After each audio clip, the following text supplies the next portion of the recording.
And here we are. Welcome back to the Redshirt Sophomore, where we never sit out. We're your hosts, Andy and CD. What's going on, guys? Again, we have another SEC conference preview. This is the second part of two parts. If you haven't caught the first part, make sure you check that out. That was posted just a couple days before this one. That's going to cover 8 teams. This one's also going to cover 8 teams as well. Man, dude, we're here again. A lot of interesting teams here in the back half of the SEC. In part one, I was extraordinarily high on a lot of those teams. In this back half, I don't know as much. I still am. I still am high on some of these teams, though. I really am.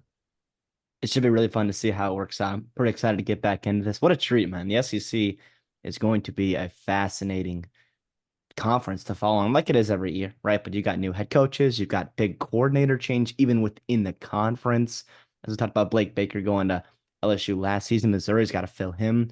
We'll talk about what they did with their coaching staff and a lot of other things. It should be really fun. We got some young quarterbacks in this back half that we're really excited about, some second year guys as well. And of course, Vandy, right? So stick around at the end for Vanderbilt because we maybe like their over under this year, depending on if that's part of your if that's your drift, right? If that's your prerogative, I hope you stick around. Obviously, like Matthew always says, if you like the content, like that video, we put in a ton of work to this.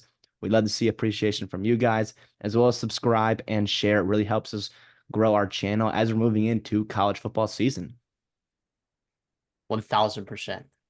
Bump everything he just said. I mean, we are putting so many hours in these videos. So a like goes a long way. We appreciate all of them. We also appreciate the subscriptions as well. If you're listening on podcast on Spotify, if you would give us a follow and a 5-star rating. If you haven't already, that'd be much appreciated. Again, we know that some of y'all listen in the car on the way to work and on the way home from work. So we have no problem with you guys. But if you are on YouTube, make sure you like and subscribe. Absolutely. I mean, are you ready to just kind of get right into this? Let's do it. The first team that we're going to talk about today, Mississippi State, the Bulldogs. They got a brand new stinking coach over there in Jeff Lebby, who was originally the offensive coordinator at Oklahoma. Before that, he was offensive coordinator at Ole Miss. Make sure you guys check out our Jeff Lebby video as well. I think we both concur that this was a pretty decent hire for Mississippi State.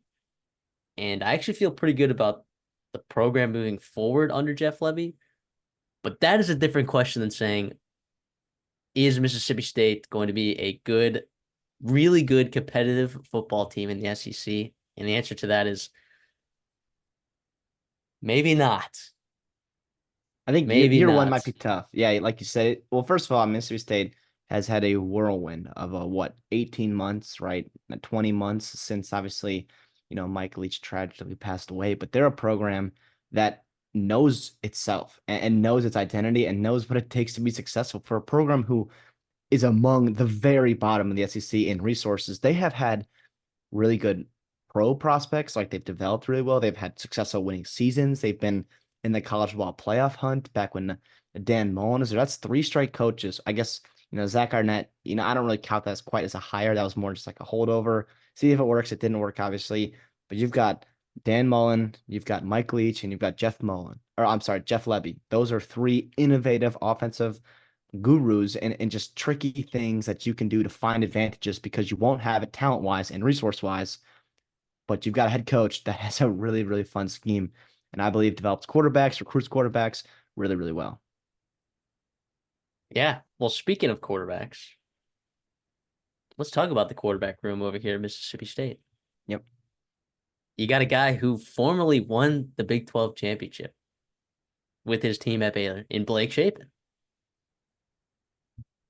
He did struggle a little bit in that offense there with Jeff Grimes at Baylor, but I don't think he's a bad quarterback by any stretch of the imagination. I think Mississippi State is probably glad to have him. I think for some reason, I think people thought that Dylan Gabriel might follow Jeff Lebby over there to Mississippi State, but I mean, if you're Dylan Gabriel and you have the opportunity to go to Oregon, you have to take that. So I'm so no, Mississippi State did not get Dylan Gabriel.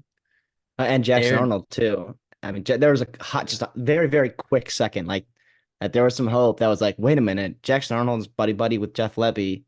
Is he going to follow him over to Mississippi State? Obviously, that didn't No. happen. Oklahoma's very, very happy that he stays there, and we'll talk about them later in this video. But yeah, or later, I guess, in the episode. Um, but yeah, Blake Shapen though. I not to interrupt you. I kind of like him. I don't know about you, but I thought last year. I mean, when we saw him go out right against Texas State, we saw Sawyer Robertson come in, and he was terrible. He was just terrible. And I do think there was a drastic upgrade when Chapin came back in the lineup, as opposed, I mean, Baylor's season was kind of already over by then, but it wasn't his fault. He was putting up 300 yards a game, right? He had 13 touchdowns, only three interceptions, right? Behind, it's just a crazy year. He was, I believe, one of the only bright spots on that team. And he showed out the spring, right? All the reports right now are that they are very, very happy what they did with him in the portal, how he fits in this Jeff Lebby scheme. He's a guy that's a senior, right? He's been there for a while, played a lot of college football, and I think that's really going to help him as they're moving and they're replacing an entire new offense, not only offensive scheme, but an entire new offense. At every single position. Actually, if you want to look at Mississippi State entirely offense and defense, they are losing their best player at every single position, pretty much, except maybe tight end. I don't know. Didn't really think about that. But defensive line, linebacker, secondary. I mean, just brutal, brutal, brutal, brutal. I'm with you on the Blake Shapen isn't terrible train. I do think I'm not sure he's going to elevate a team or players around him for certain, but I don't know that Will Rogers did that necessarily. Like last year, Will Rogers was not good, and a lot of that was the offense changing it up. Of course, Mike Leach unfortunately passed away.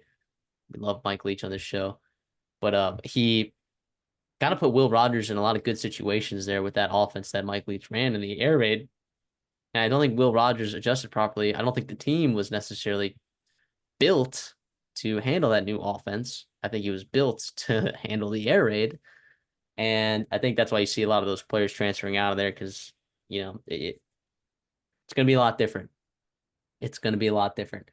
Jeff Lebby, unfortunately, though, has had some really good offenses. I mean, Oklahoma last year was third in the country in points per game. They were uh, first in the country in first half points per game. They he made it really easy for Dylan Gabriel. Dylan Gabriel completed 68% of his passes, good for like eighth in the country.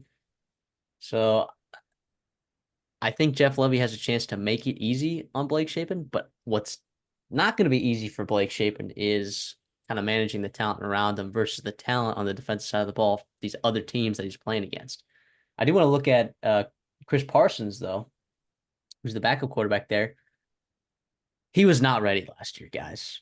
All right. I still believe that Chris Parson can be a decent quarterback. I think he's a good athlete. He was not ready last year. But that being said, I I don't know if he's ready this year. I don't know if he's ready. And if Blake Shapen goes down, I am I mean, there's Max Wright. Will Rogers wasn't that good last year, but neither was Max Wright, and neither was Chris Parson in the limited time that Chris Parson played. Um, he was playing against a Texas A&M team that was really good, but just I don't know. I don't know if Chris Parson is ready. All right. He's very young. I know and believe that he will be good for this team in the future. I just don't think it's gonna be this year. So if Blake Shapen goes down, I think the wheels can fall off the wagon in a hurry.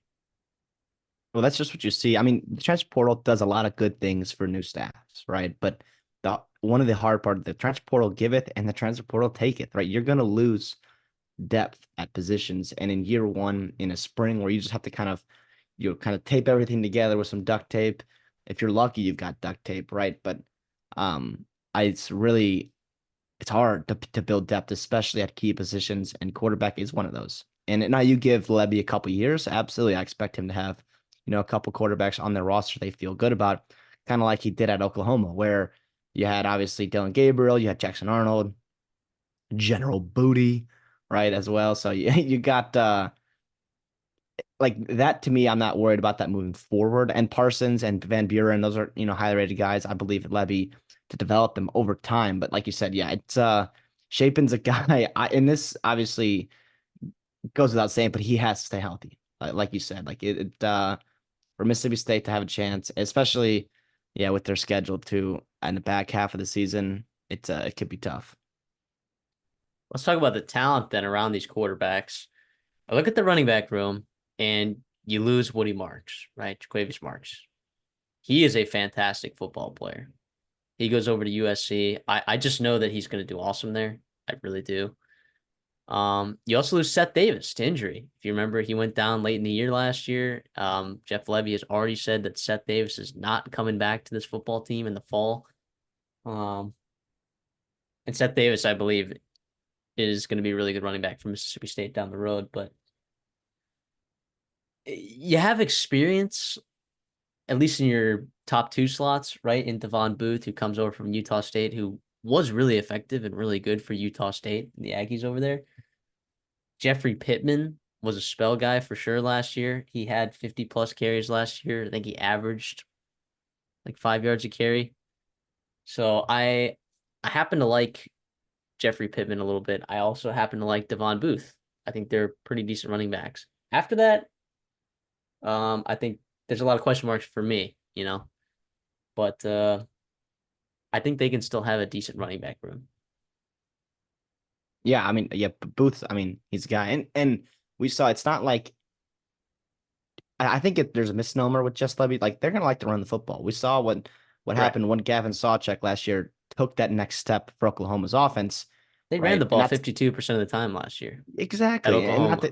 not to keep going back to Oklahoma, obviously, because Levy's going to coach differently here than he did at Oklahoma because the talent, the scheme, the conference even was all different, right? But the reality is, I mean, you're going to see some trends and some actual identities transfer over, and running the football is going to be important. They went out and got a guy, Devon Booth, right? He's like you said, underrated in the Mountain West, and I like him. Utah State had a couple pretty good skill position players, and he was one of them. Yeah, Devon Booth is really good. I like him a lot. And we'll get to the offensive line because, we talk about running backs and how good they are, and some of them like really do matter, but if your offensive line can put together something, a semblance of a decent season, then your running backs are going to be fine. I do worry about the depth of this running back room, but I think that's really more because of Seth Davis getting hurt than it is because they don't have the talent on their team. I don't know. I think they're going to be fine. I think they're going to be fine. In the wide receiver room, it's not terrible. I don't think it's terrible at all. I think this wide receiver room has a chance to do something special together. Now, it's going to be a big deal. Kind of getting the chemistry with three new commits or three new transfer portal wide receivers. You lose Xavier Thomas to LSU, but you bring in Kelly Akari from UTEP. When I say that guy is a stud, that guy is a stud. All right. What is he, like 6'1", 180, 6'1", 190. Very, very good athlete. Great in space, contested catch, everything you want. Okay. They also bring in Trent Hudson from New Mexico State, and they also bring in Kevin Coleman. All of these guys had over 30 targets with their respective teams. Kelly Akari kind of led the chart. He had 89 targets, 47 receptions, 1,000 yards, 7 touchdowns. I mean, they're going to. Here's the thing. You talked about, Jeff Lebby not wanting to run the ball being a misconception. I think he is going to want to run the ball. The question is like, will he be able to? Yeah. And playing from behind, like these wide receivers are going to be asked to do a lot, as well as Blake Shapen in this offense. So I know I said, and some of this was game script too. I know Oklahoma ran the ball 52% of the time last year. Some of that was game script, some of that was game plan, some of that was getting good looks. I don't think Mississippi State's going to run the ball that much. I wouldn't be surprised if they actually threw the ball more than they ran the ball this upcoming season. So, not that there's a philosophy change, but there's a game script change, there's a talent change. I think a lot of that can contribute to some of these receivers actually really stepping up and being effective. Yeah, they kind of pieced together quietly a pretty good core, like you said. in the portal, especially after losing some of your top guys, Tula Griffin. You mentioned Xavier Thomas, Justin Robinson, right? And Marks was a nice piece out of the backfield as well. Woody Marks going over to USC. Um, but yeah, even a guy like JJ Harrell, right? True freshman, right? That was a big part of, Mississippi State, that hit their recruiting class was JJ Harrell, Mario Craver, right? These guys are highly rated players, and obviously those top three guys, veteran, proven guys at this level, but you're gonna need someone to step up behind them. I like Creed Whitmore, as well as a young guy in 2023, had some solid moments. But I think Harrell is one of those guys that they expect big things from and can contribute a little bit this year as a true freshman. Yeah, in the tight end room, I mean, Seydou Traore had to sit out all of 2023 because of, transfer eligibility, whatever that means these days. They also bring in Justin Ball from Vanderbilt, who had 27 targets at uh over there in Nashville. There were only 27 tight ends that had more than 52 targets in college football last year. So just because he only had 27 targets doesn't mean he's a bum, right? I think Justin Ball could be pretty good. I think Cameron Ball could be decent from Buffalo.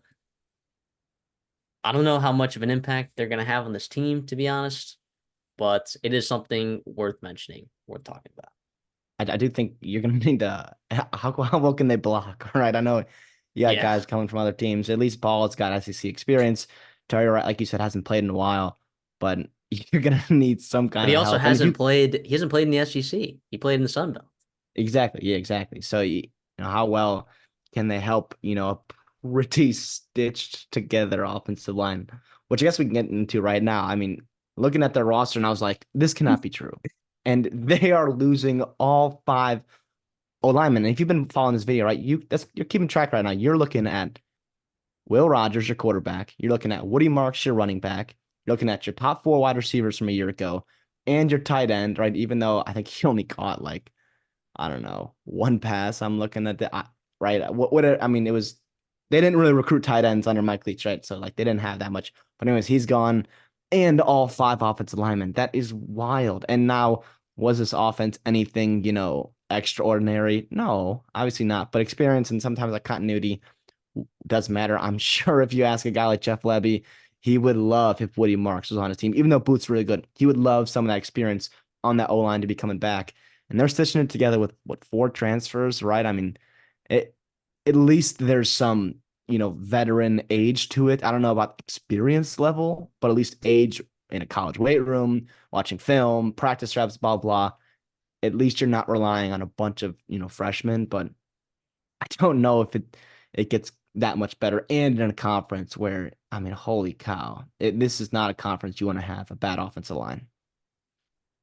Good news. You got Redshirt Junior, Redshirt Junior, Redshirt Senior, Senior, Senior. Okay. That's the And good the two news. deeps, you've got And the two some deeps. seniors, you've got some juniors, JUCO guys. Yeah. So you Bright side, got, I glass don't half want to full. call it, I don't want to, yeah, glass. We're going to look at this glass half full, right? But we know what it looks like in the SEC when you try to fix your off, and I'll sorry, not fix, when you try to build your offensive line through the transfer portal, right? It is a problem. All right, it is a problem because good offensive linemen don't just go in the portal every day. All right, it's very rare that you're going to see someone like Caden Proctor go in the portal, who, by the way, ended up going back to Alabama.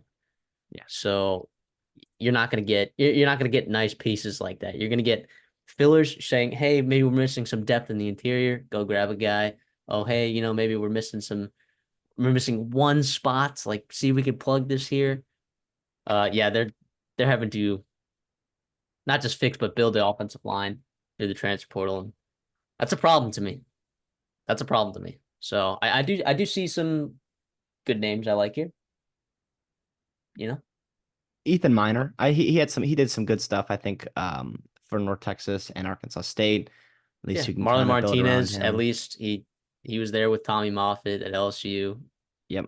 Uh, And he was also playing behind really good offensive linemen. So like almost like a guy like Lance Hurd, who we'll talk about later, who actually is one of those, high upside elite offensive linemen in those portal, but obviously he's going to Tennessee.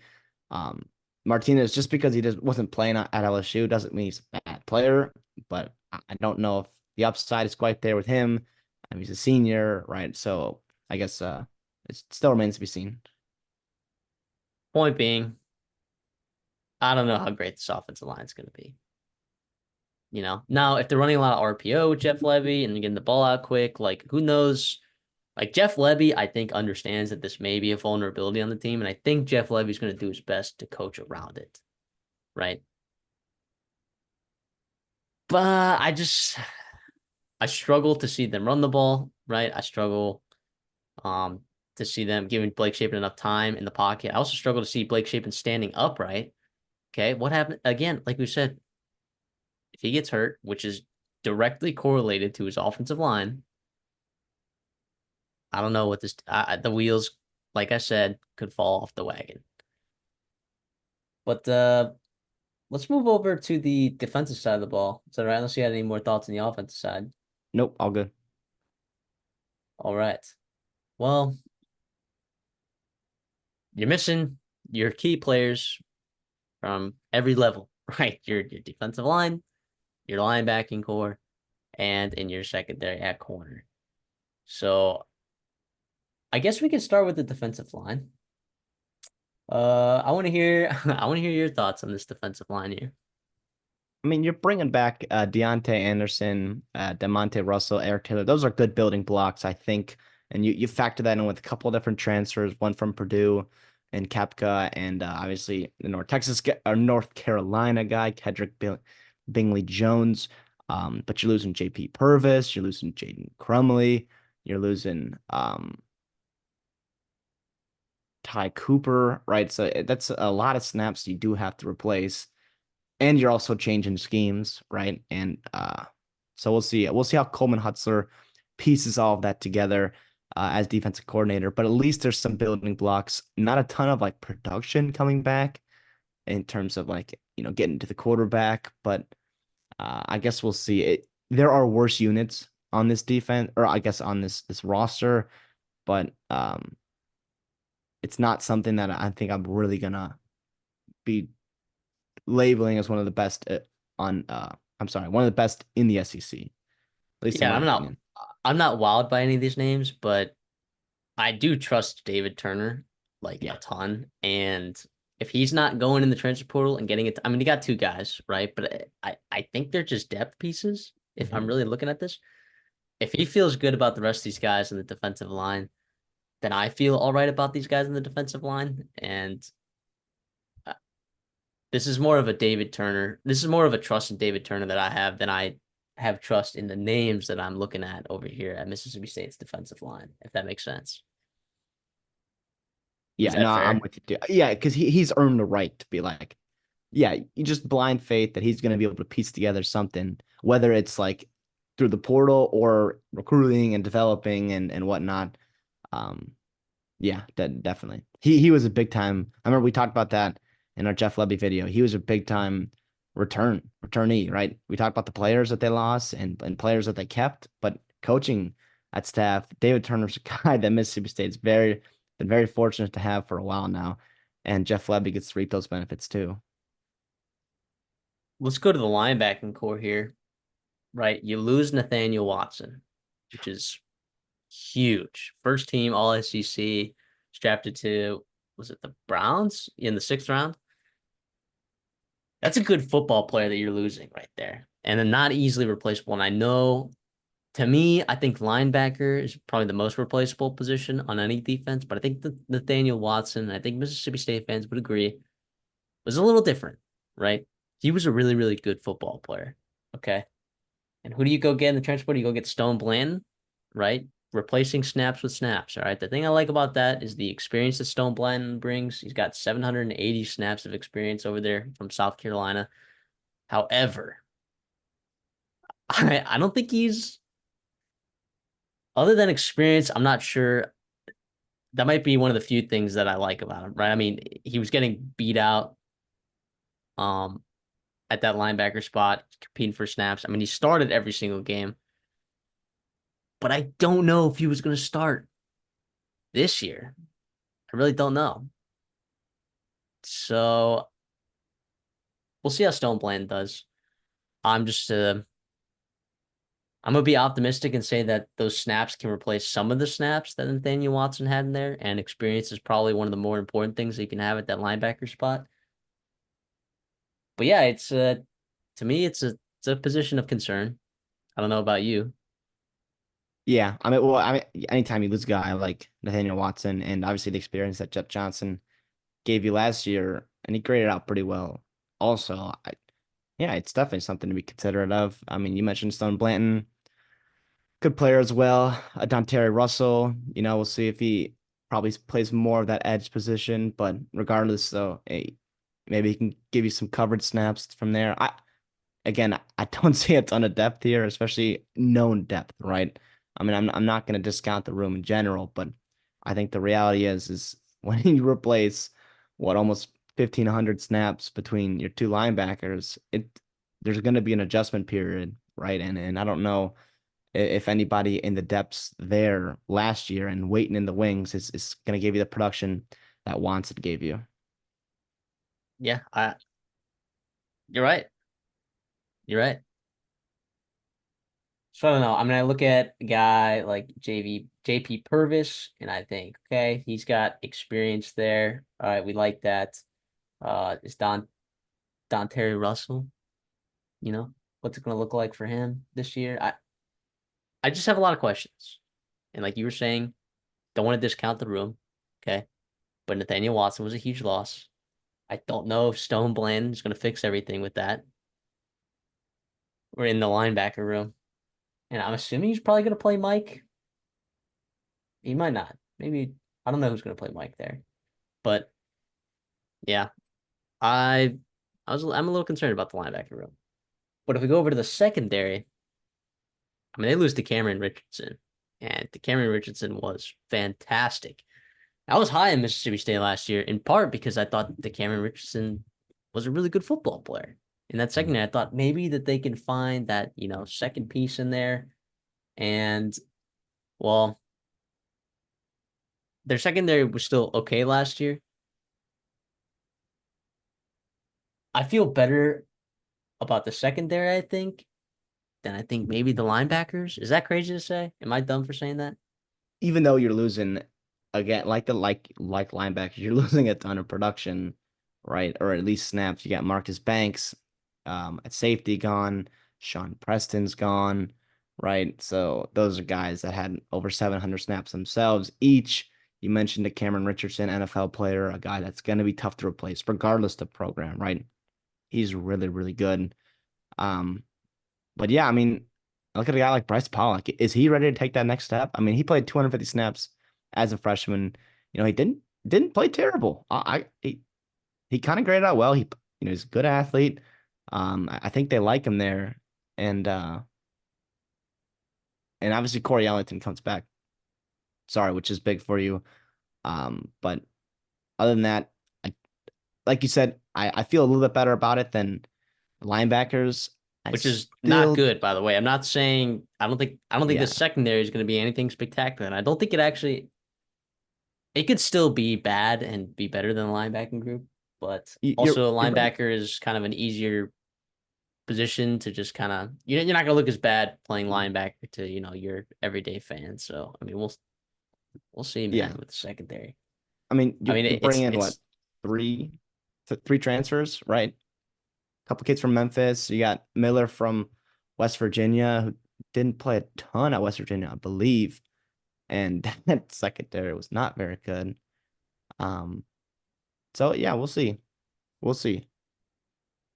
yeah, there's a lot of I, it's hard doing these previews sometimes for some of these teams because of just the we'll see factor. They got a new coach, so they have to bring in a billion hundred and 9,700 billion trillion gillion transfers to fix this team. And yeah, year one under these new coaches is always a big question mark.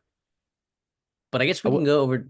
Oh, say that again. we'll say at least the secondary, not the experience, like in terms of snap count, isn't necessarily there, but you have a lot of veteran guys. I'm looking at a lot of juniors and seniors, even fifth year guys on that roster within those two deeps, which is nice, which is always nice to have in the SEC. And we talked about it with the O line, right? Doesn't make them really really good, but at least it gives you some kind of floor to have, where you're not just trotting out these freshmen and sophomore that just are not ready to play physically in the SEC.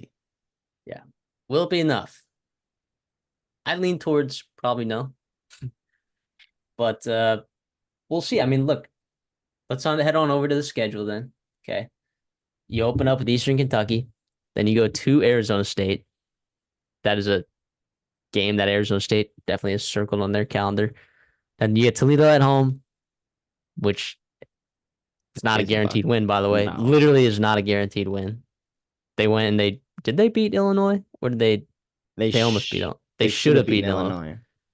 Illinois. Obviously they lose to Quan Finn there, but I mean it's your guy Tucker Gleason. Yep. Uh, Florida at home, Texas on the road. You get a bye. Georgia on the road, Texas A&M at home, Arkansas at home, UMass at home, Tennessee on the road. Then you get a bye before hosting Missouri and then the Egg Bowl, which is on the road. So the over and win total is at 4. You can get at 3.5 at some places with a lot of juice to that over. This is for a team like Mississippi State, this is a tough schedule, right? Fortunately, you don't draw Bama, okay? But you also draw Texas, Georgia, Missouri, Ole Miss, Tennessee, and Texas A&M. That's no slouch. I'm not seeing a Vanderbilt on here. I do see an Arkansas. You don't get to play yourself, which is unfortunate. And sorry, Mississippi State fans, that was a low blow right there, especially because Mike Leach absolutely owned A&M. So Yeah. I I can't even talk. Um, I don't. There's no way I see this team getting to 5 wins. There's no way. There's no way I see this roster getting to 5 wins. I think the most likely outcome is 4-8. But I hate taking the overs on the teams that have high win totals and just the unders on the teams that have low win totals. But I do think with this offensive line, the turnover on the defensive side of the football, if Blake Shapen goes down, like there's so many concerns that I have about this team.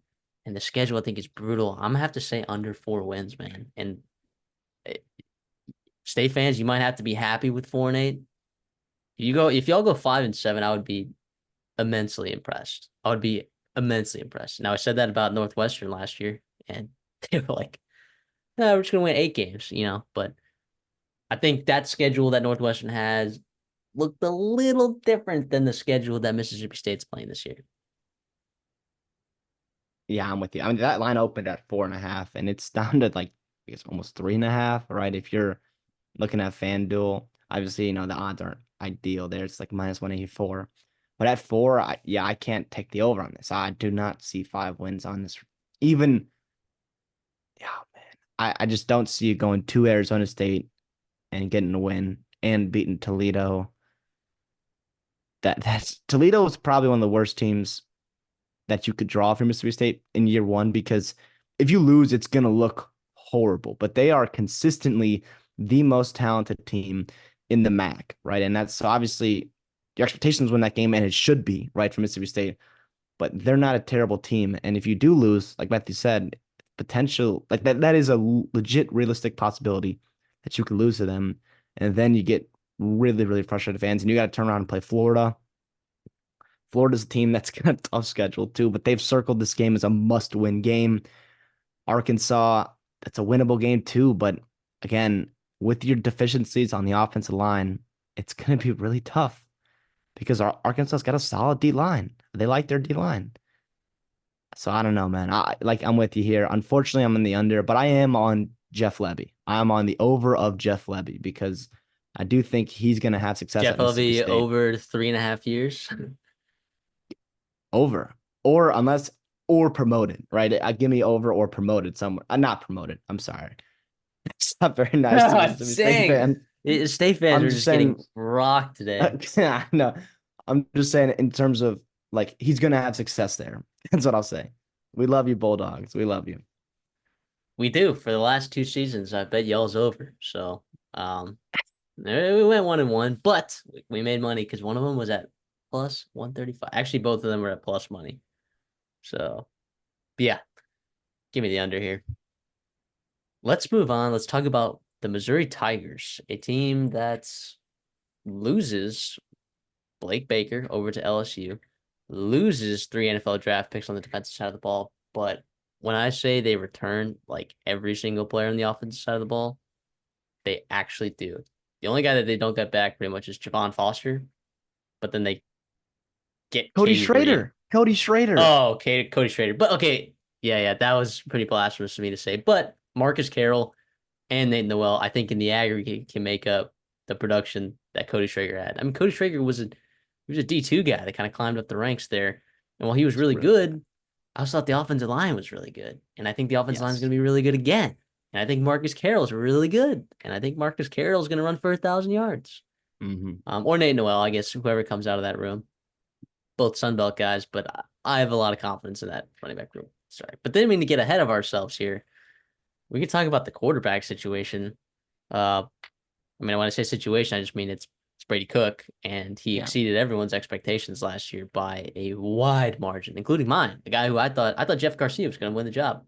I really did. Up until SEC Media Days, when they brought Brady Cook to SEC Media Days, I'm like, oh, okay, so I guess Brady Cook probably won this job. We'll see how long he holds on to it. And yeah, he just put the pedal to the metal, man. He was awesome. He's been here for a while now, and it finally settled in, right, for um Drink to get his quarterback. I mean, he had Connor Bazelak, he had Brady Cook, even I guess in 2023, or I'm sorry, 2022, Brady Cook was very inconsistent, right? I mean, you didn't quite, I mean, he did some nice things for you, obviously, but there's a reason why they brought in some competition. They had Sam Horn as a high recruit, right? Everyone was kind of just waiting for him to get beat out, and he didn't, and he won the job. And you beat Kansas State last year, and then you kind of catapult yourself into a really successful season in the SEC and top that off with a, BCS, or I guess um, you know, what is that, New Year's Six bowl win against Ohio State and the Cotton Bowl. I mean, it was awesome. I really like the development he took. 3,300 yards, right? 21 touchdowns, only 6 interceptions. He took a good amount of sacks, but not too much. And he's not like this elite athlete, so I don't expect him to be able to avoid everything. But I mean, he was able to find his targets, his talented targets, rely on a guy like the running game of Cody Schrader, and really just settle into the offense of Drinkwitch. I think it helped him being there for what, 4 seasons now with Drink, and I think this might be Cook's 5th year. So it'll be interesting to see, how much, if he can even improve from this year to last year, or yes, from last year to this year. Yeah. You, I mean, so if he goes down though, right? Are you trusting Drew Pine to win a lot of football games? Well, no, no. But if he needs a spot start, if he needs to take over half or something, where you're playing Auburn or whatever at home, and you're up, 7 points at half, and Cook rolled his ankle. Yeah, I don't think it's crazy that Pine could win you that game, but I do think there's a significant difference between Brady Cook and Drew Pine, and that speaks to the development of Brady Cook, like I was talking about. Right. A problem with the depth of this quarterback room is that Sam Horn, back in February, had to go undergo Tommy John surgery because he's also a pitcher for Missouri as well. So he'll be out for the entire season, and he missed obviously this baseball season. I don't know if he'll be back for baseball season next year. My hopes would be that he is, Listen, but real quick about that. If I'm Missouri and I'm Drinkwitch, and you're next spring, right? And you graduate Brady Cook, right? And you've just seen enough of Drew Pine. I mean, Sam Horn's probably going to be one of your, you know, top options for that spot. And I think you got to have him. I mean, it's not like John Rice Plumlee where he's just this freak athlete and he can walk onto either field and just kind of out athlete people. Sam Horn, I think, is a really talented kid, and you got to keep that development going. It sucks that he's hurt, missing those valuable reps, but next spring is going to be a big year of development for him. And especially after getting hurt in the baseball season. I don't know why I'm spending so much time on Sam Horn, but I think that'd be Missouri interesting. sucks at baseball, by the way. They stink at baseball. At least y'all have your football team right now, Tiger fans. So there you go. Something to look forward to. At the running back spot, we already talked about it. Marcus Carroll, Nate Noel, both coming in over from the Sun Belt. Marcus Carroll coming in from Georgia State with 1,300 yards, 13 touchdowns. Nate Noel coming in from Appalachian State, 800 yards, 5 touchdowns. Both of them well over 150 carries, with Marcus Carroll having 271 last year. Talk about tread on the tires. Some Mo Ibrahim numbers. Well, first of all, Missouri, I mean, they leaned on Schrader too. He had 276 in the SEC. Now, I think if Carroll gets 270 again, I think one of two things, right? Obviously, he's a talented player. We both like him a lot. He did great things for Georgia State in a run heavy scheme there, but either that or just Noel, Jamal Robb, like nobody else kind of was able to give him that spell. I think ideally you're bringing in two guys that you potentially really like. You've got Jamal Roberts coming back in year two. I think you'd like to be able to keep Carroll fresh. I think he's going to be the feature back. That's what I would expect. He can still get, 40% of the carries, 45% of the carries, but I do think if you're an ideal situation for Drinkwitz, one of Nate Noel, Jamal Roberts, or even Tavoris Jones, some guy on the back towards the back of the bench gives you some kind of production to have depth in that room. Yeah, I don't think this is one of the. I'll put it in the middle range. If you're to tier out the running back rooms of each SEC team, I would put it in like a middle tier. These are two really good running backs, though. So don't let that fool you, right? Don't let the Sun Belt fool you from these running backs. Like running backs can come from everywhere. That's the thing we know about running backs. They can come from anywhere. And as long as you have a good offensive line, which we'll talk about in just a minute, it doesn't matter a ton. It matters a little bit. It doesn't matter a ton. Wide receiver room, though, yeah. I mean, you get your four top receivers returning from last year. Luther Burden, who had 120 targets, will be a first round draft pick probably this year.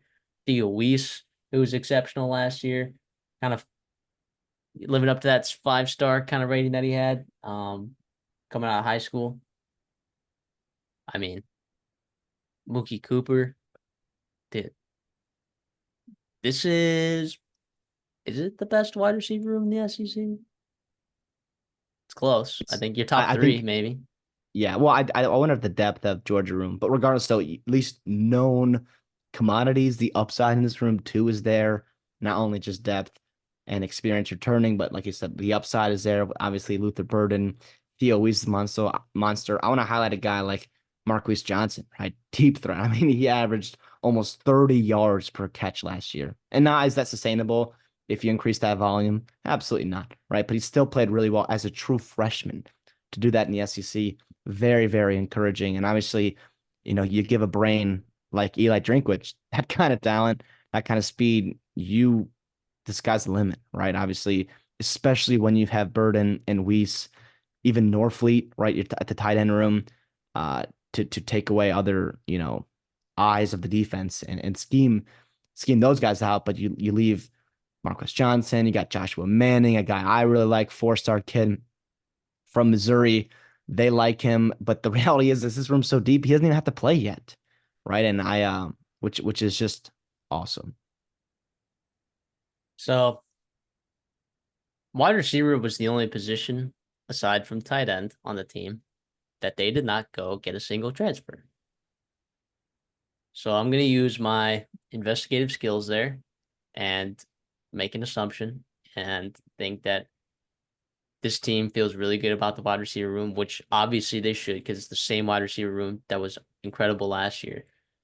But you're right, like there's still some rooms for some target, some room. There's room for targets aside from Luther Burden and Theo Weiss. Like you said, Marquise Johnson, Mekhi Miller played some last year. This wide receiver room is fantastic. It really is. It's a shame that Ryan Wingo is not there. It really is because I mean, holy cow, that wide receiver room would Wouldn't that be be fun? crazy. That'd be 3 5 stars. 3 5 stars in that room. Yeah, I mean that loaded, loaded. I mean, so the tight end room, it's pretty young for the most part, aside from Tyler Stevens. I don't think it matters too much, to be honest, what the tight end room looks like. Just get us some blockers. I don't think any of these guys are exceptional blockers, but uh, Brett Norfleet did have 22 targets last year. Tyler Stevens had 11 targets last year. I mean, it's just same group running it back, right? With Norfleet and Stevens. Um, oh, Norfleet, I mean, he did that as a true freshman, which is pretty impressive. So, but let's move over to the offensive line, which I think is, a little bit more important. I mean, this is a good offensive line. And you add Yeah, a guy even like though, oh yeah, sorry, Caden. you I was go. just going to say, Caden Green coming over from Oklahoma. Was he not a captain at Oklahoma as a true freshman for a couple games? I cannot confirm. I don't know for a couple I'm games pretty potentially, sure. but I'm pretty sure he was a game captain at least once or twice as a I know true freshman. they were devastated that they lost him, and he's a guy that's got flexibility at guard or tackle. Right, he was recruited as a tackle. He played guard at Oklahoma. He can kind of do both for you, which obviously provides that versatility because you got to replace a guy like Javon Foster at left tackle who's drafted in the NFL. You're losing your left guard as well. But other than that, you've got 3 returning starters. You've got a JUCO All-American who's probably going to be your sixth guy that can be a swing tackle for you in Javon Richardson. It's and also you bring in a guy like Marcus Bryant from SMU who was pretty damn good last year. So I think like you said, they didn't bring any transfers in at wide receiver or tight end because they like that room. They only brought in two, and they are pretty darn good, impactful players for this team. Yes. And we talked about before, it's not often that you get really good offensive linemen in the transfer portal. These two are really good offensive linemen that were in the transfer portal. All right. And they got both of them, which is phenomenal. Testament to the coaching staff there acquiring that talent. Yeah, I mean, just this is just a really good offensive line. There's nothing else that you can really say about it. This is what I would say is probably a top four offensive line in the SEC probably this year. I don't think that's crazy to say. No. I think like Georgia, LSU, Texas are really the teams that are in front of them. I can't think of any other teams off the top of my head that have a better offensive line than this one. Yeah, absolutely. And like you said, even, you know, whatever It's number, whatever Bama, argument. I guess, but like I don't know. This one might. All I'm saying. Oh, Tennessee's got a good offensive line too. I don't know. Yes, yes. But like you said, like you were talking about earlier, it's gonna help a guy like Marcus Carroll, Nate Noel, Jamal Roberts. It's gonna help these guys find some holes. And even if you're losing a guy like Cody Schrader, who I was a huge fan of, was an absolute stud. But they're gonna open holes for those guys. It's gonna give Brady Cook time in the pocket to let those wide receivers absolutely cook. And obviously, a good O line does wonders for what you can draw up offensively for Drink and Kirby Moore. It is it is quite the exciting offense. I think you got bringing back after even last year. Correct. Let's move over to the defensive side of the ball, where the question marks lie. You lose Yeah, Blake Baker in the portal, or not the portal. Sorry, the coach coaching transfer portal. carousel. The coaching transfer portal carousel. It's 12 months a year. Which is that fair? I don't know. I don't know how fair that is. But yeah, you bring in Corey Batoon. I mean, actually, he was on the staff before. I think they just promoted him, if I'm correct in that. No, Batoon's coming from South Alabama. Oh, that's right. That's right. He Him was and with Kane Kane Womack. Womack were running Yep. that Yep. Yep. Yep. Yep. defense, Yep. but he's a guy that I think a Correct. lot of people respect. It sounds like he's not changing the defense too much in terms of it'll be a similar scheme, that 4-2-5 that they're used to, which is really, really nice. And I think that's what he's kind of used to as well, which obviously perfect fit. Part of the reason I think why Drink, found a guy like him, Batoon, obviously Womack left. He had Major Applewhite, promoted to head coach. And Batum comes over after Blake Baker leaves. The dominoes are crazy in the Southeast, right? The dominoes are crazy. It is pretty hard to follow all that. But yeah, Batum coming from South Alabama. Yeah, I believe Missouri brought in 16 transfers in this class. 11 of them, I believe, are on the defensive side of the ball. So I think that tells you right away um, where the area of concern was for them. I mean, you lose several NFL guys, right? You lose Abrams Drain to the NFL. You lose Ennis Rakestraw to the NFL. You lose Darius Robinson to the NFL. And you got to find Tyron Hopper too. Tyron Hopper. Yeah, good God.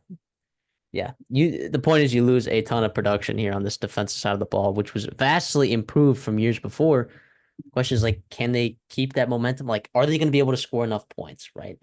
Well, I guess first of all, we'll address whether or not they'll be able to score enough points, but I guess the question is like, how good is this defense going to be? We'll start with the defensive line, bring in 5 transfers on the defensive line. 5. Now, 4 of them have Power 5 experience. Yeah. So that's something that's I wouldn't say it's perfect, but like you at least like to see the experience there on the defensive line. It definitely you pair him with a guy like Johnny Walker, who I thought was pretty damn good for you last year. Oh yeah. It's the interior or the defensive line, you've got a lot of depth, which is nice, right? I think interior, you bring back a guy like Christian Williams, who potentially could have, put his name in the NFL draft. That's really nice to get back. Sterling Webb returns as well. I'm sorry, Sterling Webb comes over from New Mexico State. Apologies. Um, but I think at least it gives you some kind of floor. I think you mentioned all those Power Five guys, similar to seniors. Is now how are they going to translate to your scheme? I think a lot is to be lots to be seen, but also you have some kind of general basis. I think you're working with when you have Power Five transfers and you pair him with a guy like Williams Nwaneri, right? 5-star freak, right? He was one of the Yeah. top players in the entire 24/7 sports or any recruiting service, right? He was highly rated, big time win for the staff. And he's a guy that definitely elevates the ceiling of the room. Now, I don't know how much he does that in year one.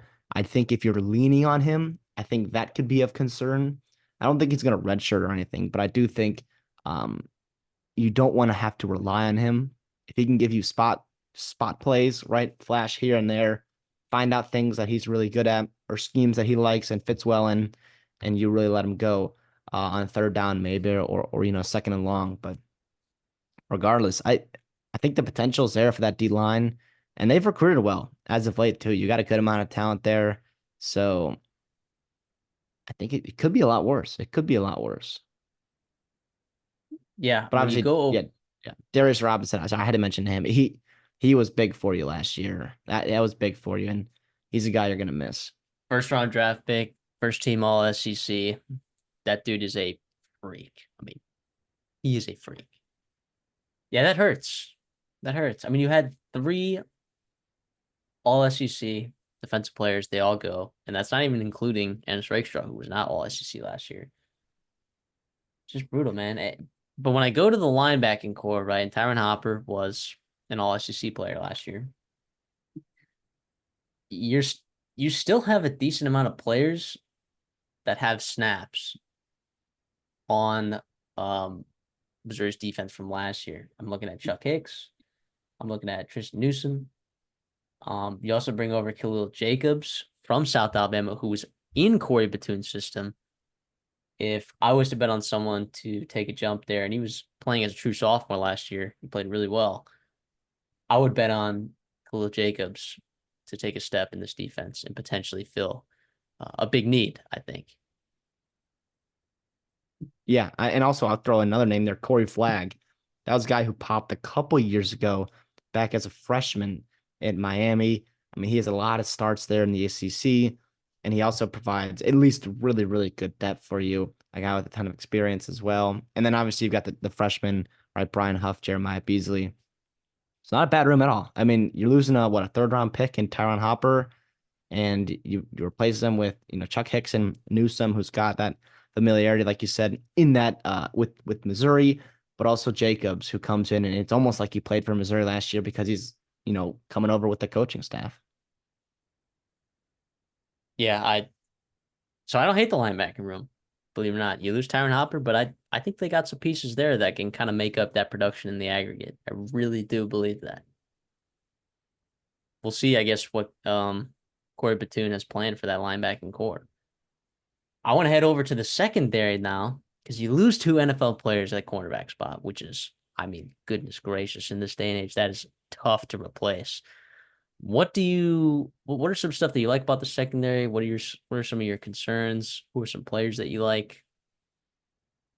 It's not like the talent here. Obviously, the headliner that you're bringing in, you only bring in really one transfer, which, like we talked about, they brought in a lot of transfers on this defense, but only one in the secondary, even though you're losing a couple, veteran guys to the NFL.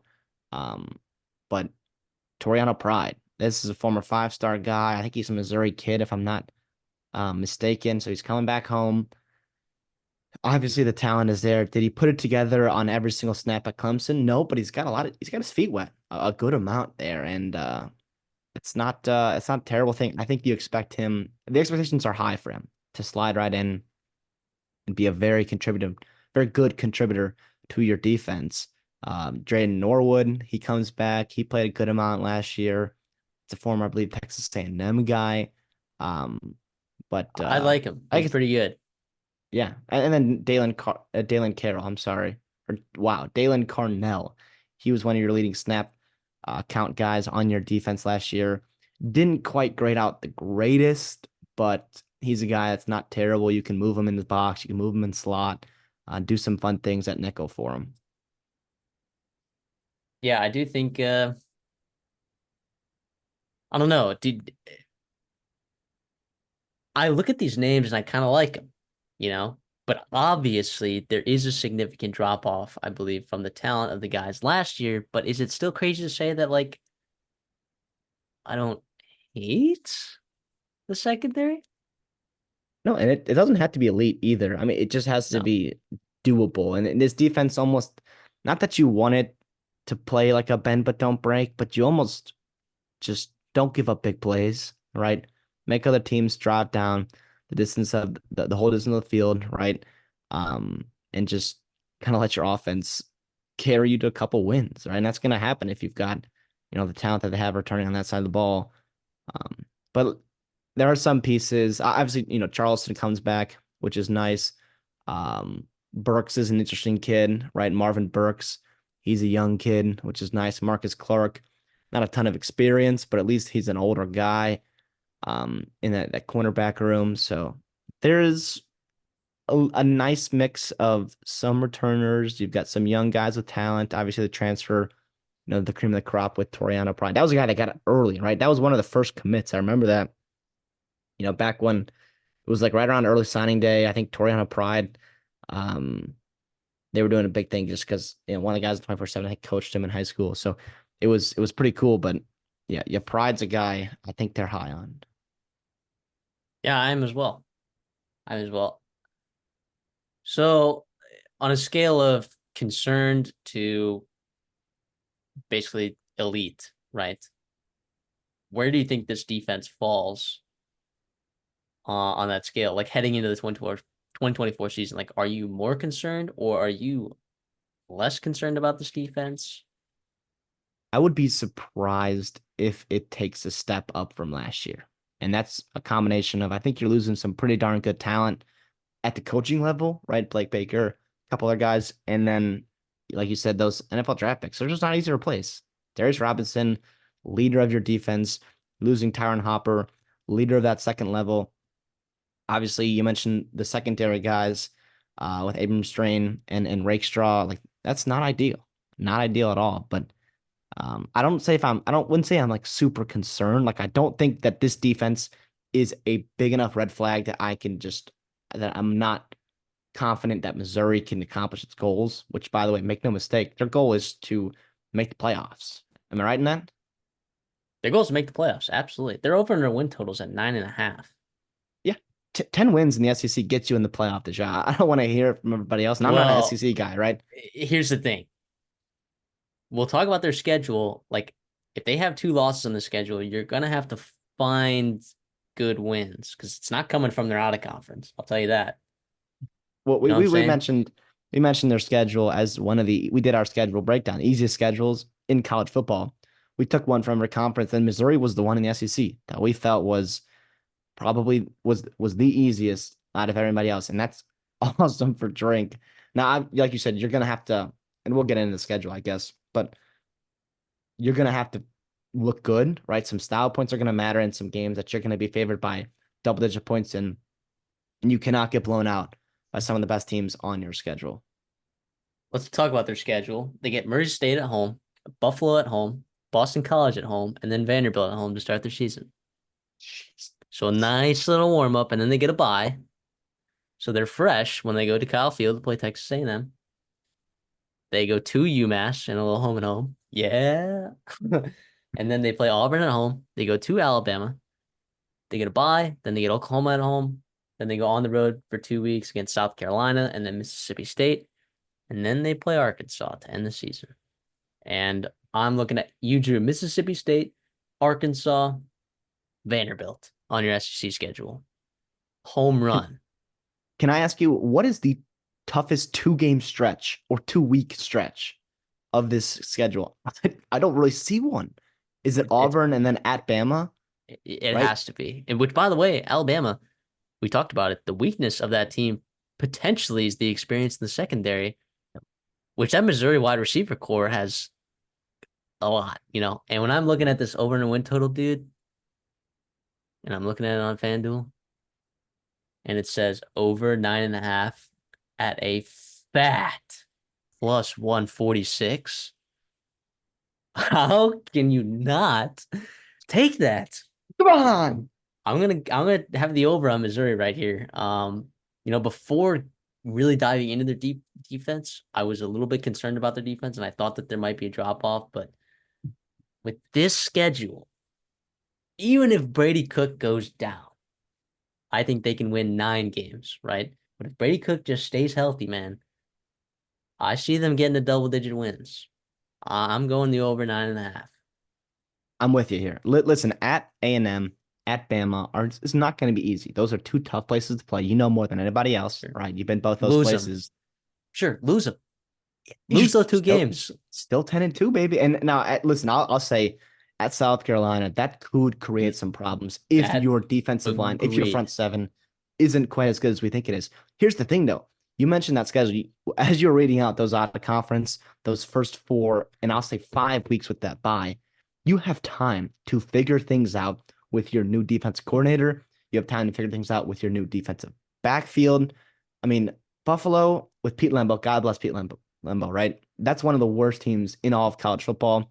Boston College and Vanderbilt, some of the worst teams in the Power Four, right? And then you get a bye going into A&M. What a treat, right? And that's, I believe, is that A&M right after Florida, or is A&M coming off a bye as well? That is A&M coming off a bye, I think. I got it right here. Hold on. Um, oh no, that's A&M coming off the trip to Arlington, and then they had the bye right after Missouri. So it's Florida, then Arkansas, and It's Florida, then Bowling Green, Arkansas, and then Missouri. yeah, oh, because week 6, duh, it's week 6. Yeah, yeah. Okay, my bad, my bad. Regardless, so they could be beat up after that Arkansas game, and I don't know, man. I don't know. Even that Oklahoma game is at home. That's really, really nice. Now, could Jackson Arnold and some of those talented players in that wide receiver room there give you some problems? Absolutely. But you also have a bye going into it as well. You can scheme up some nice things. You can figure out, take a reset, do some self scouting. And yeah, I do think 10-2, I believe 10-2 gets you in with wins over Auburn, Oklahoma, South Carolina.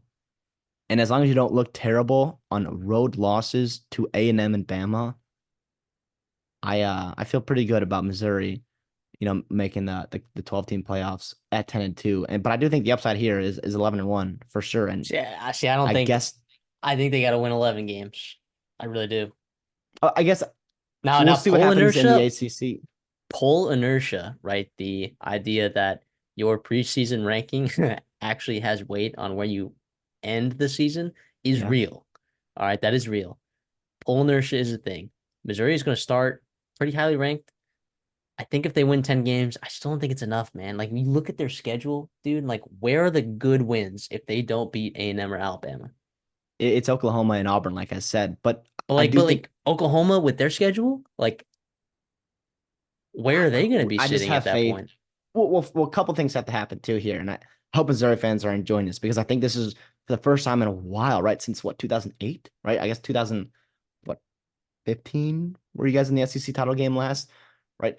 Maybe 14. This, I'm sorry. Let me start over. Missouri actually is going to be in the playoff conversation this year with 12 team playoff, right? Starting from the preseason. I don't know, man. I think something has to happen with the ACC, right? How good is Miami, Clemson, Florida State? If those are three legit teams that maximize their potential, those teams could kick an SEC or a Big Ten team out. How does Michigan and Penn State look in the Big Ten? Right? Is the Big 12 a one bid league? I'm so sorry. A lot of factors have to happen, and obviously with going from 4 to 12, you have even more factors to account for with more teams, more at large bids. But I don't know, man. I still feel really good about their chances. I listen, their I would like to see their percentage or their odds to make the playoffs. Plus And 184. so 184, and so their over is plus 146. Correct. So I guess I'm not a odds guru. I can't do that off the top of my head, but I do think I like the one. Oh, I don't hate that 186 value there, but I'm So you'd fine with rather, 146. yeah, I'm fine with 146. Yeah. to me, because of the schedules, because the schedule is weak, like right now it's still probably a top 30 schedule in the country, but again, for the teams that are competing for those playoff spots, there are going to be teams with tougher schedules, better resumes if you only win 10 games. So I would rather take the plus 146 to get them to double digit wins than at plus 184 to win the college football playoffs. Now, if you look at their conference championship odds, Missouri is actually at plus 2,300 to win the SEC. So if you think that they can make Because the SEC championship with that schedule, then I would very highly suggest that you would do that. All right. why would you go out? And then just hedge it in the championship if you're actually that concerned, because like that is way better value. Because if they win 10 Yeah. games, they're still probably not making the SEC championship, are they? Oh, they Well, could. it depends, and they're not losing out of conference games, I guess. So it's going to be And two serious losses in thing, conference, Greg and it's Sankey, they haven't even announced what the tiebreakers are in the SEC. So, are they? um, That's oh, which like in case because there's no divisions, so but I don't think they've announced what the tiebreakers are. can I say something too? If you're Missouri and let's say you're 10-2, and I told you you're going to be in the playoff, you're sitting there as the ninth team in the country right there. You're the top one of the top two lost teams in the country.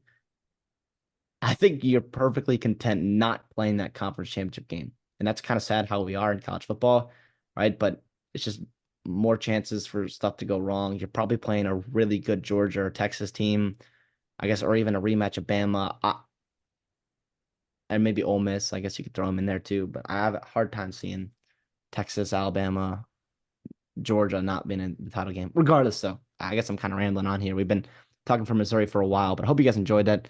Make sure to like and subscribe if you're a Missouri fan and you're new, right? If you haven't liked and subscribed, I don't know what you're doing. Still watching here, at the end of the video. But regardless, we hope you enjoy. But that, let's head on over to Norman, Oklahoma. Let's talk about them. They lose Jeff Lebby at that offensive coordinator spot. I don't think they're really missing out on that. Like, that offense, I think is still talented, but the offensive line, and we'll get to it, could be a little sketchy. Could be a little sketchy. But I guess we'll Let's not. start in Yep, we'll start in the I'm with you. quarterback room. We'll start in the quarterback room. Okay. I mean, I love Jackson Arnold. Mhm. And I've heard it go both ways. I've heard people like that are Jackson Arnold stands and like, yeah, like Jackson Arnold is so talented. And I've also heard on the other side, like, whoa, whoa, whoa, whoa. He wasn't even that good in the bowl game, guys, which by the way is false. You Like, watch that game. Did you watch that game? what? Like, yeah, he made a couple mistakes in that game, but holy cow, was he effective in that game against, by the way, a very good Johnny Manson coach defense. It had a lot of talent. So I was blown away watching him. I was blown away watching him in high school and whatever. You bring back Casey Thompson. Well, you don't bring back Casey Thompson. He's from Oklahoma. So that's what I mean by you bring back Casey Thompson. I guess you bring him back to the same conference as Texas because he was at Texas, Nebraska, FAU. Now he's landed back in Norman, Oklahoma. What a whirlwind. I think he's a solid backup. I really do. I think he's a solid backup. Yeah. I mean, it's been a long time since he threw for what, like 2,000 yards back in 2021.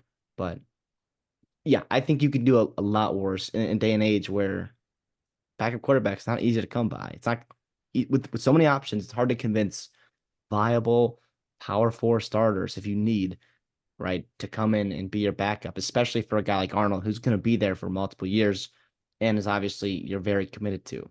But yeah, Thompson, good job with his staff by bringing him back, like you said, to Oklahoma. Yeah, I mean the question is though, like behind there, right? Like if, shit hits the fan. And I don't think a lot of college football teams can say that they really feel comfortable with their third and fourth string guys, but would you be throwing out true freshmen there? Or would it be the transfer from Akron? I don't know. I don't know who you're throwing out there as your third string. Listen, I don't I think Oklahomans do not want to worry about that. Or I hope But not. but when you have They offensive line concerns, I yeah. like Arnold's a big dude though. He can take it. Connor Wigman's a big dude. Jalen Henderson is a big dude. With those broken arms, like those are fluke Max plays. Johnson is a big dude. Max Johnson has zero awareness in the pocket. Okay, I trust Jackson Arnold. I trust Seth Luttrell to get the ball out. I trust them to lean on a guy like Gavin Sawchuk. You've got Javante Barnes, and then I guess we'll talk about that running back room later on. But regardless, though, I think that the topic, or to me, the emphasis here in this corporate room is not going to be about health, right? If Arnold's hurt, the season's over anyways. Like it doesn't matter with that schedule. It doesn't matter, right? You're right. You're right. It doesn't matter. But his ceiling is just so high, and I cannot believe. I guess I can believe it, but it's kind of crazy how they didn't force out a guy like Dylan Gabriel, but he kind of beat out a guy like Dylan Gabriel in year two, and he's obviously going to make a bunch of Allegedly, money. potentially was going to beat Listen, out Dylan Gabriel. from what I've heard, I think even even Venables talking a year ago, right during media days and all that stuff, it sounded like Gabriel only had one more year left with Oklahoma. I think that was the quote. And yeah, Jackson Arnold, he's still a pretty good athlete too. I listen, I'm with you on the bowl game. I'm not with other people. I thought he played well. You mentioned Arizona. That was a really good defense. Um, and I mean he's gonna make young mistakes. He's going to, but he's got talent around him at the skill positions to be a really fun year. And even though you mentioned Levy gone, I like Seth Luttrell coming from North Texas. I thought he did good things there. Um, Venables replaced a couple coordinators. You got Zach Alley coming on defense side, which we'll talk to later on in the video. But he's good as well. I listen, I know the schedule's tough. I know the O-line's not great, but the direction of this program is in a good spot. Make no mistake about it. I like the running back room. I think Gavin Sawchuk is a dang good player. I think he's really good. I mean, 700 yards, 9 touchdowns. If you also watch him too, he didn't even like imagine what he would have looked like if he had like 200 carries, right? And he was just a redshirt freshman. He's got another year putting on some mass. I think Gavin Sawchuk is going to have a fantastic year. I mean, again, we talk about it every time with running backs. It's really dependent on the offensive line. But Javante Barnes, I think, is okay. Sam Franklin transferring in there from was that UT Martin? Yep. There's- That's He had 1,300 yards on 200 touches last year for them with 11 touchdowns. So despite losing Marcus Major and insert name I'm forgetting here. Tyree Walker. Thank you. Both those guys going to the Big Ten. Wisconsin for Walker and Major to Minnesota. Both those guys will be backups, right? They'll be rotational guys for sure. But Sawchuk's an upgrade over those guys. And once they put him in, I mean, 6.2 yards per carry, you saw the explosiveness. You saw how much change was really in that offense, and he kind of ignited a nice little run for Oklahoma. Javante Barnes is no slouch though either. Yeah. So I feel really good about the running back room and the receiver room. I feel really good about this receiver room. I don't know about you. I feel really good about it. I'm with you here. Here's what I'll say is you've got a couple really, really exciting deep threats, right? I'm looking at a guy like Nick Anderson, right? 700 yards, almost 800 yards a year ago. He's still, I believe, just a true junior, right? Farouk, very talented player as well. Um, Jaden Gibson averaged 27 yards per carry per catch. Brennan Thompson had almost 35. The problem with that though is we talked about the O-line, and I hate to keep coming back to it, but the reality is like football is so complimentary, right? If you have a bad O-line, you're going to struggle to do things you want to do offensively, and if you cannot protect and you let these receivers get down the field and separate and make big time plays and break open the game, that's going to be a real downside, and it's going to be a real limiting factor of this offense. But you mentioned it though, the talent and the experience and the production is in this room for Jackson Arnold to take advantage of. Absolutely. Now, the health of the wide receiver room is a question mark. Angelo Anthony, Jalil Farouk. I mean, at SEC Media Days, Brett Venables, of course, was addressed it multiple times. He said, and of course, everyone always says this, that like they're progressing well. It's up in the air whether or not they're going to play week 1 against, what do they play? Temple? Yeah. I don't know if they're going to be ready for week 1. I feel better about Jalil Farouk than I do about Angelo Anthony, I believe.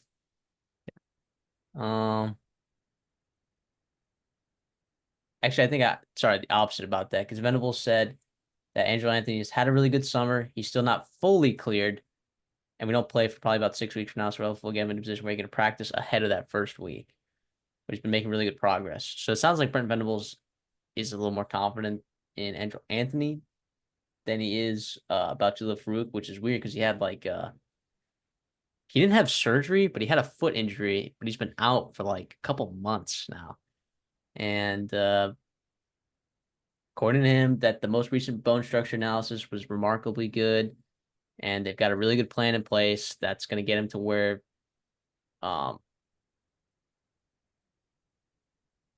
week prior to the first game that he hopefully is available. So it's going to kind of be, he just keeps saying the week before these games. So kind of cutting it pretty close there, pal. Well, And and to me, if they sit out week 1, I think like would be it's a nice safety cushion kind of before they get into the absolute nightmare that is their schedule. But yeah, I mean, it's something to think about, the health of the wide receiver and Jackson Arnold's development as a quarterback, having chemistry with some of those really good receivers. Fortunately, though, there are some other good receivers in that room if these guys weren't available for the first couple weeks. But I do think they're good players and they make you better if they are available. just get healthy by week 4, right? With Tennessee. I think Tennessee's secondary, and we'll talk about them later in this episode. They're pretty vulnerable, or at least, a lot of change from an already pretty bad secondary from a year ago, especially beating them over top. But Deion Burks, I mean, he is unbelievable. 5'9", 190. Do not let that size fool you. He is fantastic. He's going to be at the top half, at the very top of the wide receivers in the SEC. Yeah, holy cow from Purdue. That was a big time get.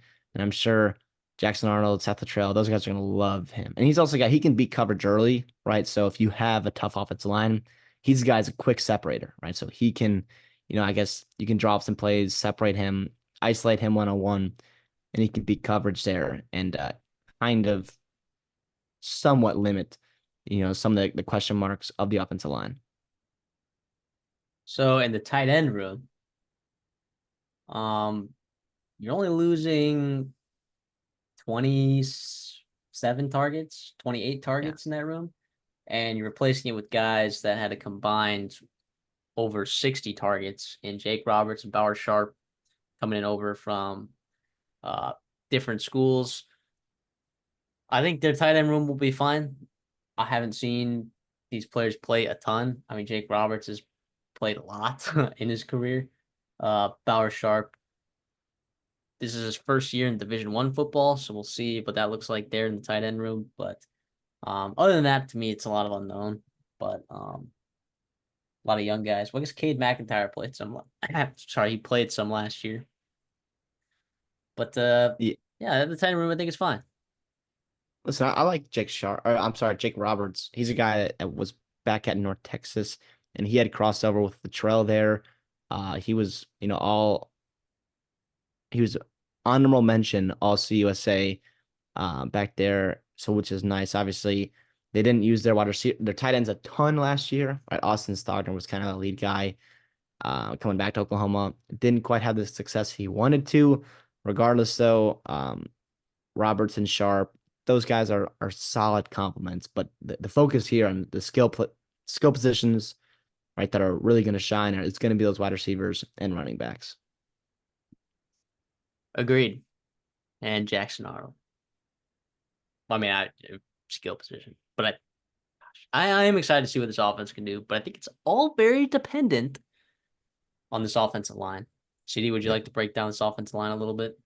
Now I'll do my best. So you're losing what, four guys plus Caden Green, right? So there's going to be a lot of snaps gone, right? You've got a lot of First transfers round, coming in. You've got got a first round talent gone. Tyler yeah, Guyton.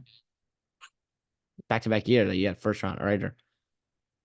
So you got four transfers coming in that are probably going to start for you. You've got the Washington kid coming in, Hatchett, who's a nice interior swing guy for you, who is back recovering injury, but he's healthy now, which is nice for fall camp.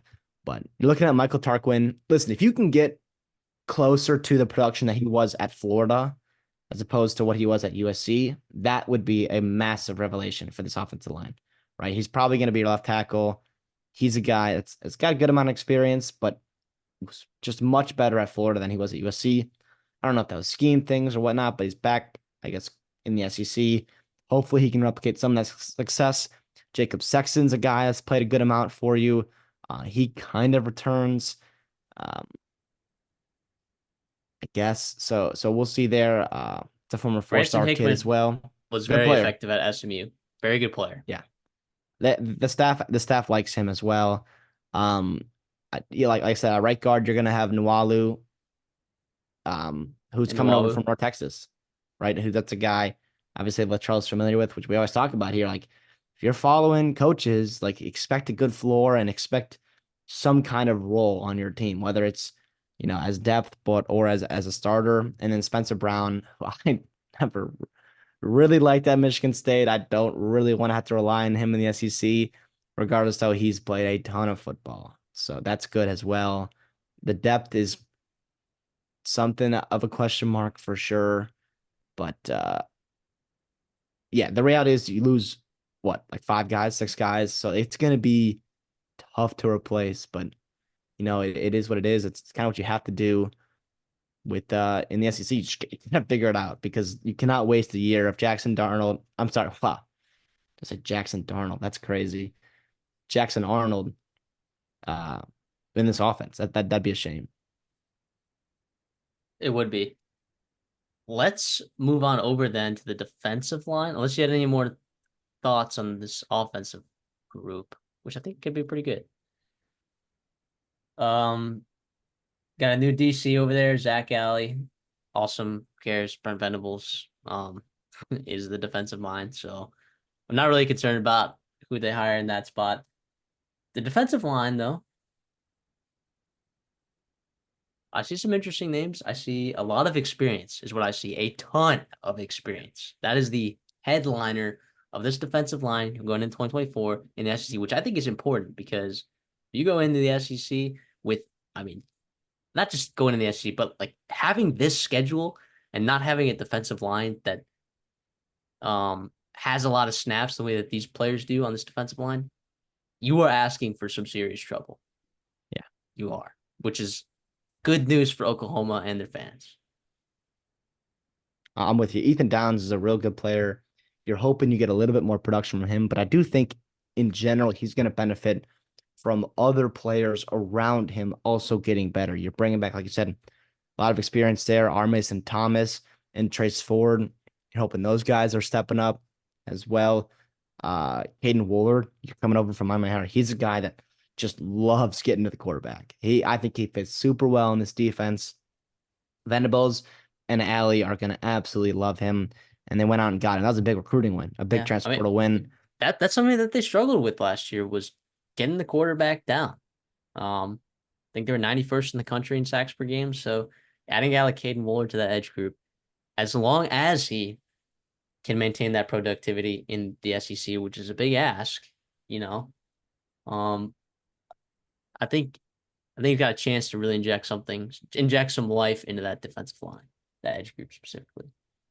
Yeah, and real quick, that group. I mean, everyone's kind of waiting on that 5-star, Adebore, Ade Adebawore. I'm sorry, 5-star kid. And he was he just pops right when you watch him play. He had some limited snaps a year ago. I still might think he's a year away, but that's why you went out and got a guy like Woolard, and you have Ethan Downs returning, so you're not relying too much on on a pretty raw kid who gave you 180 snaps last year. But if you can keep him under 300 this year and just really limited role, I think that would be a sign of other players stepping up and playing pretty well, but also, not forcing a kid into something maybe before he's too early or too soon, whatever. Maybe interior defensive line though, TCU's Dominic Williams. That was a big time get. I Oh thought yeah. he flashed really, really well when he puts it together. He's gonna pair with Dejon Terry. Those are two big time bodies in the middle of your defense. Obviously, the 5-star David Stone. We've talked about him. We really, really love him and his potential. And potentially if he needs to give you some stuff this year, anything you get from him though is gravy. But regardless, holy cow. And that's kind of what Venables, that's what he promised to do. And Lincoln Riley struggled with it. Obviously, you had the wide receivers, you had the quarterbacks, offense, right, was obviously really good for a while now, going back even Bob Stoops, but defensively, Brent Venables, that's what you expected him to bring in. You really expected him to have a consistent, very, very talented, deep defense, and he's done that. I think in year 3 here, I pretty much, I like this team. I like this defense. The linebacking core. You bring back Danny Stutzman. I mean, come on. What a humongous return. And we haven't gotten to the secondary yet. We will. There's other guys that could have gone to the NFL, but Danny Stutzman and Brent Venables mentioned this at SEC Media Days, like how, like what it means to that defense, right? And like kind of what goes in that decision because he could have gone to the NFL. Absolutely. But Danny Stutzman being there with the experience that he has, the production that he has, and the leadership that he's going to provide to this defense heading into the SEC, that is going to be invaluable. I think Danny Stutzman is invaluable. He was a fantastic. I don't know if he's the best player on this defense because I'm looking at another guy that, I maybe think is better, but I think Danny Stutzman is the most valuable player in this defense. Yeah, I mean, he is leader, heart and soul. He's a game changer, playmaker, everything you want in your middle linebacker. He is. And around him, you got a guy like Kip Lewis, who sounds like he's going to be the will there. It's a talented kid they brought in a couple cycles ago. I think they like his development so far. I'm sorry, Kendall Dolby is going to play that cheetah position that they have, kind of that nickel, whatever. He's a solid player for you.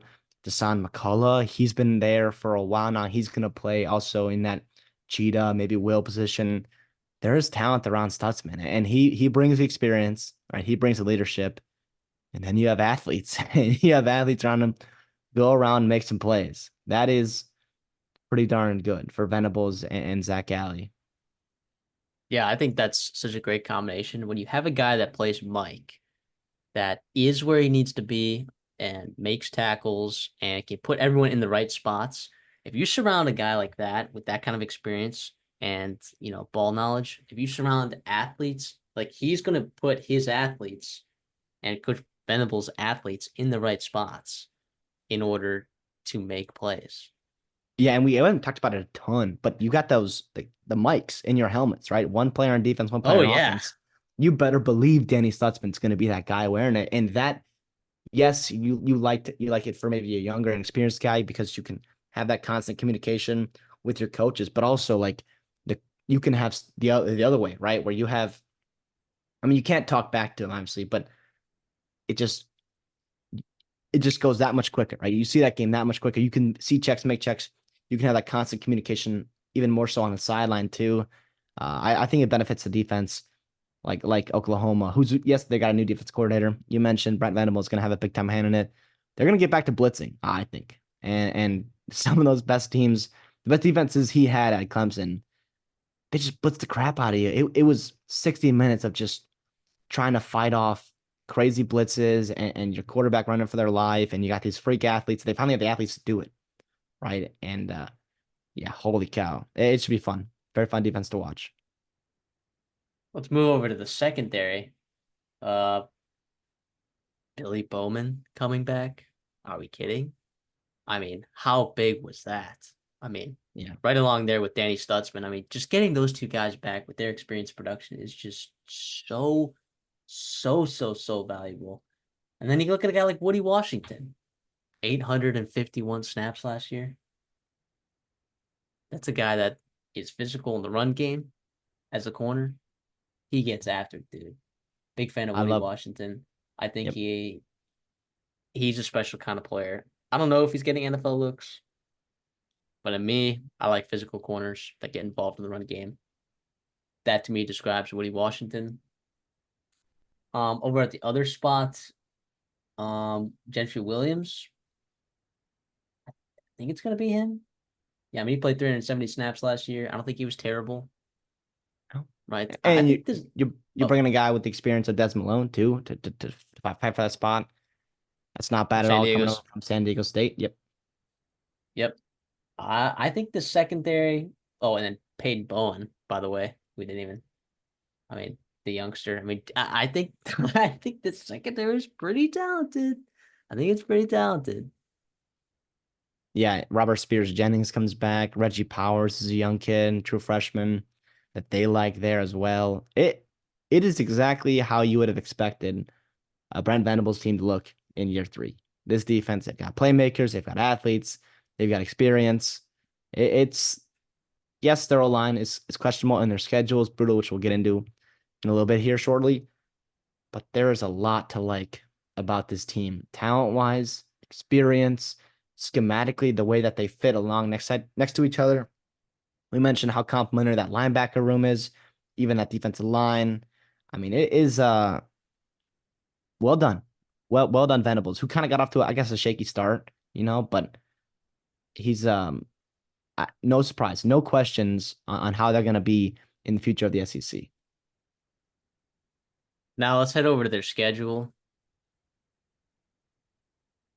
It's brutal, man. I mean, they got the short end of the butt stick when it comes to the schedule that they got dealt.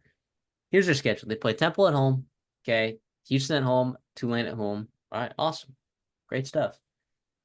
Um, in between Houston or sorry. No, and then they get Tennessee at home after Tulane. Then they go to Auburn, which it's not always easy going to Auburn. Then you get Texas at the Cotton Bowl after a bye. Then you go play South Carolina at home. Then you play Ole Miss on the road. Then you play Maine at home. And then you play Missouri on the road. Then you have a bye. And then you play Alabama at home. And then you play LSU on the road. brutal, brutal, brutal. I mean, LSU, Missouri, Alabama, Ole Miss, Texas, Auburn on the road, Tennessee. I mean, the worst team that they drew really was South Carolina. And guess what? South Carolina has a sneaky team this year that, Yeah. in my opinion, matches up pretty well against Ole Miss or against Oklahoma because they have a solid defensive line. Scary, scary, scary schedule, which is why their win total is only at 7.5. Because I mean, I look up and down this roster and I'm like, wow, this is a good football team, man. Like this is a good football team. People are counting them out, I feel like. But goodness gracious, they did not get any favors with their schedule at all. You're out of conference. I would assume that they go 4-0. Okay. But then in the SEC, it's can they go 4-4 in their SEC games? Playing again, like I said, LSU, Alabama, Missouri, Ole Miss, Texas, Oklahoma, or Tennessee, Auburn, and South Carolina. So if you win Auburn and South Carolina, you still have to find two more wins in those other schools. And I think they'll beat LSU. But you have to go to Death Valley. That's the thing. You have to go to Auburn. You have to go to Death Valley. Like some of your most winnable games, I think, in the SEC. You're going on the road, man. South Carolina at home, I feel pretty good about that though for them. But man, this is a tough, tough schedule. Yeah, they did not. And Oh, yeah. I I want to take the over really bad. I can't do it though. I'm gonna go the under, and I think I'm gonna regret that because I have a feeling this is a team that could win 9, 10 games. Really could. My questions on the offensive line are a big deal, and then and then the schedule, right, is really what it comes down to. If you told me right now, Arnold stays healthy, the O line is middle of the pack in the SEC, I would feel really good about the over. But I don't know how. I don't think either of those are a sure thing. Even you're out of conference, right? Temple's not very good, right? But Houston's a well-coached team. Right? They got a new coaching staff in there, even though they're not They super talented, but stink. They they do stink. stink, right? But It's not even the hardest the out of well-coached. conference game you have. No, Tulane also has new coaching staff, but John Summerall, is going to have those guys They humming. actually have talent though on Tulane. They actually do. Yeah, and they got guys from last year that were drafted and played in the SEC this year. But then, yeah, Tennessee. Listen, this team is talented enough to go, like you said, 8, 9, 10 wins. It's going to be tough, though. I mean, I hate to take the under. I really do. And I think, like you said, this could come back to bite us, but I'm I going to think go it under is. too. 7 and I really 5 think it is. seems like a good year in year one in the SEC here, but I mean, you're going 4-0, Auburn, even on the road. That place is going to be buzzing, buzzing. And by the way, that's Auburn who hasn't had to go on the road all year. That's still they've opened with 5 straight home games. So they're not gonna be too jet lagged there. I don't know, man. It's a shame that Oklahoma gets this schedule in year one, but If this it's gonna offensive be a line fun. though, if this offensive line is good, and I mean like top half, I think people are going to be talking about them as a playoff team in November. And their November is it's it's pretty tough, right? Missouri, Pretty Bama, tough. LSU. Missouri, Bama, LSU is brutal, and two of those games are on the road. Alabama, Yeah. who's your toughest team, you get at home. I mean, yeah, you could go 0-3 in those games for sure. Yeah, this is tough, man. I gotta, yeah, I gotta go with the under, which hurts me to say because I think this is actually a really good football team, which I don't know, but we'll see. We'll see. They're recruiting at a high level. Brent Venables, I think, has this thing headed in the right direction. So Oklahoma fans, do not worry. Do not worry. Let's move on over to South Carolina. This is a team coming off, maybe a rather disappointing season. If you look on the offensive side of the ball, that offensive line, I mean, struggled last year. But that was injuries. You had several true freshmen in there on that offensive line. I think things are looking up. I think things are looking up for the South Carolina team. I'm not gonna lie. I'm not gonna lie. But here's the thing that's not looking up: your schedule.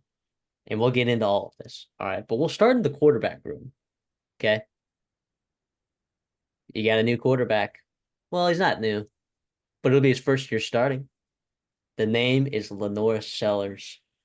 Everyone, everyone remember that game. Or sorry, everyone remember that name. He only threw a pass in one game last year, but he was 4 for 4 for 86 yards and 2 tutters. This is a guy who is absolutely gigantic and he can move.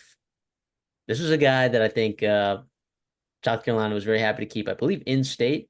He's from the state of South Carolina.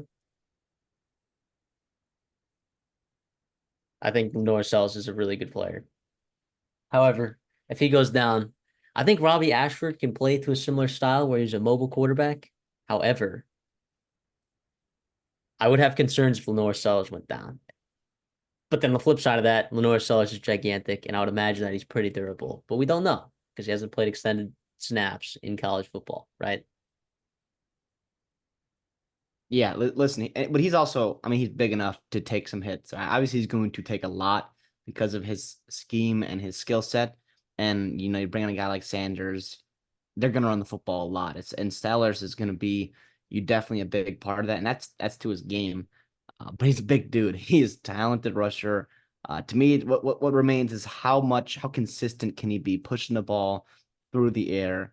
How consistent can he be? Now he's just a redshirt freshman, sophomore, year two guy. They got his feet wet a little bit last year. He sounded like, I mean, they've been behind him for a while. He's been turning heads over in South Carolina circles since last summer, right? So he's obviously, there's a reason why they didn't go out and get anybody to like compete for him for the actual starting job, is they feel good going in to the season with him. But again, yeah, you mentioned health, durability behind him. Even Luke Dottie, I'm pretty sure they're moving him to wide receiver. Right? I don't even know if he's still there as quarterback. Yeah, him and Robbie Ashford, similar skill set, which I guess you like in a backup quarterback. And I know they went after a couple other guys that they didn't quite get. AJ Duffy being one of those guys. Um, but regardless, Sellers is the name in this room. And whether it's this year or next year, I think he's gonna pop. Or at least this year he's gonna flash. He's gonna do some things that like you just like holy cow that leave you just breathless. But we'll see about the consistency. That's something I'm gonna be keeping an eye on. And it's tough when you have a schedule that's as tough as this, but you kind of ease into it a little bit, right? Which will be nice to get him. I mean, as much as you can into this schedule. It'll be nice to get Sellers, a little bit settled in, and then you get into some really, really good teams. Yeah, and you mentioned this run game. Last year, this run game was abysmal. He averaged 83 yards per game on the ground, which was good for 128th in the country, 2.8 yards per carry, which was good for 128th in the country. They only ran the ball 44% of the time because they knew it wouldn't work. That was good for 116th in the country. And that has an impact on your third down conversion percentage, which is only 31%, right? 118th in the country because you're not putting yourself in third and short situations, putting too much on the shoulder of Spencer Rattler. It is kind of crazy though, like for how bad the run game was last year, and some of that was due to Marshawn Lloyd leaving to go to USC. Oh gosh, South Carolina fans are gonna be pissed. I just called University of Southern California USC and not South Carolina USC, but went from USC to USC, right? And the offensive line struggles last year, like for how bad it was last year, they are going to be relying on it heavily, I think, in order to get some sort of offensive production going. But I think they have talent in that wide receiver room. But I guess we'll go into the running back room.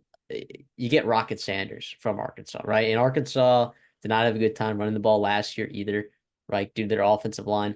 Rocket Sanders is a good running back. Okay. Let's not forget what he's done in the past, right? Last year, he was a little shaken up, running behind that terrible offensive line. Like, it's going to be different this year. Okay. It might not be 2022 Raheem Sanders, but I think he'll still be pretty solid, right? And then his backup, you got Oscar Adawe over there from North Texas, who had 700 yards and 6 touchdowns for them. Um, Behind that, Juju McDowell, who the staff likes a lot, and I know fans are like Juju McDowell a lot as well over there. I don't know if he'll be third string, if he'll work his way to second string. I'm not sure what it's going to look like, how those touches are going to look like in the backfield behind Raheem Sanders, but we know at least Raheem Sanders is getting the majority of these carries. Yeah. Yep. But obviously, it's also about him staying healthy as well. Um, Juju McDowell, right? He's coming back. Um, but yeah, you mentioned, you got the guys leaving. It's kind of been a huge overhaul past couple of seasons from that room. Regardless, so yeah, Sanders and Sellers, that duo in the back there. Holy cow. That should get fans really, really excited. One more note on Sellers though before we move on. They're bringing in Mike Shula, a guy former head coach in the NFL. He will assist Dowell Loggins with your quarterbacks there, and he's also a guy that has experience with Cam Newton. And I'm not calling Lenore Sellers Cam Newton, but there are similarities physically, right? And the talent wise is there, and obviously that's awesome to have Shula with that experience not only in the NFL but also working with a talent similar to Sellers' style, and hopefully being able to get the best out of Lenore Sellers because in those years at Carolina with Cam Newton, Cam Newton had some great years, which will be exciting. I think that's only positives for the staff. I think Lenore Sellers is 6'3", 245. Cam Newton was 6'5", 245. Pretty close. They got the same build. You know what I mean? Well, Lenore Sellers looks like he's a little bit more built wider for sure. He is. Also, I mean, the rec specs, man. I mean, how can you not root for a guy like Lenore Sellers who is rocking rec specs in a Mhm. college football game at the quarterback position? That is unbelievable. I love every second of that. If you're running over kids with the rec specs, that's crazy. If you're a linebacker and you're filling a hole and all of a sudden you're on your back and Lenore Sellers is getting up a couple yards downfield and he's got his rec specs, I mean, And his eyes are just like gigantic because they're like magnetized, like magnified like 8 times. Yeah, holy cow. I But imagine that being awesome. you mentioned that wide receiver room, and it's kind of sneaky, I will say. I mean, you lose a guy like Sneaky. Xavier. It's good. Okay, yep, we'll get to that. So Xavier Glenn obviously was the focal point of that offense. Behind him, there was not much else. It was Trey Knox, right, a little bit, and that was it. Juice Wells is hurt. He's over at South Carolina. I'm sorry, he's over at Ole Miss. Gonna do good things there. He was hurt last year. But you bring back, first of all, you bring back a guy like Nick Harbor, who, South Carolina fans and recruiting nerds as well will remember him. 6'5", 242. Holy cow. Didn't have the production, but he kind of bopped when he did. And he's just a deep threat, uber speedster guy. Hopefully he develops a little bit. And with the guy, the talent of Sellers, maybe, consistency over the middle of the field is not his strong suit. But I do know he throws a pretty good deep ball. And Nick Harbor could be a beneficiary of a guy like Sellers. And then Jared Brown, man. I love Jared Brown. I don't know how he was only a 3-star transfer. He was so good. He's speedy, big play guy, over 700 yards, 4 touchdowns at the Coastal last year. Yeah, he just wasn't like their number one guy. Like I think people looked at Sam Pinckney and like that's, I mean, a special talent over there, Coastal Carolina. And I think just Jared Brown, I think just gets overlooked, but he's so good, like you said. And I'm with you there. And then a couple other transfers. Uh, what was that? Huggins Bruce. You got Delvion Campbell coming over, and then the young kid Jacobs coming in from Florida State, former high recruit, kind of deep threat kid. I don't know. I see 5 guys I feel here with some good game experience, different versatility, different skill sets that are kind of going to come together and be pretty nice for you. Plus, you add in a guy like Joshua Simon and Brady Hunt, a nice piece from the MAC. Yeah, I mean, I don't hate this room at all. Yeah, no, they got some good pass catchers. Gage Larverdane was really good for Miami, Ohio. And that was a team that struggled to throw the ball late in the season because, Brett Gabbert went down and they're relying on a guy that maybe was not the best passer of all time. Gage Larverdane still found production. Gage Larverdane, I think, is talented enough to be an SEC football player at a high level. I think I normally you talk about like what do like G5 transfers, what's their transition going to look like? I think at wide receiver, you're able to transfer a little bit more than necessarily like offensive line, or even defensive line, or in the secondary. I think wide receiver, that skill set translates a lot better. And I think Gage Larvithane and Jared Brown are both really, really good G5 players that I think are both talented enough to play in the SEC. I really believe that. And you just, like you said, and then you add that with Nick Harbor, Campbell, Amari Huggins, Bruce was just a sleeper guy that they got in the portal as well. I think they really revamped this wide receiver room because you forget you lost a lot. You lost Xavier Legette, who was a first round pick, and then you also lost Juice Wells, who I know was injured last year, but still he was a guy that you expected to have 900 to 1,000 yards at least for his team next year, and then he goes over to Ole Miss, right? And I'm sure he'll do really well there. He's a spectacular talent, but so you can't ignore what you lost, but you can be excited about what you got, right? Like I think Jared Brown and Gage Larvadain can equate Xavier Legette's production in the aggregate. Could they produce Wells and Legette? I don't know, but Wells was hurt last year, so doesn't really make too much of a difference to me. So I still think that they're gonna have talent. If Nick Harbor takes that next step too, man, it could be really dangerous. And you saw like they were force feeding him a little bit in the beginning of that Texas A&M game, and then they just stopped going to him for some reason. I don't know what it was. They were force feeding him, and he was getting it done. And I'm excited for him to have more than 20 targets this year, which is what he had last year. No, I'm with you here. And now let's get over to the offensive line. And this is what South Carolina fans are hoping to see, right? This is, I think, the biggest question mark, even though you're replacing, kind of your quarterback, your running back, your wide receiver. Like this to me is the biggest question mark on whether this team makes a bowl game and does some other things, frisky in the SEC, or whether they can, really bottom out. And I want to hear your thoughts on the offensive line. You got a couple guys coming back who maybe didn't play well last year, but got their feet wet. Maybe getting a little bit Mm-hmm. better. How's that depth? You're bringing in some transfers. What's how are you feeling about this? Babalade and Ball, I think, were thrown into a really bad position last year, uh, being that they were true freshmen. You do have two true freshmen though that you bring in this year that are very talented that could find themselves on the offensive line at some point competing for a spot. Like I think about Josiah Thompson. Holy cow! Mhm. What a spectacularly high rated recruit there. But Trevon Ball, I think is fine. He was not that good last year, and neither was Tree Babalade or Babalade, but couldn't tell you how to pronounce that. But yeah, just that from year one to year two jump, I expect to be a substantial boost. And I think the issue though with the offensive line, like it has to be physical because you're gonna have a big quarterback, a big running back, big physical receivers that are good run blockers. Like this offensive line needs to match the physicality of the rest of the skill positions on this offense. And I think it can do it. I think it can do it. I think it will get significantly better than it was last year. Even if it's marginally better than it was last year, that's still going to be a significant upgrade because it was horrendous last year. No, I'm with you. You mentioned, some of that physicality, and at least they got the size to do it. You got a bunch of guys well over 300 pounds, even those freshmen you're bringing in, right? We talked about Josiah Thompson. He's 6'7", 300 pounds. Cam Pringle's another freshman. He's what, 6'8", 345. In-state kid from South Carolina. It's pretty exciting. And then the transfers, Kamar Bell, Arian Parks. What can they give you? Is it good? Are they just good depth pieces?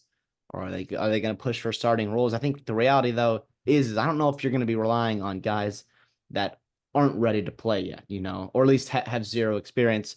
We'll see what they do at right tackle, but I don't know. I don't know. I do I'm the not plugged in the program, but I would not be shocked if Josiah Thompson gets reps there at some point. that would be pretty exciting. I do think he would be.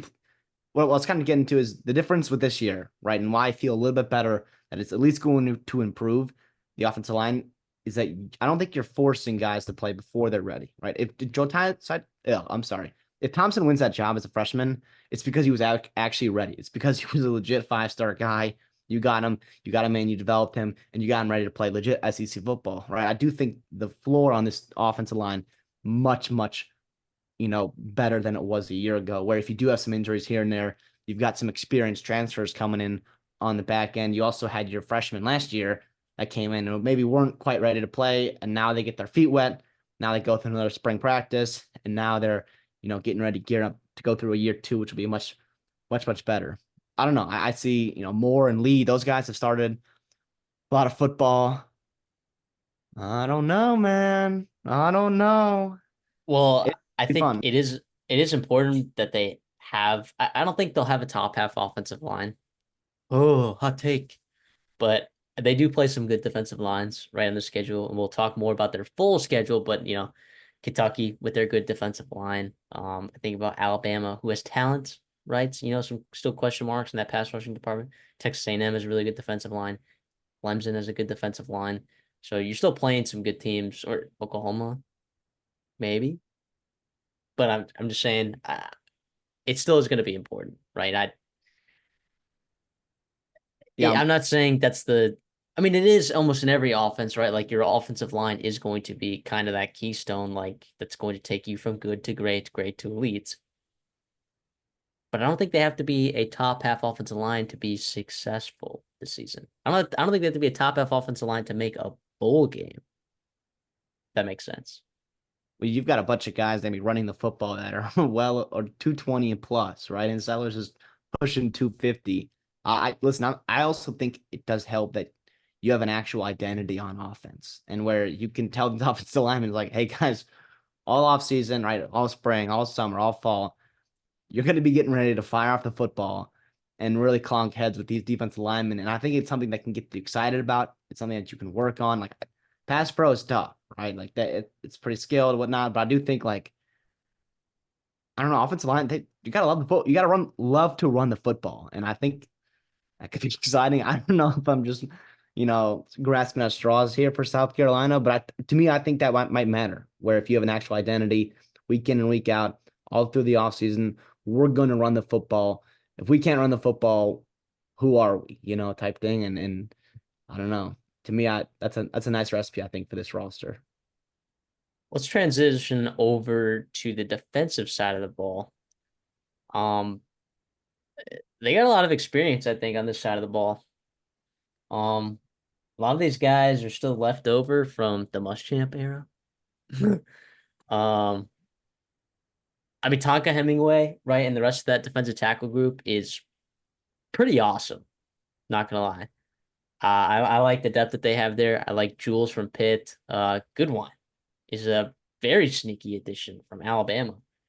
Uh, that I think could have an impact. That maybe you're not seeing on the depth charts is very high, but I think that's a guy that can definitely impact the game in the interior. Yeah, yeah, Jules is another guy from Pitt coming in, the transfers, and those guys don't have to come in right away and beat game records because you mentioned Hemingway. Tonka Hemingway is really good. TJ Sanders is pretty good at 6'5", 295. But that edge group excites me. It really, really does. I think it kind of got overhauled overnight, right? You're bringing in Cal Kennard, who was really good for Georgia Tech. He's a guy 6'5", 240. Almost 7 sacks last year in the ACC. That's pretty good production.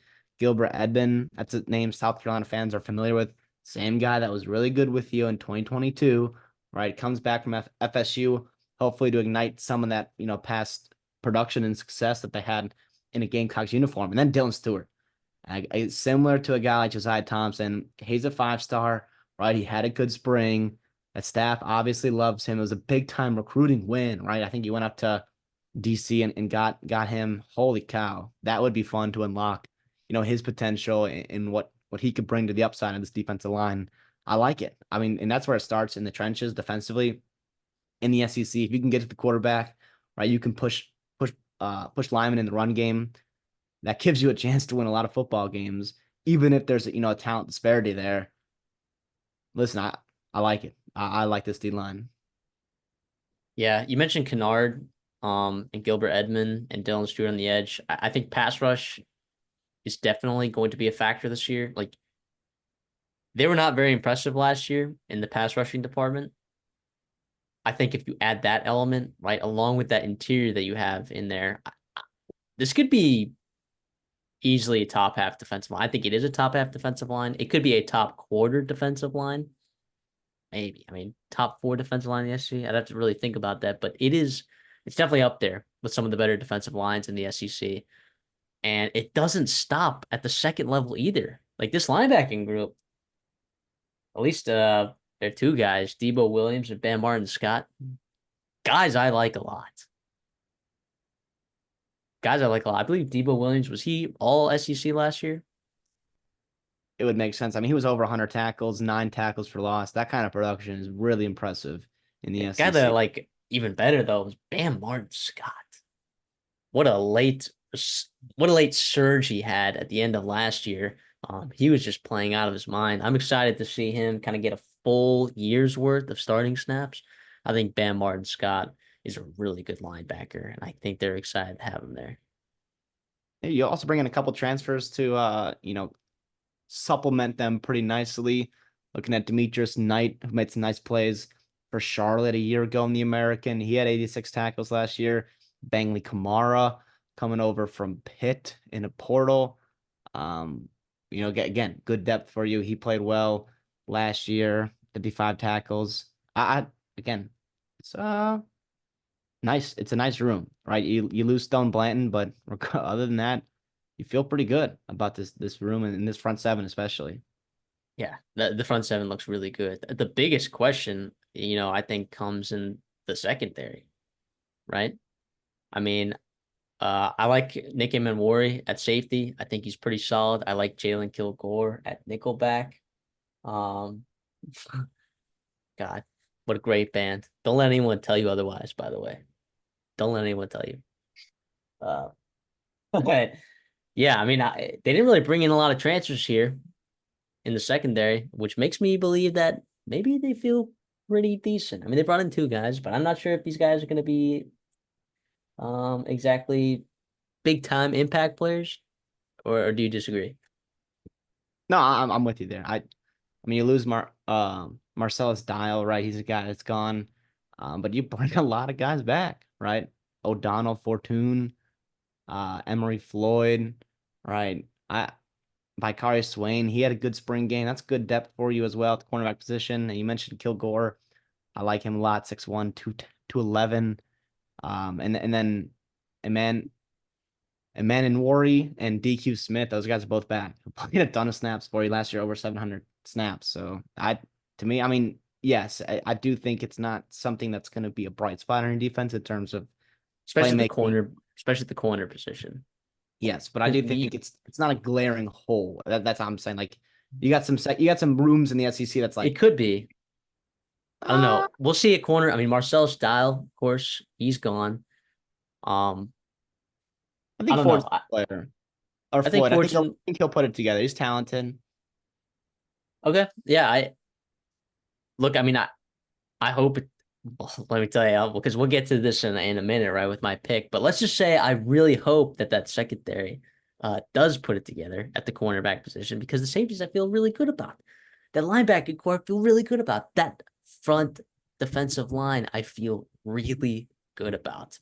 And I know South Carolina fans, some of y'all have your opinions about Clayton White and that defense over there, but you cannot argue that the talent is not there, right? This is Clayton White's year to kind of show up, if you will. He's playing some pretty good offenses, and we can talk about that in just a second. But I do want to bring up special teams real quick. We don't do this with every team because not always it is a big impact on the game, right? Uh, but I think losing Pete Lembo to the head coaching job at Buffalo, I think is something that you, in terms of South Carolina, have to bring up because this special teams was one of the best in the country these last couple of years, right? Like that year you went 7-5 and beat Clemson, beat Tennessee. I mean, a big part of that was that special teams. It was the best special teams in the entire country. You beat Texas A&M because you scored early on special teams. I believe they recovered a muffed punt in both the Tennessee and Clemson games. South Carolina fans are going to correct me on that, but it was definitely one of those games. Kai Kroger is one of the best punters in the entire country. He is really good. He is the real deal. He's a good athlete. But Pete Lembo was orchestrating it behind the scenes. We'll see. We'll see. And Pete Lembo is a guy that's had success as a head coach, as a special teams coordinator at a number of places, not just South Carolina. So we'll see what kind of loss that means. They bring in Joe DeCamillis. I don't really care who they bring in, right? All I know is that they're not Pete Lembo. All right. Probably a little bit of a downgrade. But I also do think that culture is there where Beamer has an importance on it. And I'm sure like special teams, yes, your coordinator is a big deal. Pete Lembo, he did find advantages and he did take them. And obviously, like if you're a team like South Carolina and maybe you're not quite as talented as Tennessee or as Clemson, right? But you got to find ways to make up, close that gap. And it's through special teams, it's through explosive plays, right? And Pete Lembo knew that more better than anybody. But also Shane Beamer, I think he puts an emphasis on it too, and I do think it'll help, at least ease the transition right from Lembo to DeCamillis, where you're going to still have practice time set aside for special teams. You're going to have legit athletes, players playing on special teams, not afraid of them, getting hurt or whatnot, getting tired throughout the game. The special teams players, that's going to matter. And also Gage Larvadain, right? He did some good things at Miami, Ohio in the punt return game, maybe hoping he can add a spark for you in the return game, not just like at the wide receiver position. But you're right though, Pete Lembo, you had to mention it because there's a reason why he got a head coaching job because he was that good. Yeah. Let's talk about the schedule, right? Because their over win totals at 5.5. All right. And it is juiced a little bit to the under in some places. I'd have to I'd have to check. What does FanDuel have it at? Oh, it's actually juiced to the over. What do you know? So you open up with Old Dominion at home, then you go to Kentucky, then you get LSU at home, then you get Akron at home. You have a bye week before you kind of get into your most brutal stretch of the year, where you have Ole Miss at home, then you go to Alabama, then you go to Oklahoma, right? Then you get a bye before you get Texas A&M at home, Vanderbilt on the road, Missouri at home, Wofford at home, and then you end the season with Clemson on the road. Give me the over. Give me the over. Let's go. And the schedule is brutal. I cannot stress that enough. Okay. You're playing LSU, Ole Miss, Alabama, Texas A&M, Missouri. You get Clemson and you're out of conference. Oklahoma on the road. The Oklahoma on the road. I mean, just not the easiest schedule at all. Now you could have pulled Georgia, sure, but whatever. And Kentucky, a winnable game on the road, right? So where am I gonna get these 6 games, right?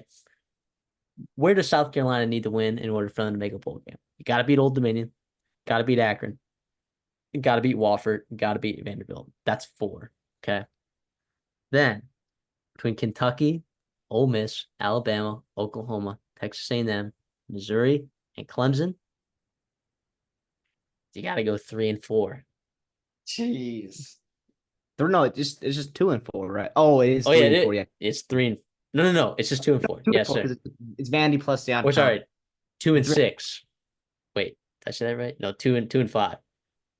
You just gotta win 2 of those. You just gotta win 2. And besides, you get Vanderbilt on the road, right? So you get an extra home game, that A&M game after the bye week. That's a sneaky game for South Carolina. Defensive line is going to be a big problem for them, I think. But I don't know. Just a thought. I think Kentucky early on. I think they could catch. I think LSU week 3. No one's talking about it. I love South Carolina in that spot against LSU. I really do. And If they can LSU, get the cornerback situation figured out by then, or if they just show improvement in those first 2 weeks, I think that LSU team is in for a tough time. I really do. listen, I wish I was with you. I'm on the under, it pains me to say it, and I know I'm gonna regret it because Man. I'm looking at the schedule and like you were doing, I'm adding up the wins. And here's what I'll say: it's I'm not gonna pencil in Vanderbilt as a win just yet. Okay, and I say that Oh, we'll talk about Vanderbilt later in this video, right? But I will. Vanderbilt, listen, I think they're going to have an identity this year, right? They're circling this game on their schedule, right? Especially after what in the month of November, like this is their winnable game, right? This is their winnable game. They want to hit that and get their win in the SEC. I don't know, man. But I'm with you here. It's like I'm probably gonna regret it because South Carolina always beats a team that they just should not beat, right? And that's what's gonna cost to get up to 6, right? You're going to beat a team that's going to be favored over you and probably pretty heavily rated or highly rated in the power rankings, not only SEC, but also in the country. I love that they're getting back to an identity, running the football super well. I do have question marks. Like you said, at cornerback, I like him, but I do think it's not good enough to where LSU, right? Kentucky speedy receivers, Oklahoma, those teams could really, obviously, Missouri, holy cow, they could give you problems, right? And your offensive line, I don't know if it can. I mean, LSU's O line, D line isn't the best, right? We've talked about that. I don't know if this O line is good enough to just have their way with that LSU team. Same thing goes for, Missouri and Oklahoma. I don't know. I don't know, man, but I hope you're right. I'll be rooting for South Carolina because listen, I like Beamer, Shane Beamer there. I think he's doing good things recruiting. I think they're assembling good coaching staff. I like the Sellers future there for at least a couple years. He'll be fun to watch in the SEC there, but give me the under. I think there's a chance they go into Ole Miss undefeated. I think there's a real chance, legitimate chance. I'm not saying it's going to happen. I think the most likely outcome is probably 2-2, 3-1, but I think there's a chance. In that case, they're walking to that 6 wins, walking. So, and it's a team that I've had good feel on the last couple of years. 2 years ago, pounded the over 6.5. Holy cow, was that a sweat? I thought it was dead going into that those Good. last 2 weeks. And it was awesome. It was legitimately unreal because like it was like at like plus 145, right? And I pounded it. And I'm like, oh, it's dead. And in my spreadsheet, I actually like it already chalked it up as a loss. And then they go out and kill Tennessee. And then then I'm like, all right, okay, now we got Clemson. And that was the week that y'all were in town, College Station. We were going to the LSU game. And we were watching that at Harvey Washbangers and South Carolina. Just having their I way. mean, just it was awesome. So, and then I, last year I pounded the under. So it was like I feel like I've had a good feel in this team, and I really like what they have this year. Listen, I want to ask you this as an A&M fan, right? Week 10 is they're hosting A&M for homecoming, right? No Yeah, secret, right? You mentioned that game with Pete Lembo a couple years ago. They've had their way with South Carolina, or South Carolina's had their way with A&M. They're yeah, just as that one year, well, just that, just that one game. they had their way in that game, let me tell you. And Okay. how Even though it nervous came down to Connor Wigman's first drive ever on the last possession, almost tied it up, whatever. It's fine. how nervous does that game make you, right? Because I mean, A&M's got a bunch of winnable games. Oh, this is a more talented team than this team was 2 years ago when When A&M I lost. Yeah, Like and you're this is a more talented team. That's saying not so that game is making me nervous, right? And we'll talk about Texas A&M, but this game makes me more nervous than a couple other games on the schedule that I think people are going to be surprised about. all right. You heard it first. So let's move on. Let's head on over to Tennessee, shall we? Knoxville. Got some new faces. Uh, Specifically at the quarterback position. New, not new. If you watched the bowl game last year, you saw Nico Amalieva. Yes, that's how you pronounce it. Iamalieva. Well done. Write that, write that down. And he played pretty well in the Iowa game, I thought. He's played well in every spring game I've ever seen him playing. Like he looks the part. He really does. Every bit of that 5-star rating that he had coming out of high school, he really has looked the part, and he has the weapons around him. He really does. No, I'm with you. The question here is going to be consistency in year one of the quarterback, and also the depth behind him. I don't know if I love a guy like Gaston Moore. I don't think Jake Merklinger is ready to play yet. It's still a couple of years till you're getting George McIntyre, right, and to Knoxville. A highly rated recruit in that is it 25 class? Yeah, I think 25 class. So yeah, Nico, like you said, holy cow, he has just really impressed, right? I think that staff, and I credit to them because they could have put him in last year, right? Joe Milton had some ups and downs, and there was a lot of cry for Nico. You obviously the NIL contract was the worst kept secret in college football, right? He's a guy that Tennessee fans were just hungry for after losing a guy like Hendon Hooker to injury at the end of the season in 2022. And I think Nico, I don't know if he makes any difference in the win and loss, but I wonder, I really like that they just let him develop, right? And they just let him stay healthy and just see what it's like, get his feet wet in college football, and then you let him take over in the bowl game. I mean, I was really impressed with his running game, right? I mean, obviously he had all those touchdowns rushing the football, but that's a different athlete, man. And for people that don't know volleyball, right, and especially men's volleyball, like there's really, really good athletes playing, right? And he was an elite volleyball player and quarterback same time. It's going to be about consistency though, right? Because he is inexperienced, right? He's going to be it's a quarterback friendly offense, right? But it's not an easy offense for sure. You're going to have to make consistently accurate throws. And that was the beauty of Hendon Hooker, but the upside, what he can do, man. Holy cow. He is like the picture perfect of what you want to build in a quarterback, right? 6'5", 6'6", right? Crazy arm, dual threat guy. And yeah, I'm really excited to watch him play this year. Yeah, he's really good. Now they lose two running backs in that room, but I'm not all that worried because I think Dylan Sampson is a absolute monster, right? You also have Cameron Seldon in that backfield as well. I know he went in under. He had shoulder surgery in the spring, and I know he missed all spring practice. But all the reports I'm hearing is that he's progressing pretty well, and he's almost back to full health, so he could be back in time to play in that game. Uh, that's not a guy with a ton of experience, just a true sophomore, only 25 carries last year. Khalifa Keith is also in that list as well, 11 attempts last year. He was a true freshman last year as well. Peyton Lewis, I know, is also dealing with an injury as well. So we'll see if that running back room can get healthy. But as long as Dylan Sampson is healthy, to me, in my mind, he's a very good running back. I'm all in on Dylan Sampson. I think he's really spectacular. No, I'm with you too. I mean, he was a guy that took in our fantasy draft, right? He is a guy I expect that yes, you had some talented players last year in that draft or in that room, and they're going to the NFL draft. They already did, and they'll do good things in the NFL. But I do think Sampson's I wonder if you get better if you're just giving him the ball significantly more than you did last year. I mean, he only had what 100 attempts. I think if you almost double that, I think you could have some really really nice pieces. And Heupel and well, for all the the fun that they get and the glamour that they get with a guy like Jalen Hyatt, right, and what they've done throwing the football in the past couple of years.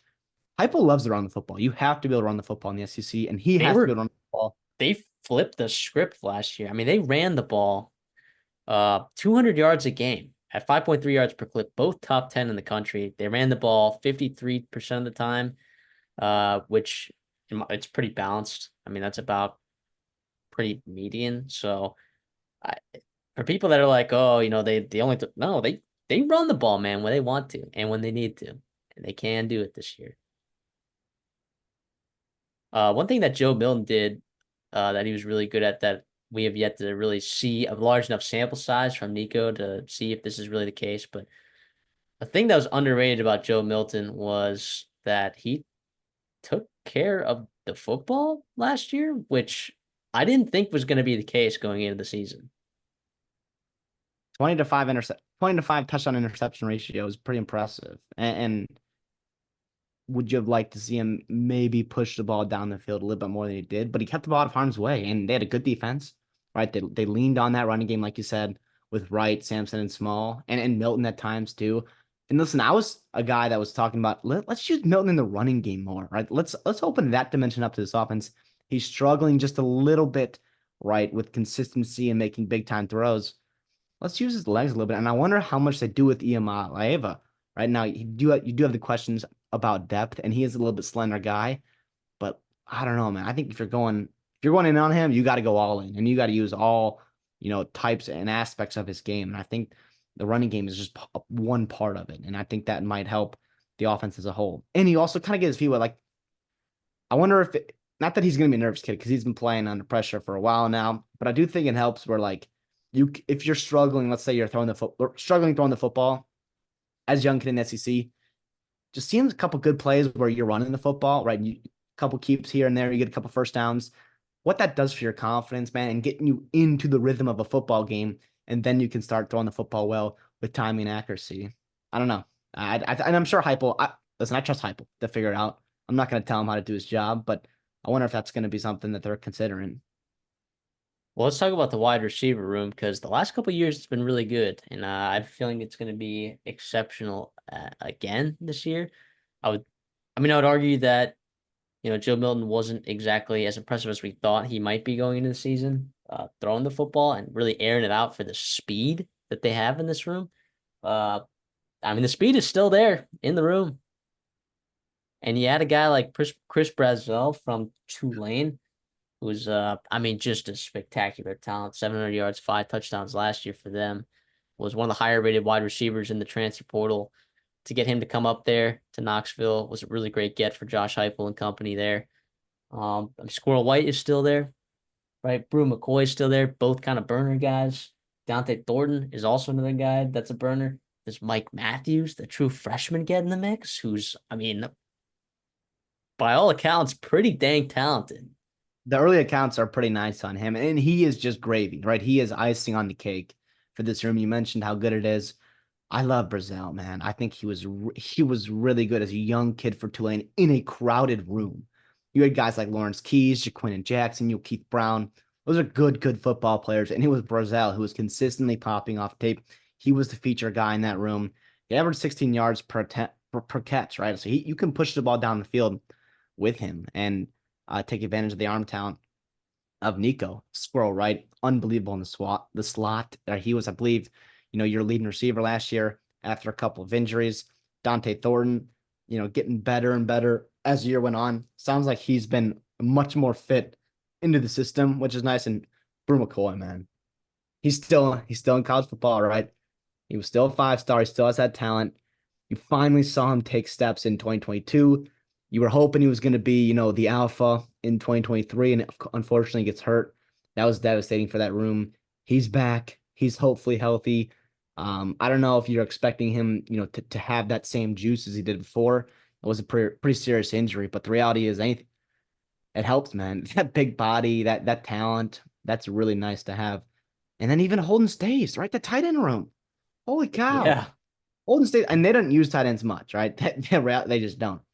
McLennan Castles actually, he had 22 catches, which was pretty good and a lot more than I think they were expecting. But Stays is a guy from Notre Dame who is really talented receiving, catching the football. How much do they use him? That remains to be seen, but he's a great compliment. And also, we've talked about it before, right? You love this point where to use tight ends down the middle of the field, to use big body receivers across the middle of the field, you need taller quarterbacks, or at least that helps, right? And Nico is as tall as they come, right? And I think he can really attack and put pressure, right down the middle of the defense. Yeah, I agree, man. I agree. I like this. I like these pass catchers. I Yeah. like the running back. I like the quarterback from what I've seen so far, but still obviously some uh we need a bigger sample size, of course. But if you want to get to like the middle of the field point, Joe Milton utilized the middle of the field all the time. He just wasn't that efficient with it, you know. Maybe if you get a better tight end in there, maybe a guy like Chris Brazzell, get him find a way to get him in the middle of the field as well. I think that they could maybe be more effective in the middle of the field. But I mean, they threw the ball between the numbers a lot last year. A lot. Which I found interesting because I think Joe Milton's arm talent also plays to where he can get the ball outside. And I thought they had the speed to maybe, get on the outside, get the ball on the outside. But uh Joe Milton was not very efficient, really doing either. He wasn't all that efficient a quarterback, but we'll see what Nico can do there. Let's talk about the offensive line though, because by golly, I think it's a pretty solid offensive line, unless you disagree. It's gonna look much different than it looked rolling into Gainesville, right? What was that week 3 last year, Oh, where it with was like just all those, all of yeah, itself, right? It it's like tape job. it was tough to watch, and he had no chance winning that football game. But to me, obviously, we can talk about the returning guys, returning production, which is awesome, right? Cooper Mays, Carrick, John Campbell, right? pretty darn good players. But Lance Hurd, man, I think he elevates the upside in this room. A year ago, right, Tennessee had to replace both of their tackles, who were pretty darn good players, and they kind of felt the effects somewhat throughout the season. Lance Hurd slides in at left tackle. He's a guy, former 5-star, comes in from LSU. It's not just that he didn't transfer because wasn't good, right? He didn't live up. He wasn't a bust, right? It's not that he didn't live up to his 5-star ceiling. LSU really liked him. We did a video about him in that transfer portal. This was a big time get. This was one of those rare commodities, those rare opportunities where you have really, really talented linemen, and the icing on top is he's got multiple years of eligibility. Really, really good lineman coming into the portal, and holy cow, he was just behind two unbelievable tackles, John Emery and Will Campbell, right over at LSU. Those guys can be first round picks, so it is what it is. But Hurd wanted to play. Tennessee's like, hey, you can play here. You can protect Nico, and we can do some good things with him. And holy cow, I think he comes in and really elevates that room and the ceiling of this room. Yeah, and for him to be a young guy, I think Tennessee specifically has a system that is very simple for a tackle, especially. Like I know like NFL scouts, they love, well, not NFL scouts, NFL scout wannabes love, love downgrading tackles that come from Tennessee because the the quarterback doesn't, there's not a whole bunch of different drops, right? It's a very consistent drop every single time, right? So it's very predictable where your quarterback is going to be and where you need to set up for these tackles. So I think Lance Hurd being young, I think that kind of plays to his strengths. And I think these tackles, John Campbell, Lance Hurd, I think they're going to be all right. Now the depth, I don't know how much I love the depth. Lampley is a guy who had over 200 snaps last year. I think Lampley is a solid option there. Uh, these other guys, I don't know, right? So we talked about this with LSU. LSU, really great starting five. Don't know if I love, 7 through 9, 7 through 11, right? So we'll see. Tennessee just got to stay healthy. And we saw the effects of that last year when those guys went down. They played Florida, like you mentioned. I mean, where they just got, bullied, bullied. That was not good. But let's move over then to the defensive side of the football because we know that the offensive side is really solid.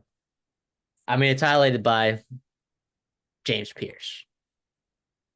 Just, I I mean, mean, a freakazoid edge, right? Freak. He's just done. yeah, him and Tyler Barron last year were really fun to watch. Now Tyler Barron, obviously, he's had his fun in the portal. He's been here, he's been there, Yeah. he's over somewhere else now. I Roy kind of like Kent. I've Roy kind of Kent. lost track. Regardless, though, right? James Pierce is back, and he is obviously a monster. He is deep, deep into top 5 and higher, top 3 NFL draft picks for next year for a good reason, right? His pass rushing tape is about as good as it comes in college football. Holy, holy cow. That's obviously going to elevate your room. That's obviously going to do wonders for you defensively. The surrounding cast around him, we'll see. I think there are some solid pieces. I think you need a couple of guys to progress from last year to really maximize this defense. But Pierce is a great building block for you. Opposite him is what's going to be Dominic Bailey, probably a rotation with guys like Bryson Eason, Joshua Josephs, Jordan Ross, right? The 5-star. How much can he contribute in year one? He was guy what they went into Alabama, right? They went in Birmingham and they got a 5-star guy, top 10 player nationally, right on Nick Saban's nose, right? As a little parting gift, right, from the Volunteers as Saban heads on out. And they got Jordan Ross. And I listen, I don't know. I mean, 6'5", 235, hopefully 245 now.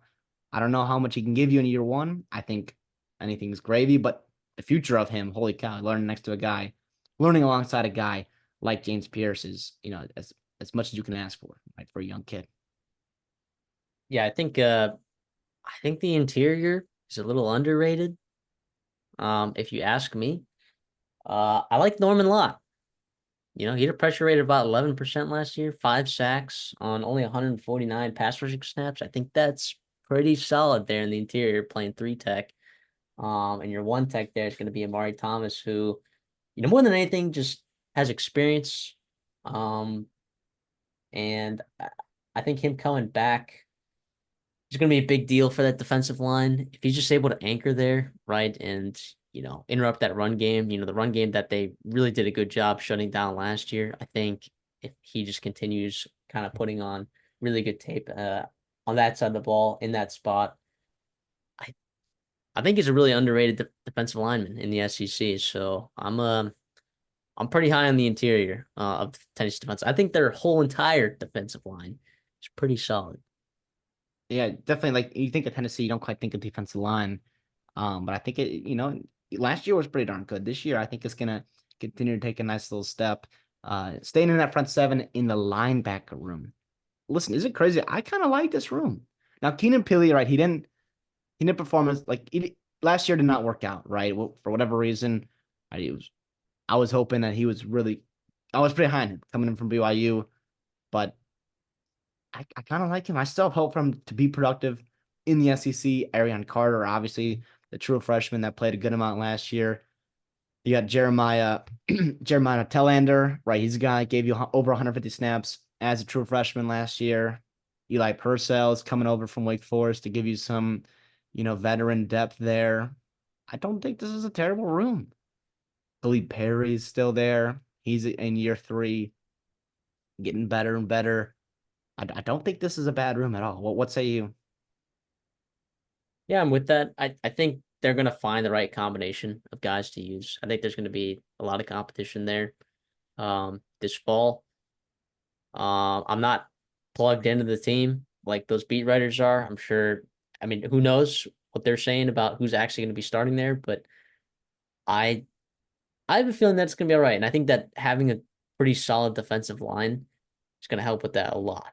I really, really, really believe that, and hopefully some game script. Right, if you're scoring a lot of points, maybe that's going to alleviate some of the pressures on that defense and that linebacking core. Again, I mean, what are we talking about with linebackers? There is a difference between having experience and talent, but um, experience is incredibly important to have, and it's definitely surefire stability. Having surefire stability in your linebacking room is really important, and the number one way you get that, of course, is experience. So they got a lot of guys that have had a lot of snaps in college football before. Even if I know you're looking at, two true sophomores in that room, but they had snaps last year. That's the important part. Like they're there, they're ready to go if need be. Yeah, yeah. And the question here, though, is the real big question I think everyone's thinking about is that secondary, right? It was pretty bad last year, and Yeah. did it get much better? Did it get? I mean, they tried a bunch of things, right? You're bringing in a couple transfers, you've got a couple guys returning, in that safety room, but It's I gonna be don't. young at the cornerback spot. Yeah, hopefully. Listen, Ricky Gibson. You mentioned young guys. He was a guy that you know was it great last year? No, but what do you expect from a true freshman in the SEC? He gave you 140 snaps last year, though. That's good experience. Obviously, McCoy from Oregon State, McMurray from Temple. We'll see how much they can, really help you. In secondary room, I kind of like Andre Turrentine, right? I don't think he's terrible at all. Um, he was, I thought he was pretty good, right? And you match him with a guy like Jacoby Thomas from Mid Tennessee State. Obviously a local kid in Tennessee. They're hoping he can, give some good production, even though they're stepping up a level in competition or a couple levels in competition coming from the CUSA. But then Boo Carter, man. Boo Carter, a talented safety product. Interesting. Listen, he's not the biggest dude, right? But I think he comes in. I think he can give you good snaps in year 1. I really like his game.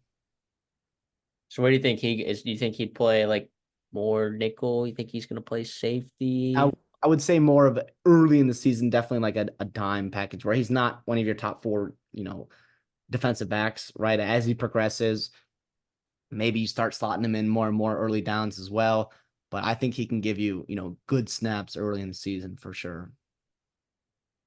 Okay. I mean, if he steps up and can kind of fill that role and maybe progress and earn a starting spot later in the season, I mean, all the better, right? All the better.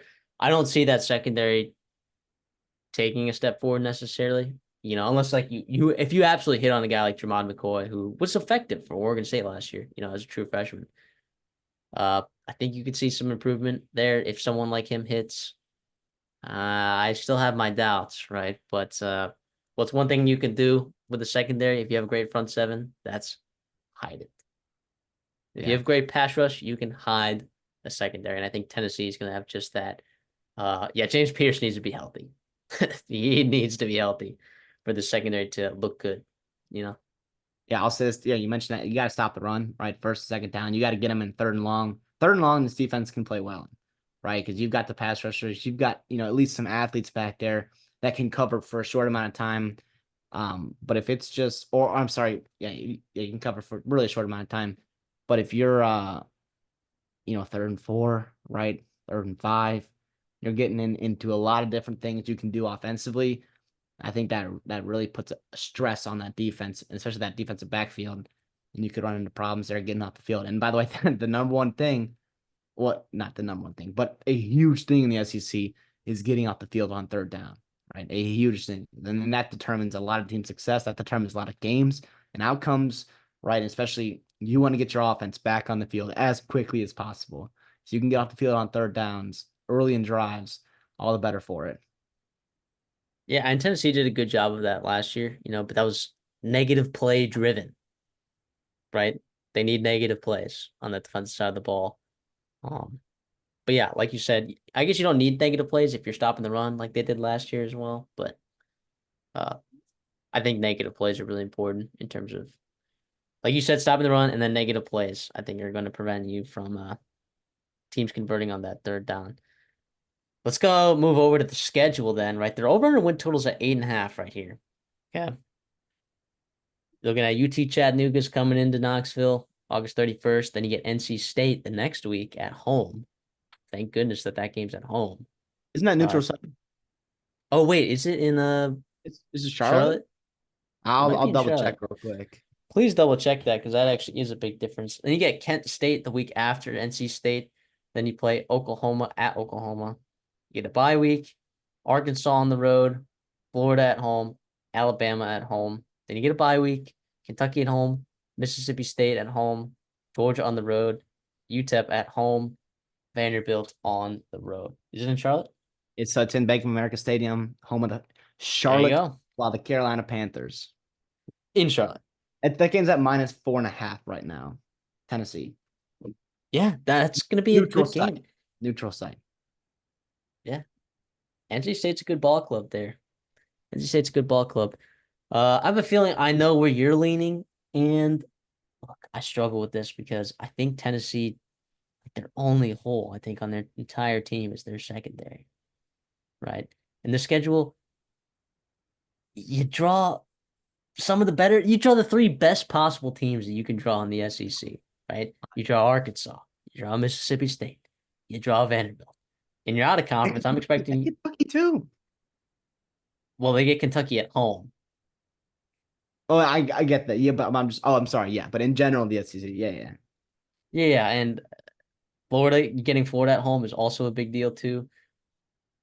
If you go 3-1, you're out of conference. Say you lose to NC State, you go 3-1 out of conference. You win those bottom three SEC games, right? Then you got to find three more wins between Oklahoma, Florida, Alabama, Kentucky, and Georgia.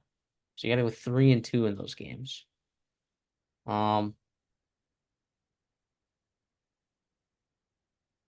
I guess it'd be 3-3. Sorry, and I think they can, dude. I'm gonna take the over 8.5 here with Tennessee. Um, just given this couple looks, I was. This is not something that I would bet. In no way am I would ever bet this. Now, if this number was at 9.5, oh, please feed me the under, right? But Yeah. I think 9-3 is the most likely outcome. I think 8-4 is more likely than 10-2. But Well, and seven, I would almost 7-5 too. 10-2 would be really impressive. yeah, Now, and obviously, you're losing to probably Bama and Georgia, but you're beating a lot of other solid teams.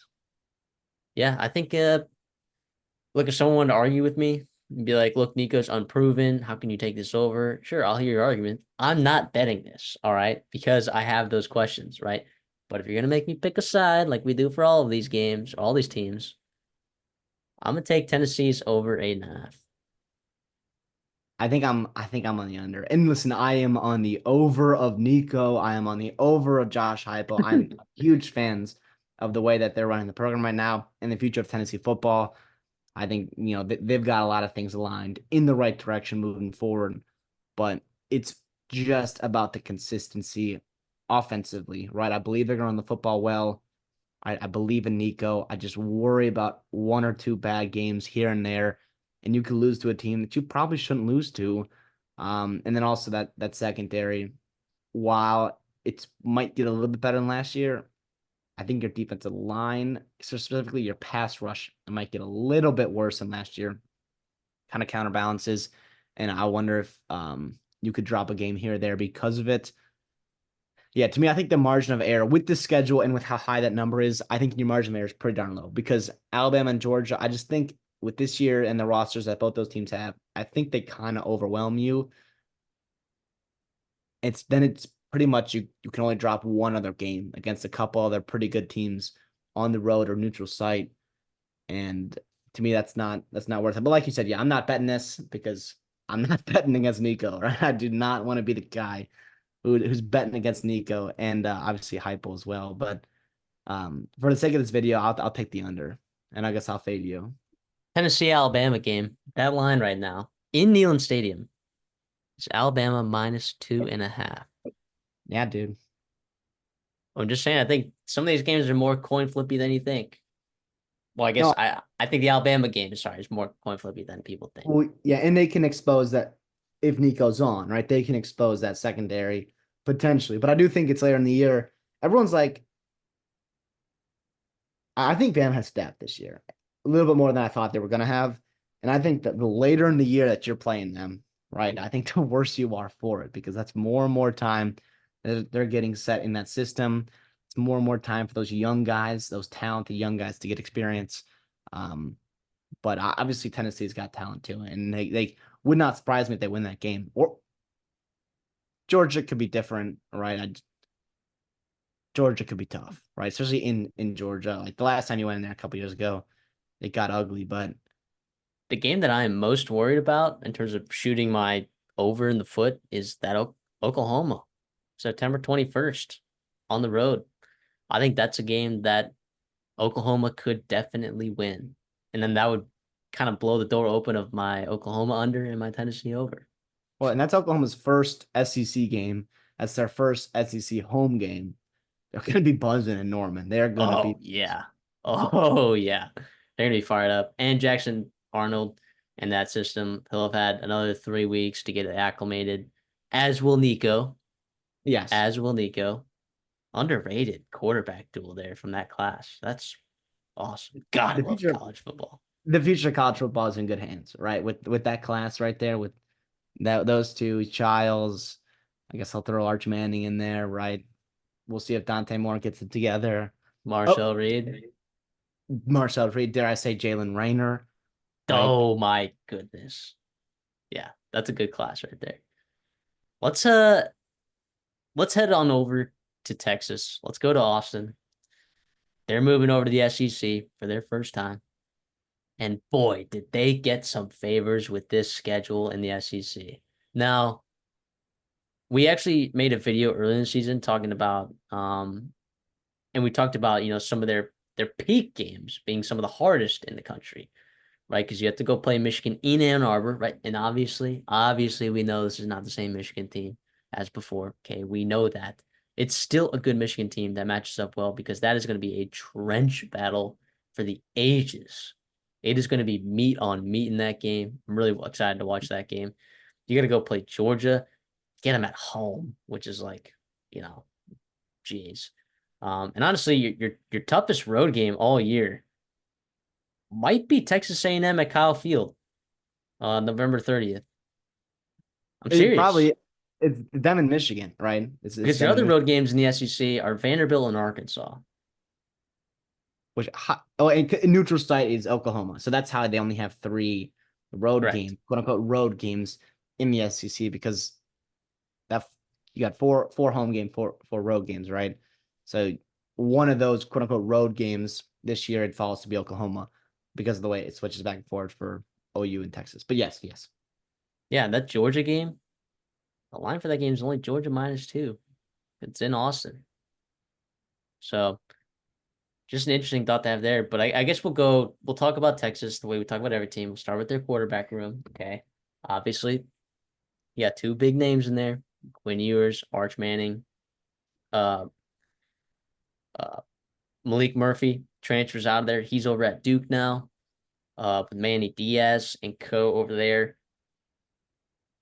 This quarterback room is one of the better quarterback rooms in the country. I mean, Arch Manning looked really good in that spring game. Could he do it in an actual game? I don't know. I do want to focus on Quinn Ewers a little bit here. We've seen him have spectacular moments, right? And I think people are looking at Quinn Ewers through the lens of, like, is he the best quarterback in the country? Is he not? I don't think he's the best quarterback in the country. I do think he could potentially play himself into the first round. I do think he has plenty of talent around him, plenty of talent, and a play caller who is one of the best in college football.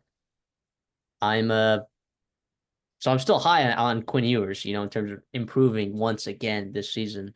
But I would like to see a little bit more from him. Like I do think there is another level to Quinn Ewers that we can get to. You know what I'm saying?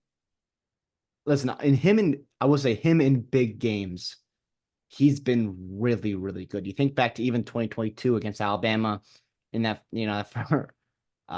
first quarter, whatever you want to call it, small sample size. I get that. But last year, right, on the road at Alabama, he was flawless. 350 yards, 3 touchdowns, 0 INTs, right? Even against Oklahoma in a loss, 350 yards, touchdowns, 2 interceptions, but he also was 31 for 37. Like he was really, really good. I think back to TCU, right, in a close game there, 300 yards, right? Oklahoma State in that Big 12 title game, right? He was 450 yards. He was unbelievable. And then obviously against Washington, like it was their defense that really, was struggling, and Washington was just a really good football team. He had over 300 yards, a touchdown, right? And running the football too. He did some nice things in that game. Listen, I'm yeah, I'm with you. Where he's not the best quarterback in the country, he doesn't have to be though. They don't have to, he doesn't have to be for them to win a national title. This team is talented enough. There's enough weapons around him. The coaching is obviously spectacular with Sarkisian and company there. To me, it's about consistency, right? Even in those, because the Big 12 last year, with all respect to the Big 12, like you've got teams like Houston, Baylor, Iowa State, Texas Tech, where you have significant talent advantages. And yes, you've got that in the SEC too. I do think they're scheduled this year a little bit more on, the smaller end of the spectrum in terms of, how tough it is in terms of the actual grind of the SEC. But you cannot just you cannot have Florida, and you can't just lay against Florida. You can't go on the road at Arkansas and lay an egg there, because we saw what happened a couple years ago when Texas went into Arkansas. They really struggled. Even a team like Kentucky, to me, it's about consistency, even in year 4, right? Consistency. And then how is he meshing with that new wide receiver group? It is completely overhauled from a year ago. You lose your top 3 guys. Your tight end, right? Sanders is gone as well. And obviously the talent is there, but can it mesh well with that group? Yeah. The running back room is really good. Again, I think CJ Baxter. I mean, he was the guy that I drafted uh over pretty much every other running back in the SEC. Do I think like Jarquez Hunter could produce as much as he could? Maybe. But I think Dylan Sampson could definitely.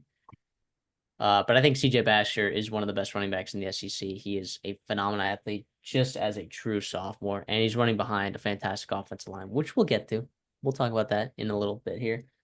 And Jaden Blue in the backfield there, Wisner.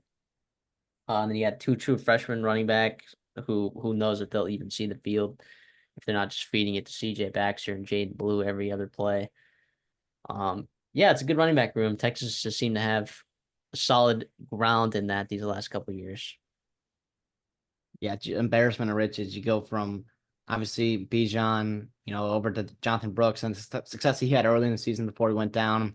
But honestly, that injury sucked, and obviously, we wish Brooks the best in the NFL. But it gave Baxter and Blue like a little bit more touches, a little bit more burden on their shoulders, and they got some good experience running in big time games and obviously college football action. And you can't replace that. And obviously the talent is there. What Baxter you mentioned was 5-star. Holy cow, the talent is there. Blues, elite athlete as well. Obviously, have the burners to really break open, a run for them. And I think at least Baxter, like he can do just everything for you. He is a legit complete back, right? There is no run, no play that he doesn't have, and you have to take him out the field for, or there's gonna be tendencies. Okay, when Baxter's in the game, he can't run up the middle, right? It's only outside zone. No, he can do it all, and I think that really adds a dimension to your offense. And as much as Sarkisian gets, credit for, with quarterbacks and wide receivers and all that stuff, he still likes to run the football. And I think that's a big part of his game. And I think that will be an emphasis for Texas this year coming in the SEC. Well, let's talk about the talent receiver room because you mentioned that there's a lot of new faces in there, but Texas has had success with transfers before, and they're going to be relying on it again. Isaiah Bond, who is the highest rated wide receiver by a couple of different uh, recruiting and transfer portal ranking outlets. The full potential of Isaiah Bond, I don't think has been unlocked yet. I think it definitely can be. I think we saw that with AD Mitchell. I think he was spectacular last year. So is Bolden. I know he had 700 yards last year for Oregon State. I'm not sure he's going to replace some of that production that he had from other guys in that receiver room last year. A guy who I do think is really good is Matthew Golden from Houston. He was the 4-star gem in Houston's recruiting class just a couple of cycles ago, and he enters the transfer portal after Willie Fritz gets the job there because Willie Fritz he's not throwing the ball a ton over there. They had a couple of wide receivers get out of that room over there, and so now Matthew Golden ends up at Texas, and that was a really good get. I know he was highly sought after in the transfer portal. And I also love Jonte Cook, DeAndre Moore Jr., also Ryan Wingo, the true freshman that they just sniped from Missouri. It's a crime that Ryan Wingo is not playing football for Missouri. It's a crime. But here he is, and there's a really good chance that he's going to be playing early and often. I really do believe that. He's Listen, that good. Xavier Worthy was unbelievable for Texas, but I don't know if this is a bold statement or not, or Texas fans get mad. I think Isaiah Bonds is going to be better than him, especially in that role that Really. he's probably going to be playing. I think he's a better deep target than Worthy. I think Whoa. he wins those 50-50 balls just so well. I think he's a I'll better agree with athlete you. than Worthy. I think he might be one of the best returning wide receivers in all of college football. He's a big Wow. boost to this team. He's also, you get to the NFL Combine, and I don't know if he's going to break that record that Worthy set, but he's going to be damn close to it. He's going to be in those 4.2s. There's a reason why he's at Texas, right? Sark knows how good and how important he can be to this team, and they really invested into him, right? If you catch my drift there. But Isaiah Bond, I think, to me, that you cannot understate the importance and the impact he's going to have for Texas this year. Am I crazy for that? Is that crazy to say? Isaiah Bond timed in a 4.28 the last time he ran a 40-yard dash. Was it high school or like early college? Well, dude, it also I'm like not sure. my point is he's gonna be in those 4.2s. And I don't think that's surprising anybody. Listen, I was so impressed with him last year. In the Alabama offense, much different than Texas's, right? I think and Bama fans gave him a lot of flack for being the hero on the Iron Bowl game and then leaving to to cash in per se. But listen, I think he's gonna be featured in this offense super well. I don't know, man. I mean, Bolden has quote unquote more experience. I'm sorry, more you know uh production, but I think Bond will be the leading receiver, and I don't think there's any doubt in my mind about it. And I love him. Yeah, I think I think, so. yeah, and like I said, I don't think we've unlocked the full potential of Isaiah Bond, and that could definitely happen this year. But we'll have to see. I do think overall, as a group, though, I think it has the potential to be a slight downgrade. I'm not gonna say it's a huge difference from last year's wide receiving core, which we know was really good. I think this is a slight downgrade from last year. In the tight end room, I think Amari Black plays pretty similar to Jatavian Sanders. There's a skill set, the speed and the athleticism and catching the ball. I think Jatavian Sanders is a little bigger. Am I right in saying that? He seemed bigger. I don't know what they're gonna Yeah, weigh at, but he played a Nyblack little is bigger. he's a big slot receiver playing tight end, and obviously Sanders is very important for this offense, and I we'll see Nyblack I think take on a similar role. He's an elite receiver. I mean, he caught that big touchdown pass against Texas last year. Sark saw what he can do in person. Is like I need that, and I think that was again another piece that's gonna be really nice for Quinn Ewers to have. I mean, I keep saying it, but Bond and Nyblack coming from Alabama, it'll be fun. We'll see how he is blocking. I think that's where a guy like Gunnar Helm, hopefully can give you some more, push in the run game because, like we said, we love that O line and they're going to run the football with Baxter and Blue, but you can't just have an absolute turnstile there at tight end when you're running the football, and you can't really have four wide receivers out there. So I guess for when you're running the football early downs. So I don't know. I guess remains to be seen, but the tight end room's pretty darn good. Sanders was one of the best tight ends in college football last year. Nyblack was up there too, and I think he only gets better this year. Well, you think it's a really good tight end room. You think it's a good receiver room. I think this is an amazing offensive line room. Easily one of the best in the country. We talked about it before. I know we made a video about it. If you guys want to look at that and check it out, but we'll talk about some of these guys. I'll just go across the board and I'll name the starting five. Okay. And You mean like the you All stop SEC me. team? Yeah, and you stop me when when you hear someone that you're like, maybe I don't know, maybe we could get someone better in there. Kelvin Banks, Hayden Connor, Jake Majors, DJ Campbell, Cameron Williams.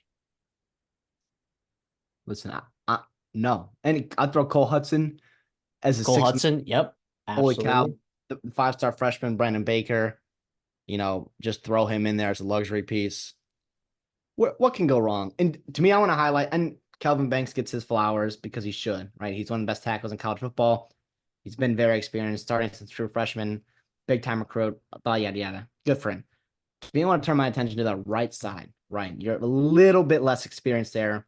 DJ Campbell, Cameron Williams. Campbell played well last year. Um, Cameron Williams came in for spot starts, I think against Kansas State. Holy cow, are those guys huge?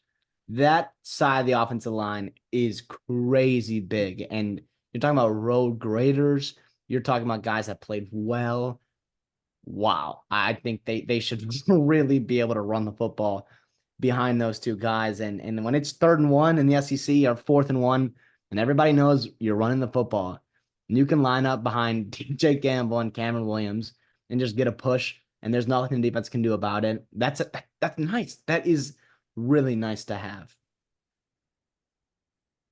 Yeah, I mean, if there's a reason to be high on CJ Baxter and Quinn Ewers, let me tell you this: not a guy that's effective, really. And go back and watch. I beg you to watch.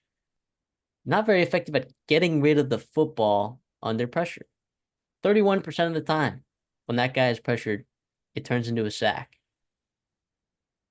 31% of the time. It's higher than Jalen Milroe. It's higher than Jalen Milroe's pressure to sack rate. That's not good. But you know what? It doesn't matter if you're not getting pressured. Yeah. It doesn't matter. Lucky they don't give up pressures. Yeah, it was shocking. Texas allowed almost 2 sacks per game, and I would argue that a lot of that was on Quinn Ewers. That it wasn't really on that off. I mean, some of them were for sure. I mean, all of them to some degree are on the offensive line, right? But it is a responsibility of the quarterback to get rid of the football. That's an area that I'd like to see Quinn Ewers improve in this next upcoming season. Um, I Listen, the run PFF has games. them at PFF has them as at 60 pressures in the regular season last year. In the postseason, I guess, including that, 76. 76. They played how many games? 14 games. That is crazy. Quick maths. Quick maths. Five and a That is half. a And he's 5.5 3 sacks. pressures a Five game. pressures a game. Oh my gosh. What? And now, yeah, those get they're basically all back. Now, I will Yeah. say, yeah, they're basically other than Christian Jones, right? But Yeah, but Honestly, not a big deal to me. Really not. No, and So I'm pretty sure. Yeah, Cameron Williams, zero pressures. Now, how many snaps did he play? 120, Cam, but yeah, 120 snaps, pass blocking snaps was 50. that's And pretty, that's still pretty good, dude. listen, Uh, and everyone a couple years ago, whenever they announced the SEC, Texas to the SEC, Oklahoma to the SEC, it was like, just wait till they get pushed around by these big. No, man, that's not going to happen. At least not with Texas, right? Not on Oklahoma, the offensive line. yes, I like Oklahoma's defensive line. Their O line, we'll see what happens there. But this O line, you're not gonna push him around. And yeah, also Quinn Ewers is not the best athlete too, and he has durability issues too. I guess we didn't even bring that up earlier, but he's a guy that you need to keep him upright. Because yes, now Arch Manning, I'm sure he could do fine in the SEC in year two, but there's a reason why he's not starting. Like Quinn Ewers unlocks the potential of this team to be a national championship caliber team. And that O line plays a crucial part in keeping them upright. Yeah, absolutely. Let's move over to the defensive side of the football where you lose. I know you lost those receivers, but I think your most important players you lost on the defensive side of the football. Byron Murphy and Tavondre Sweat were a ridiculous nucleus of interior defensive line that was very clearly the best in college football last year. A huge reason that they had a top five run defense. They were the best team in the country on third down. They were top 15 in points per game allowed in the red zone. Um, People just did not put the ball in the end zone when they got to the red zone. This was a very, very, very effective defensive unit, and it was largely in part because of the really effective defensive line. And Jalen Ford, as well, linebacker, also got drafted as well, who I thought was a undervalued as a prospect. I thought he was pretty good. You also lose Terrence Brooks. Uh, he transferred out to Illinois, I believe. Was he an all Big 12 honorable mention? Pretty sure he was. Um, with 3 interceptions back there. If my numbers are right. Yeah, 589 snaps, 3 interceptions, 3 pass breakups. Two Um, passes, I think, or two touchdowns defensively. yeah. Although, sure they lose Terrence Brooks, I'm not worried about their secondary this year as much as maybe people are telling me that I should be. What I am worried about is their interior defensive line because I think they're trying to replace that kind of time. And you can't to the same level, to the same degree. You just can't. Not saying that it'll be bad. You just can't. I look over at the defensive line, okay, and look, you bring in Trey Moore as an edge player from UTSA, guy who had 13 sacks last year, has been productive as a pass rusher. Awesome, great. You love to see that. I don't know that bringing in Savea from Arizona is going to necessarily fix your production issue at the interior defensive line, or sorry, the production loss at least. Uh, Lowe coming in, uh, formerly playing at Louisville and Arizona State. I think both of those players are pretty good.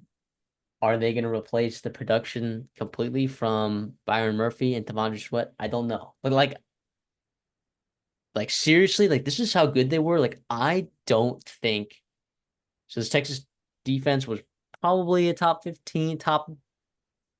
I'm not. Did I say top 10? I would I'm. I would have moved closer to top 20, but I'll, point I'll taken. say top 15. I think that's a nice number. They are, I believe, outside the top 40 if they do not have Byron Murphy and Tavondre Sweat.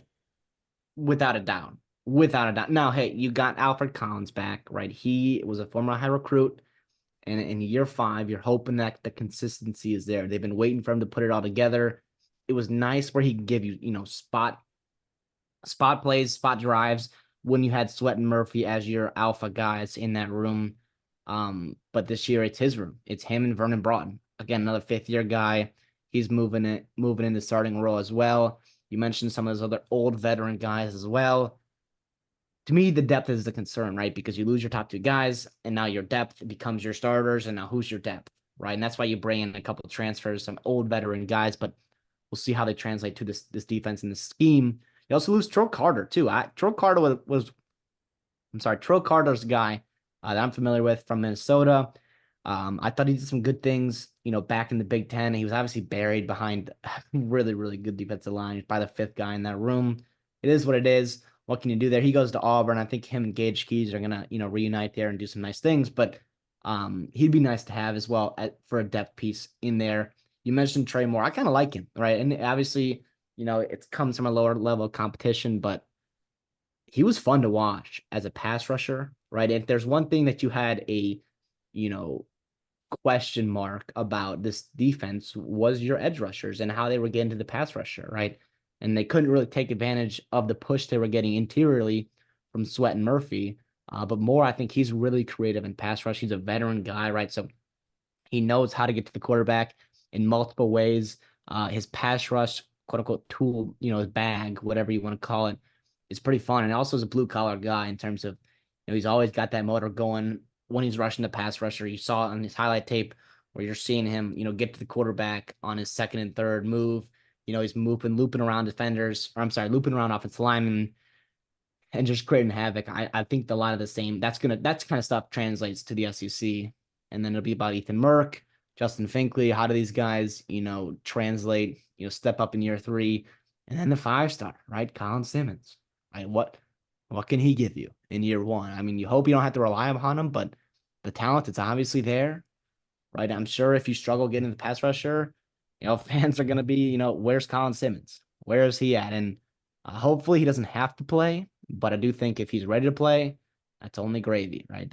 That's good stuff for you. Yeah, the plus on the defensive line, all these guys that we've talked about, with the exception of Colin Simmons, have significant amounts of important snaps in college football, right? It just like I keep saying it, but like a guy like does Ethan Burke and Baron Sorrell look even as good as they did last year, without those guys in the interior, right? Like I just think like they were that good. Like they were that good. And I am concerned. I think this will be still one of the, can I say top half in the SEC? I could probably say top half in the SEC defensive line. I'm not going to go ahead and say that it's going to be a top four, top five. I don't think I can say that right now. We could by the end of the season, we could be like, wow, like look, this unit, look, they're all rotating in. They're hot and fresh on third down. Look at Colin Simmons coming off the edge. I mean, we could be saying a lot of really good things about this defensive line by the end of the year, but I'm not going to say them yet. I'm not going to say them yet. Listen, I'll say if we are saying that, I think that means really, really good things for Texas, right? In Oh terms of yeah. what they want to do in their goal and their aspirations for this season. Uh, yeah. Oh, absolutely. Let's go to the linebacking room. Anthony Hill Jr.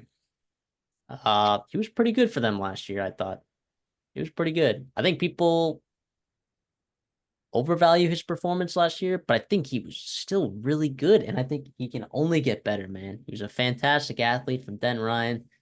Uh, he's going to be really effective for them this year. I think he will take a big step for them. Uh, so my expectations for him are pretty high going into this next year, and I think a lot of that defense is going to depend on how well that he does play in that spot. What is he gonna play? Will? No, he's gonna play Mike. He's gonna be playing Mike next. He's replacing your guy Jalen Ford.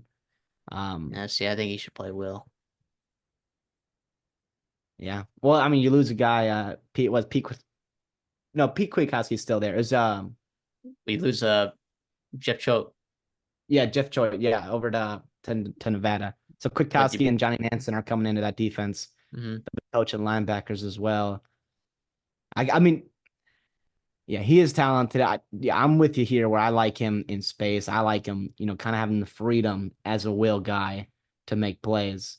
But 'Cause I he guess is that athletic. He is that athletic, but he could still do it, man. I mean, like if you could play Will, you could probably play Mike, but um, I think his skill set might be better in Will. But then again, I don't know. Can it depends on the person Gabenda around can too. Yeah. yeah can Gabenda play Mike? I don't know. I don't know. I bet Blackwell, right? Yeah. No. Yeah, Gabenda. Yeah. Galette. Yeah, Like Galette's young. Abenda and Galette. Well, he's younger, but I'm just saying I think those are other guys that could play it if need be. but Yeah. I wonder if they're gonna, on first and second down he's at Mike, but I wonder if they've got packages on third down, and I guess they're just not telling us or whatnot where you can move him around. They had him on the D line a little bit last year, or a quarterback skip spy. I remember him against Jalen Milroe a couple times last year. And you've got some athletic quarterbacks on your schedule, right? So you're gonna have to, I guess, deal with that aspect too, and figure out what you want to do with your linebacking core. But regardless, so this is probably, I guess, your front seven is general, but I feel a little bit better about the defensive line than I do maybe about this linebacking core. Is that crazy to say? you feel better about the defense line than the linebacking core. Just a little bit, yeah. In terms of the number of pieces on the defensive line, yeah, I feel better about that. Yeah. Now, and Hill, we talked about, a good player, Gabenda, Blackwell. They've got nice experience. But I mean, Ford was pretty good last year, and he got drafted in the NFL, deservingly so. But he was there for a while, and he's gonna be a tough guy to replace. Yeah. Let's move over to the secondary, which I think, yeah, sure, you lose Terrence Brooks, but gee, I don't know. I mean, I think the secondary has a chance to get better. I think it has a chance to be a lot, way more improved secondary. And I think Johnny Nansen is going to help with that a lot as well. I think he was a great add on the coaching staff of the defensive center ball coming over from Arizona. Um, this guy that worked closely with Tacario Davis. Um, I think this secondary and that Arizona secondary was really good last year. And it was a huge part of the reason why that defense was so good and took the jump that they did. I think the secondary at Texas can take a similar jump, man. I think it can. I really like Jade Barron. I really like Malik Muhammad. I mean, gee, why was he not starting earlier? Like, holy cow. Um, he was really effective. Gavin Holmes was the guy that only played 300 snaps last year. He came from Wake Forest last year. I was really high on him coming into last season. I think he's a guy that could potentially end up starting on this defense, potentially. I don't know that he will. I think Javion Cole coming over there. I think he could also be really effective. And then the highlight, is the guy that you bring in, Andrew Makuba from Clemson, the really athletic safety who's just going to cause havoc back there. And then you also got Derek Williams, who's a true sophomore who played almost 400 snaps last year, who I thought was okay, but I think he's going to benefit because I think there's talent. I think there's talent in the secondary. I really do. And I don't think a lot of people are ready to admit it. Boy, you mentioned Williams. He beat out a guy, Jaron Thompson, right? He's gonna go over start for Auburn. Derek Williams came in and earned that job by the end of the year and played pretty darn well in some big games. Barron, I love at nickel. We've talked about how much we love about Malik Muhammad. I feel pretty good about, some of the newcomers. You mentioned Gavin Holmes, right? But some of the newcomers in that cornerback room, Javion Cole, and also how about Kobe Black, right? Yeah, that's I did a recruit as well. 6'4", 190, coming from Waco, Texas. That's a nice piece to add there. Filsame, right? Another kid from McKinney, Texas.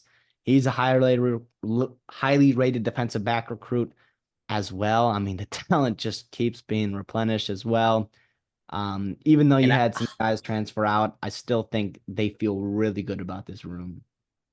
yeah, man. And I think the difference is gonna be Johnny Nansen, man. Mhm. I really think it is. I really think it is. That staff is good. And now you lose. I just didn't talk about. We lose Bo Davis over on that D line. He's going to LSU, but that staff defensively is pretty darn good. It is. It is very exceptional. Let's talk about the schedule because I didn't mention, that they did get an easy draw in the SEC, which they did. They're out of conference though. They actually scheduled some pretty decent out of conference teams that you would expect them to win. Or three of them, obviously. The three that you expect them to win, right? Actually, I'll just go through it list by list, right? You're out of conference is your first 4 weeks. It's Colorado State at home. You go to Ann Arbor to play Michigan. You get UTSA at home and Lou Monroe. So, uh, I think UTSA, not that's like a super strong scheduling thing, but Colorado State and UTSA like aren't the worst teams in college football. So I do kind of I don't know, commend them. I don't think that's what they were trying to do when they scheduled those guys, but No. but sure, yeah. I mean, your first 3 weeks out of conference is probably as close to as tough of out of conference you can get, besides maybe LSU getting USC and UCLA. Anyways, then after Lou Monroe, September 21st, then you go to Mississippi State and you get them at home. You have a bye. You have Oklahoma at neutral site, Georgia at home, Vanderbilt on the road. Then you have a bye, Florida at home, Arkansas on the road, Kentucky at home, Texas A&M on the road to end the season. So yeah, you draw the three best teams that you can possibly draw in Vanderbilt, Arkansas, Mississippi State. Your toughest game of the entire season is Georgia. You get them at home, which is a big deal. Florida, you get at home. And what's crazy is you get the Vanderbilt and Arkansas on the road, man. You get them on the road. That's such a valuable thing. When you're a really good team and you're playing some of the worst teams in your conference, you don't need those teams at home. Go play those teams on the road. Not that they have a ton of control over that, but then you just get those good teams coming at home. So you're sealing for your schedule. And I will talk about this with Texas A&M because it is very relevant. But when you have those really good teams at home and you win those games, all of a sudden your ceiling skyrockets because those games on the road you're expected to win. And then those games at home that maybe are a little bit tougher games that you have a leg up, an advantage in, you got a chance to do some crazy stuff there. The over under for Texas win total is at 10.5. Their first year in the SEC. They're second in odds to win the SEC at plus 320 according to DraftKings. Yeah, man. To me that this is about, I guess, quote unquote, as good as it could get for Texas, because you're always going to be playing Oklahoma and Texas A&M, right? Those are a couple of your mainstay games. Um, it is what it is. It's on the road at A&M. It's not ideal, especially in year one, renewing that rivalry. But regardless, that's still a game you could absolutely win. I mean, you can win if you're Texas, right? And this is how it should be, right? But you can win every single game, even that Georgia one, because it's especially because it's at home. You mentioned the home and away splits and how that works favorably to you. Um, at Michigan is something that I cannot wait. We talked about how fun it's going to be watching those offensive and defensive lines, offensive for Texas and defensive for Michigan, and seeing those guys really go at it. What a treat it'll be for college football fans. But I don't know. Listen, I'm gonna go over here. I'm pretty darn high in Texas this year. I'm not concerned for, the quote unquote, rigor of the SEC to get to them. I think this team has depth. I think they're well coached. I think they're super, super talented. There are some vulnerabilities and some question marks, but I do think, even within the SEC itself, and I guess for the win total, it kind of hurts. But even if you lose your Michigan in week 2, I think you can learn a lot from that experience. I think it doesn't matter in terms of the SEC standings, in terms of, winning a conference. It doesn't affect, really your playoff position. You can still probably go 10-2, and still make the playoffs, maybe even 9-3, depending on how things shake out. But to me, I feel pretty good about their outlook this year. I'm gonna take the under. I think 10-2 is the most likely outcome. I'm really high on this team, by the way. I think 10-2 gets you in the college football playoffs.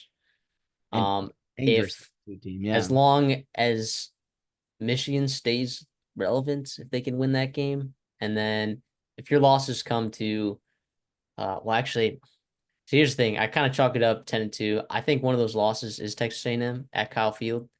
Uh, And probably just got a Georgia. feeling. Just got a feeling.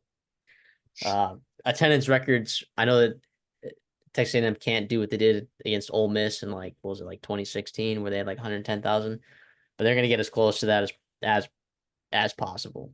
Um, There are they rumors already Redshirt Sophomore is going to be there. There are rumblings. there are rumblings that the redshirt sophomores will travel to that game, and yeah, I mean the student passes that they give out at Texas A&M every year they let you always have like you could buy a package where you get one like guest ticket. It's more expensive, so you get your ticket for the game, right? And then you also get a guest ticket for every single home game. They're not offering that package this year because they're anticipating like an absolute wave of attendance to come to some of those games because all of your big games for Texas A&M are home. We'll talk about them, but Texas is one of them where, like, I am talking to guys like that are have already been planning, figuring out how to get a ticket to that game because they are so expensive, how to snipe someone else's student ticket. People have been talking about it and selling their sports passes ahead of time, literally, literally since February. I've heard people talking about it. So when I say like that is a big game for Texas A&M's program and also those fans. It is a big game. So I do think I think Georgia beats Texas. I do. Even on the road, I think it'll be a great game. Uh, so that's just kind of where I'm at. And I think Michigan kind of gives them a good matchup because they are physical on both sides of the line of scrimmage. I know Michigan's dealing with some injury stuff in the offensive line side of the ball. Hopefully those guys get healthy by the time because it is early in the season. That's kind of the benefit that Texas gets. Like if those guys aren't fully ready to go on that offensive line, like it's kind of nice that they're getting Michigan that early, right? But I think Oklahoma is not a free one. Like I just think like their marquee games, like yeah, sure they'll beat Kentucky, they'll beat Arkansas, they'll beat Florida, they'll beat Vanderbilt. But I think some of those marquee games, I do think there are enough of them where getting to 11 wins is really tough. Like the schedule is a lot easier than like what Texas could have gotten. I would say it's one of the easier schedules in the SEC, but still getting to 11 wins with the schedule is still tough. Like it's still tough. And you could, again, like I said, you can go 10-2 and go to the college football playoffs and they can go make a run, when it comes time in December. But I think 10-2 is more likely than 11-1. Well, That's yeah, what I'll and you go with. mentioned those big games, probably four of them, right? Oklahoma, Michigan, at Michigan, at A&M, and then of course Georgia. You have to go 3-1. And now I think they will. I think they will. But you have to go 3-1 in those games. Like 2-2 is impressive, right? But if you're gonna go 11-1, 12-0 potentially, you have to go 3-1 or 4-0, and that's gonna be tough. But I think this team can do it, especially getting Georgia at home. I think they can win that game. You said that line's under a field goal, right? And I mean, Yeah. in Georgia, and I'm not, like they've had some stuff going on. They've had a busy offseason, right? A busy offseason. I wonder what's going on behind there. I'm not gonna, make an assumption on that. And obviously, I'm not betting this line, right? I don't encourage you guys to do that either. But if you want to, that's your prerogative. But um, I wonder if Georgia, who we're super high on, especially talent wise, is vulnerable this year. And I wonder if, and Texas is obviously talented enough to beat them just straight up as well. Let's move over to the other part of Texas in the SEC. Let's head over to College Station, Texas to talk about Texas A&M. Of course, huge coaching transition over there with Mike Elko coming in, bringing in a phenomenal staff he brought in over there. Really cannot give him enough credit. Bringing in Colin Klein at the offensive coordinator position. You can bring in a guy like Jordan Peterson in your defensive back room. Um, Coach Ish over there with the DBs as well. And Holman Wiggins as well as your wide receiver coach was a big get, a guy who's prone to getting a lot of talent. Sean Spencer on the defensive line. I mean, just a really good staff Mike Elko brought in there. And despite, all of the people, all of the really good players that left in the transfer portal, aka Evan Stewart, Walter Nolan, Fadil Diggs, um, Max Johnson. Jard, Max Johnson, Jordan Gilbert, Jacoby Matthews. I would say Jake Johnson, the tight end. That's a, and I love Diamond Green coming back, but Jake Johnson was a good player. He started flashing too in his year two. Oh, I think they got enough there in that room. And we'll talk about it, right? So let's talk about the quarterback room, which we made a video about it. Um, and people are going to disagree with this, but this is one of the best, deepest quarterback rooms in college football. Like, not a lot of teams have the luxury of having three quarterbacks that they feel really good about. Like, really good. Like, any three of those guys can go out there and win you some games in the SEC. No, I'm with you. And you're bringing in a talented quarterback, young kid, right? And Miles O'Neal. Not that you're gonna want to rely upon him this year, but in terms of the future of that, you and I and some others, we've been driving the Connor Wigman hype train for a while now. Going back to even last year, obviously the injury against Miami, that was unfortunate. Really, really sad to see because he was so talented. Because you started to see him, really progress and make some nice plays. We know the talent's there, and I don't even consider him injury prone. I think you've kind of been on that train as well, where it's like a little bit of a myth, right? And I think it's a little bit of public notion that's kind of miscued because he's been hurt a little bit. But yeah, He probably broke his foot. It's clean break, by the way. That doesn't mean you're injury prone, right? And they had a concussion on a cheap shot in high school in a playoff run, like on a goal line, whatever. It was like, guys, he's not injury prone, all right? Like, so we can stop pretending like he is. can I ask how excited are you about pairing a guy like Colin Klein and what he can do offensively with Connor Wigman? It it has the potential to be really good. And we'll talk about this with their schedule. The floor is, I think, substantially lower than fans I think would like to admit, but Mm-hmm. the ceiling, like I don't mean like the floor, like that's where like it is, like I mean like the rock bottom. Like rock bottom is lower than I think fans would like to admit, but also the ceiling. The ceiling is like going to the college football playoffs, competing for an SEC championship spot because of the way that that schedule works out. And Colin Klein, look, people knew like there was a lot of pressure on this offensive coordinator hire, and Mike Elko took his sweet time with it, right?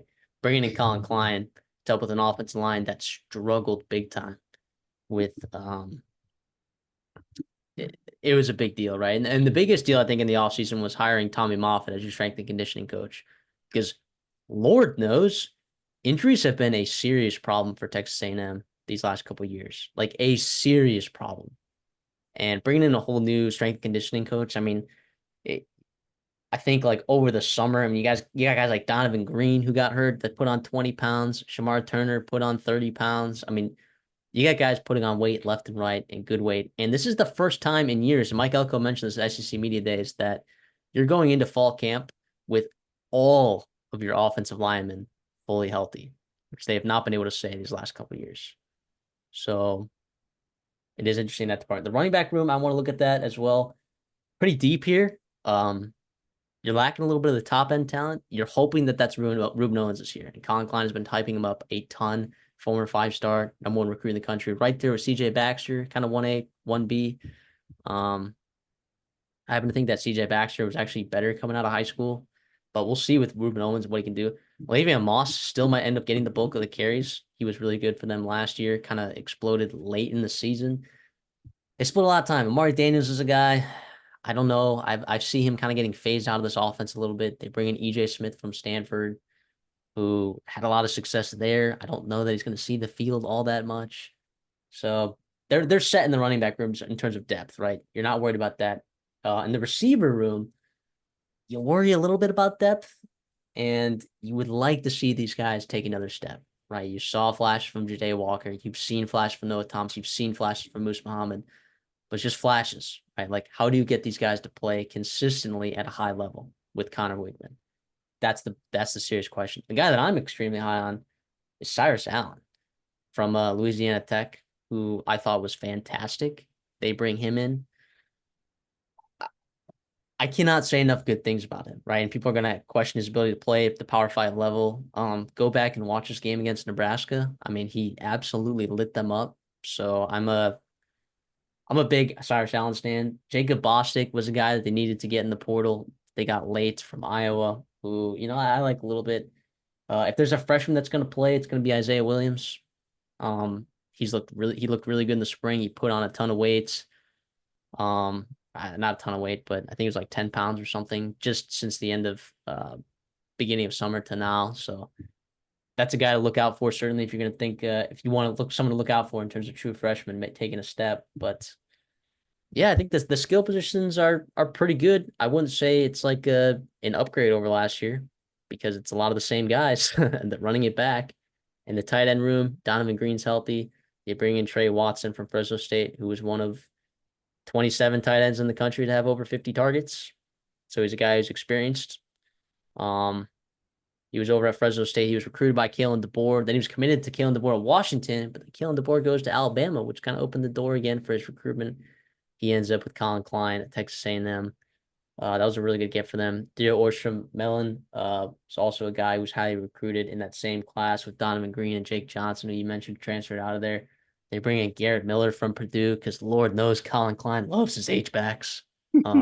So uh yeah, pretty solid. Like you mentioned the loss of Jake Johnson. I think this tight end room is pretty deep. So I'm not so worried about it. I love that you brought up a guy like Cyrus Allen. We've seen precedent for Louisiana Tech receivers translate to the Yeah. SEC and have success. Now, is he going to be Trey Harris? I don't know. I don't think so. And I'm not expecting that. He doesn't have to be. I think there's a lot of talent in this room, but I don't think just because he's coming from Louisiana Tech automatically means that, he can't have success in right this year in the SEC. I was excited for a guy like Jabari Barber. Unfortunately, he's injured. I don't know quite his injury status. I'm assuming he's probably not going to be available, especially early in the season. Hopefully, he can get back.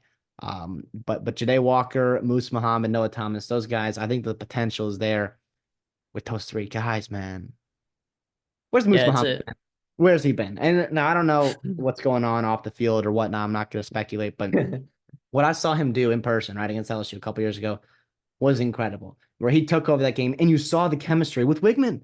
You saw the chemistry there and you really started to get excited about what those two could do in the future, right? Growing together in the SEC. But to me, Noah Thomas, man, he can be an actual X. He can be an actual alpha guy.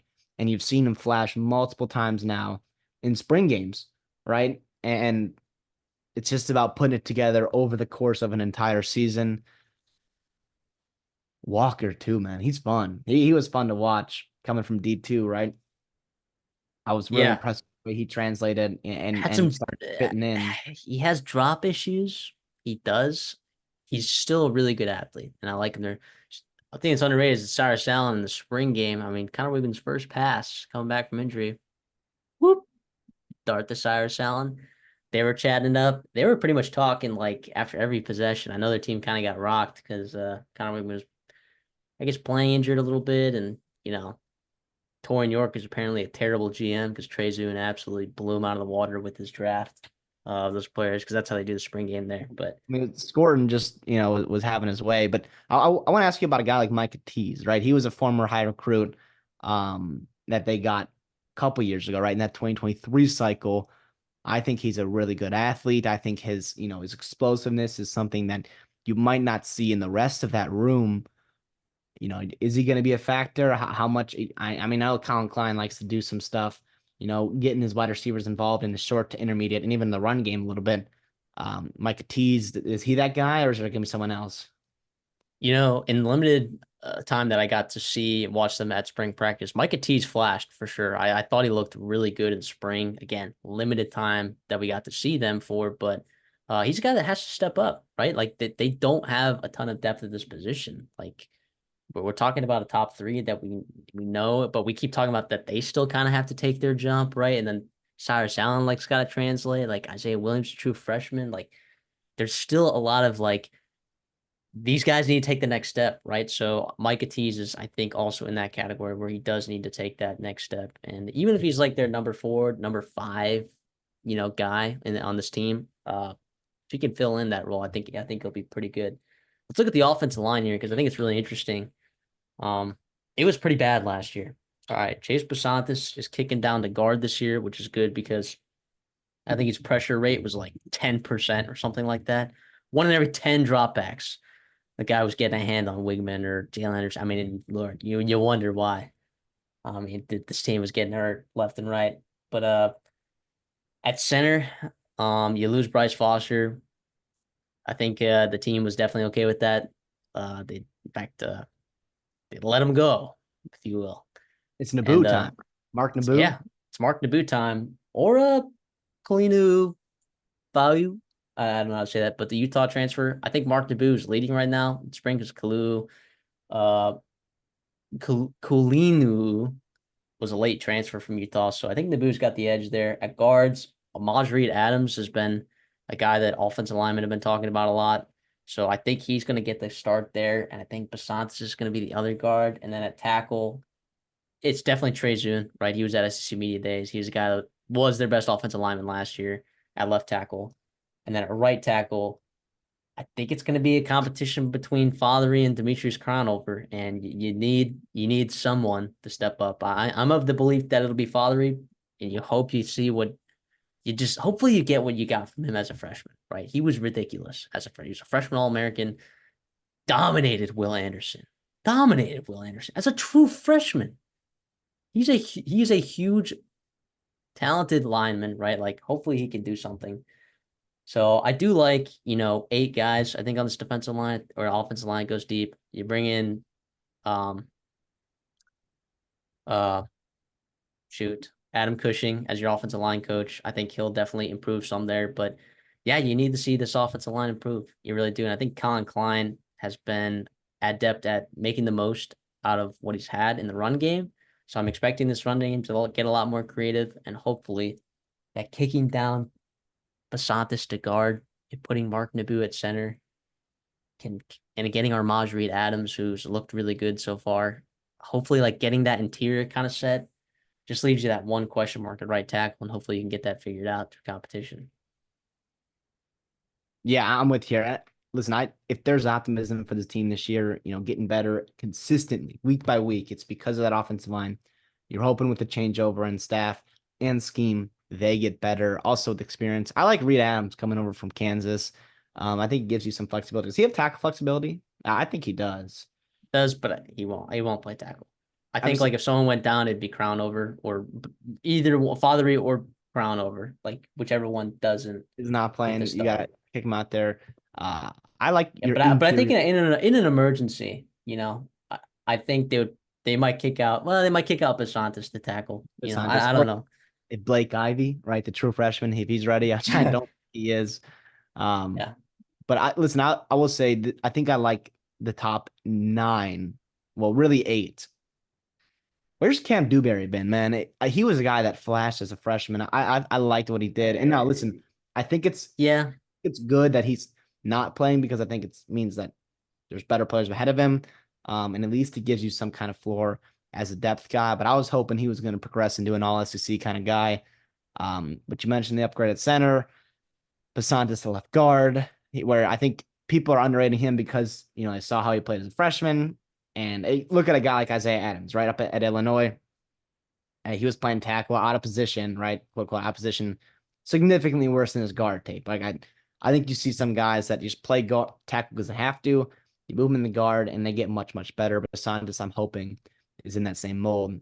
Zune's pretty damn good too. But this he's line, good. you have to be able to you have to take a step up because Wigman, I know he's not injury prone, but listen, I know you like Henderson. I know I like you like Reed. I like him too, right? But Wigman gives this team the upside, like you said, to get to the legit college football playoffs. Like they can actually be a playoff team this year if he plays all 12 games and some other things happen as well. So it is the utmost importance to keep him upright. Yeah. Let's move over to the defensive side of the ball, where it's highlighted by this defensive line that is really good, especially the edge group. Especially. Like you can count on this team getting to the quarterback this year. You really can. Your big question marks are in the interior. Really, you're just your one tech, right? Because you're kicking down Shamar Turner from edge. He put on 30 pounds. He looks like an absolute freak. He's going to be a monster. People are projecting him fifth, sixth round. No, he will not. He will be a day 2, day 1 guy. Okay, that's what it is. He's that freakish. The edge group includes Nick Gordon, who led the Big Ten in sacks last year, right? Shamar Stewart, who flashed. I got some buddies that are like, if there was a stat that was like almost sacks, he would lead the nation. He would absolutely lead the nation. Right behind the what's his name from Minnesota, John Joyner. Jod Joyner. Yeah. So But hey, like John Joyner, I expect Stewart to be able to finish those. And I think that helps with other pieces of your defensive line also being really good. And I'm sorry, talented defensive lines of late, right? They've been yes, young, right? They've been exciting. This year, I think they're veteran guys, they're experienced guys. That scheme is better. God knows DJ Durkin, for whatever reason, with those talent, they still couldn't stop the run for multiple years. And I know it got better last year, but I'll let you get into it. But yeah, it keep going it was on. he was he was good against the run last year. It was like 2 years ago, couldn't stop the run, save his life. And then it's like last year, oh yeah, let's stop the run, but oh, our secondary is just gonna be terrible. It's like I don't know. I don't know what it was up with DJ Durkin there, but I don't really know what to think of Jay Bateman, to be honest. He's coming over from Florida to be the defensive coordinator. It will be Mike Elko's defense. I I don't know what Jay Bateman's going to be, what he adds to this defense. I really don't. Um, we'll see. We'll see what happens there. But continuing with the defensive line, Cassius Howell is a guy who comes over from Bowling Green, led their team in sacks. He was spectacular for them, getting a lot of talk up in this spring and summer. Malik Silla on the edge was a hot top 100 player. Anai White was a top 100 player. Rylan Kennedy's just a true sophomore that they like a lot.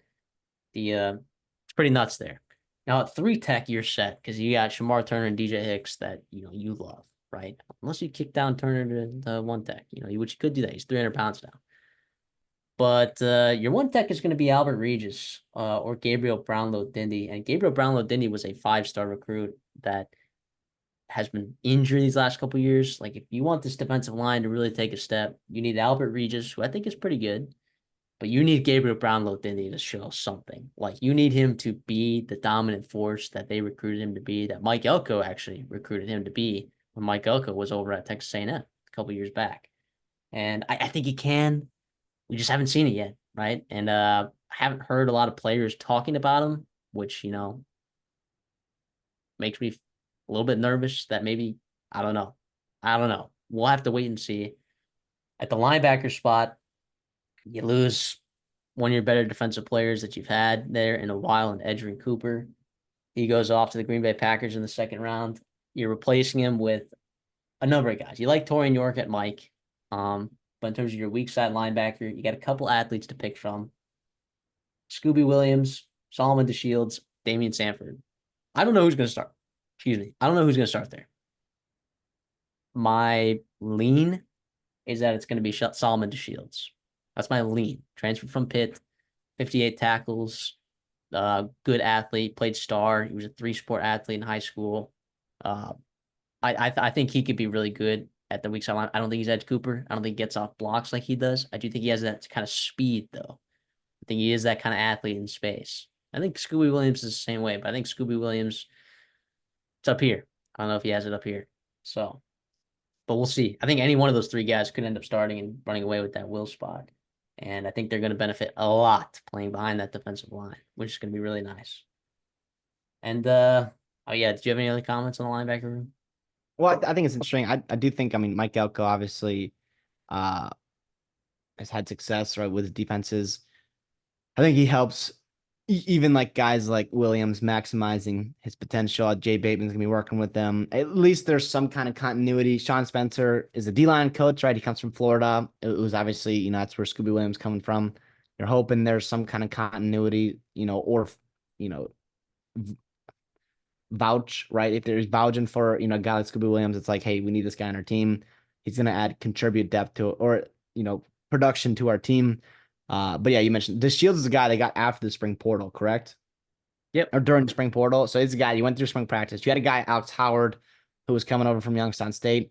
He transfers out. He's elsewhere. Obviously, Man, I was didn't. high on him, man. That's a bummer.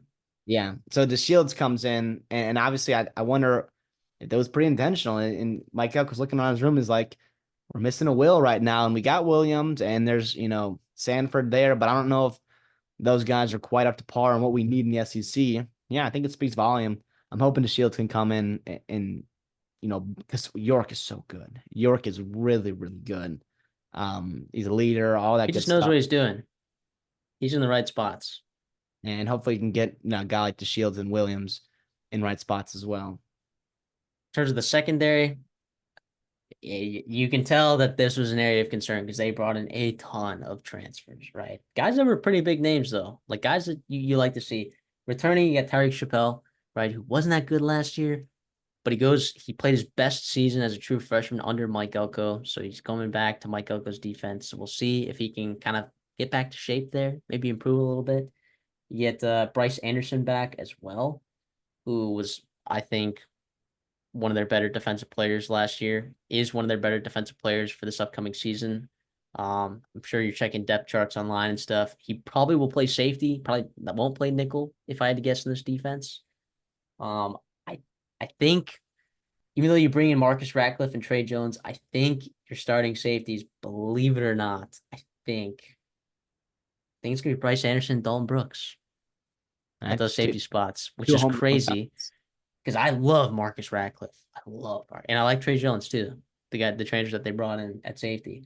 But I think it's gonna be those two guys, and then a corner. You said Tyree Chappelle, of course.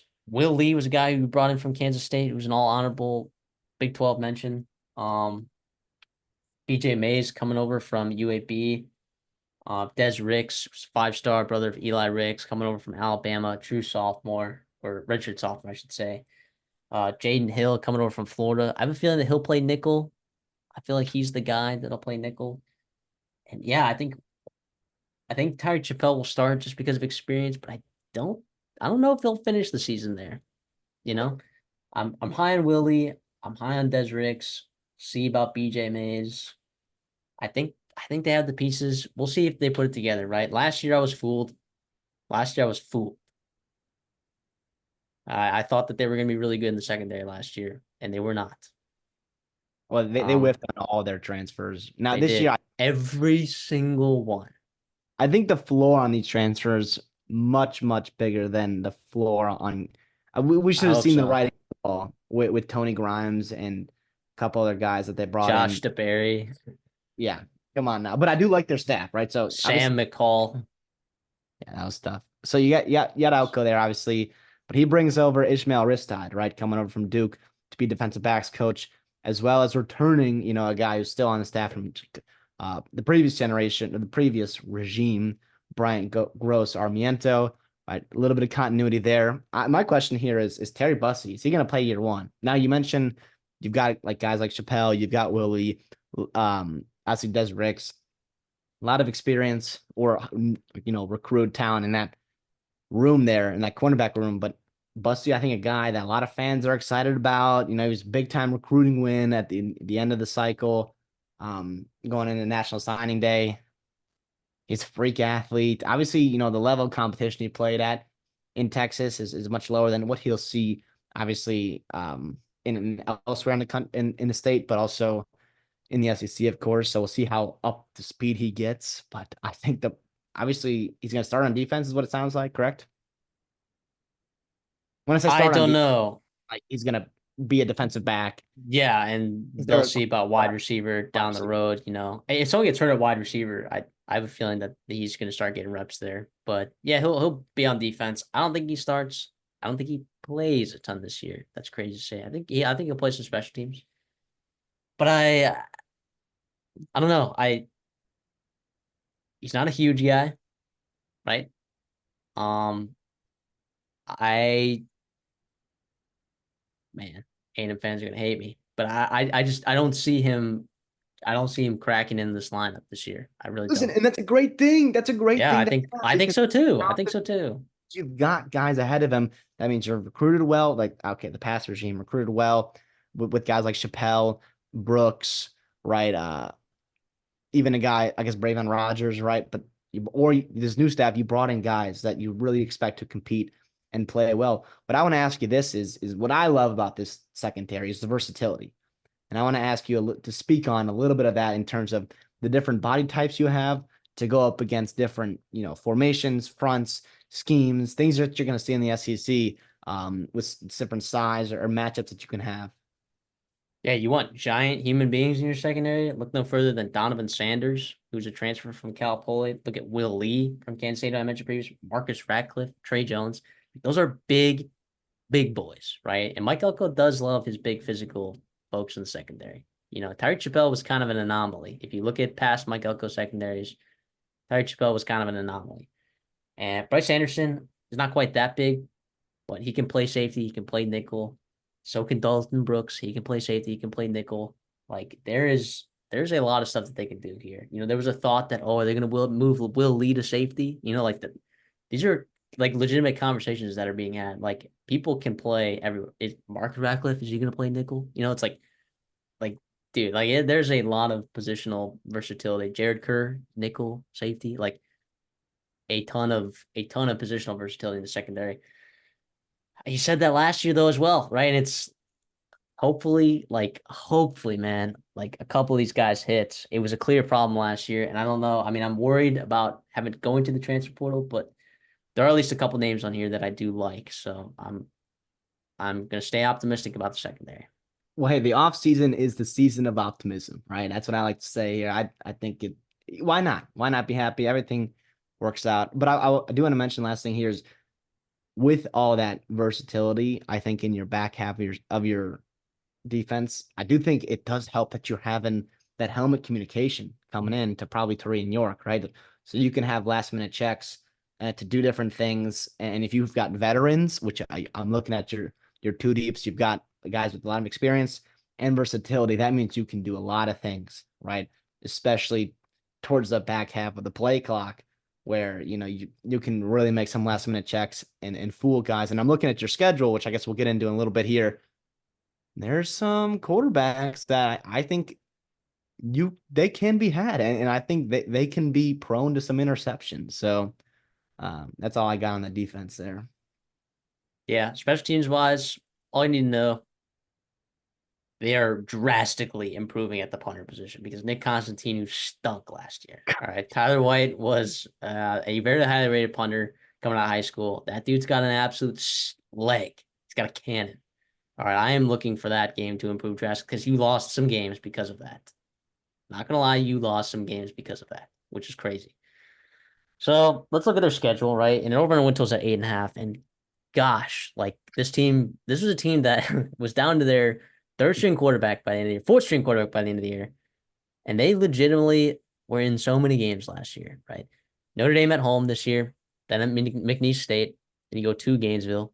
Pretty scary, not gonna lie.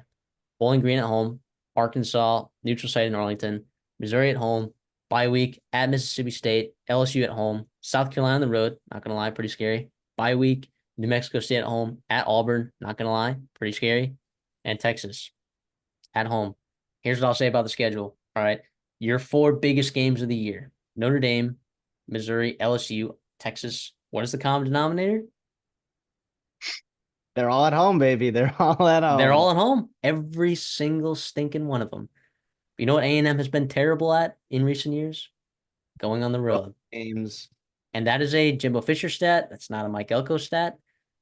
However, the floor ceiling with this schedule is significant. I know A&M fans like, look, I would be upset, right? As a Texas A&M, you know, fan, as an employee of Texags, like I would be upset if they did not hit their over on the win total. Like I'd be upset, not because Mike Elko should be expected to win 9 games in his first year at Texas A&M, but because just like you're so close in so many of these games. Like really only a couple games the last couple of years you were blown out of, right? That would be the Florida game when you had the flu. Like 30 of your players did not dress because they had the flu. Um, and I guess the fourth quarter of the LSU game last year, that by the way you were leading at halftime for. So I don't know. I'm worried because all of these road games in the SEC, except Mississippi State, I'm not worried about that game. But Florida, South Carolina, and Auburn, I'm very nervous about. And that's not including LSU you have to play, Missouri you have to play, Notre Dame you have to play, and Texas that you have to play. Um, I'm gonna stay optimistic. I actually have a ticket for Texas A&M to win the SEC at I think 20-1. I do. I do. Um, just because I think like if they win some of those games at home, right? Like it could snowball and they could end up being a team to watch out for. However, I'm gonna take the under on their win total, under 8.5, because I think these road games, a thing that they've struggled with in the past, like the Florida game, like we talked about Florida earlier, like they're a better team than people think, right? South Carolina is a way better, like that is a team I am very high on. Okay, Auburn, I've already chalked that one up as a loss. Okay, like the week before Texas, like the biggest look ahead game of all time. I mean, Auburn, yeah, sure, they're looking ahead to the Iron Bowl, but I just already know, like, and Wigman has played his two worst games against Auburn. All right, one of them he got hurt, so he couldn't really help it. But up until then, he wasn't playing that well.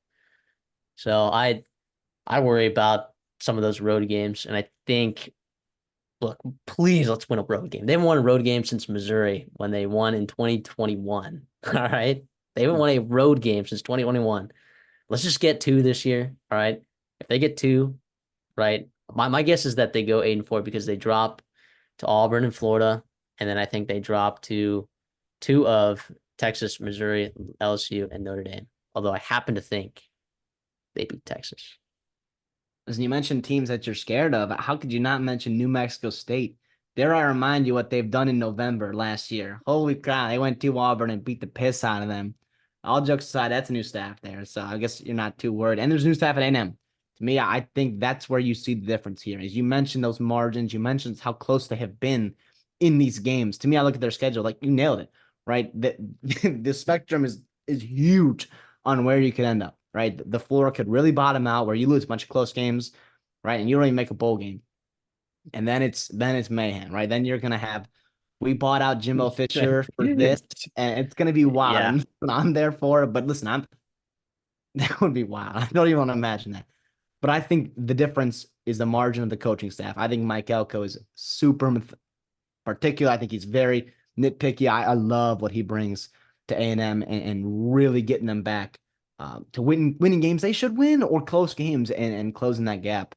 I'm with you. Let's go over. Let's go over 8.5. I think you come down to Texas, right? Well, Oh, I took the under. you took the under? Yes. We're not listening. I have an SEC championship ticket, but I'm taking the under in this instance. Sorry, I was actually double checking New Mexico State's schedule last year to make sure they went undefeated in November. Before I said that, regardless though, That's awesome. So we're against each other. But God, I con- hope you're right. I listen, hope you're right. you mentioned Auburn's a game that you've already chalked up as lost. I think you're getting down to week 13, week 14, end of November, and you're staring at a pretty darn good record here. And it's going to be those last two games that's going to depict whether you could go to the playoffs realistically. And you mentioned that Yeah, in the early definitely. video. Like I think that, and college football fans don't want to hear it from A&M because they've heard it for multiple years now, or they're this close to this close to this and this. I think they actually are. I think they actually are this close. I love the depth that they've brought in the portal. I love the returning talent they brought in. I think the coaching upgrade is significant. The quarterback upgrade, it'll be your best quarterback since what? The first couple weeks of Kenny Hill. Like I don't know. I really, really Connor Wiggins could do here. That's So crazy. I don't know. Let's go Aggies and gig them. Yeah. Let's let's move on over to Vanderbilt. All right. Let's get this out of the way. They're over on a win total is 2.5. We are flooring it on the over. All right. Flooring it on the over. Okay, but we'll talk about it. All right. This is an entire Clark Lee. Okay, he's basically bringing an entire new staff. He's calling plays on the defensive side of the ball. Brings in Tim Beck on the offensive side of the ball. Jeff LePack over at to handle special team stuff. These are all new guys. These are all new, brand stinking new guys. Vanderbilt team was pretty terrible last year, and their quarterback room, according to TCU insiders, apparently wasn't that bad last year. AJ Swan I thought was really good. Ken Seals, I still do not believe those TCU insiders that are saying Ken Seals is good. I still don't believe them. But who do you got playing quarterback for you other than freaking Diego Pavia coming over with Jerry Kill, who, by the way, is moving to an analyst role? Okay. Yeah, you love to see it. I think Diego Pavia's in the frisky category of quarterbacks where I think he can make plays with his legs. He's undefeated against the SEC. Did I get that right? I couldn't tell you. I'm just gonna pretend like Auburn was the only SEC team that they played and they killed them. So, not that Vanderbilt's actually gonna win an SEC game. In fact, I don't predict that they will. Um, but that doesn't mean they can't hit their win total, right? So, um, yeah. I mean, the rest of the quarterback room though, like apparently there's a quarterback battle going on, but I'm of the belief that it's gonna be Diego Pavia or we riot. Yeah, it's Pavia until it's not, and that would mean he would have to struggle. Quick nugget on that Diego Pavia stat against the SEC. He did lose to Missouri back in Oh, 22. I'm glad I had their schedule, No, you already had it pulled up. That which was is awesome. awesome. So yeah, but I think you mentioned the offensive changes. They're gonna have an identity. They're gonna run the football. You bring in Pavia, who can run the football. You bring in Nate Johnson, who's a 10-4, 10-5 guy, 100-meter dash. I mean, his quarterback tape was not pretty for Utah, but he can really run the ball. And then Blaise Berlowitz, right? It's also coming over from New Mexico State. He's a younger kid. I don't expect him to get much run this year, but the reality is, at least there's some familiarity with that staff. Listen, you go back to 2022, and you mentioned Clark Lee. That's when they had success, right? They won 5 games, believe it or not that long ago. From you competed in the SEC. You lost at Missouri, a tough game there. You competed with South Carolina. You beat Kentucky at Kentucky, and you beat Florida, right? So they were running the football that year. They were really, really running the football. They had Mike Wright, I believe. So you mentioned Yep. another quarterback that's come through there, which is crazy how they've had AJ Swan, Ken Seals, and Mike Wright. But Jordan nice. Rogers, Jay Cutler. I mean, legacies at that position. Legacies. Oh yeah, Rogers, holy cow. But yeah, I do think you're gonna miss your running back room.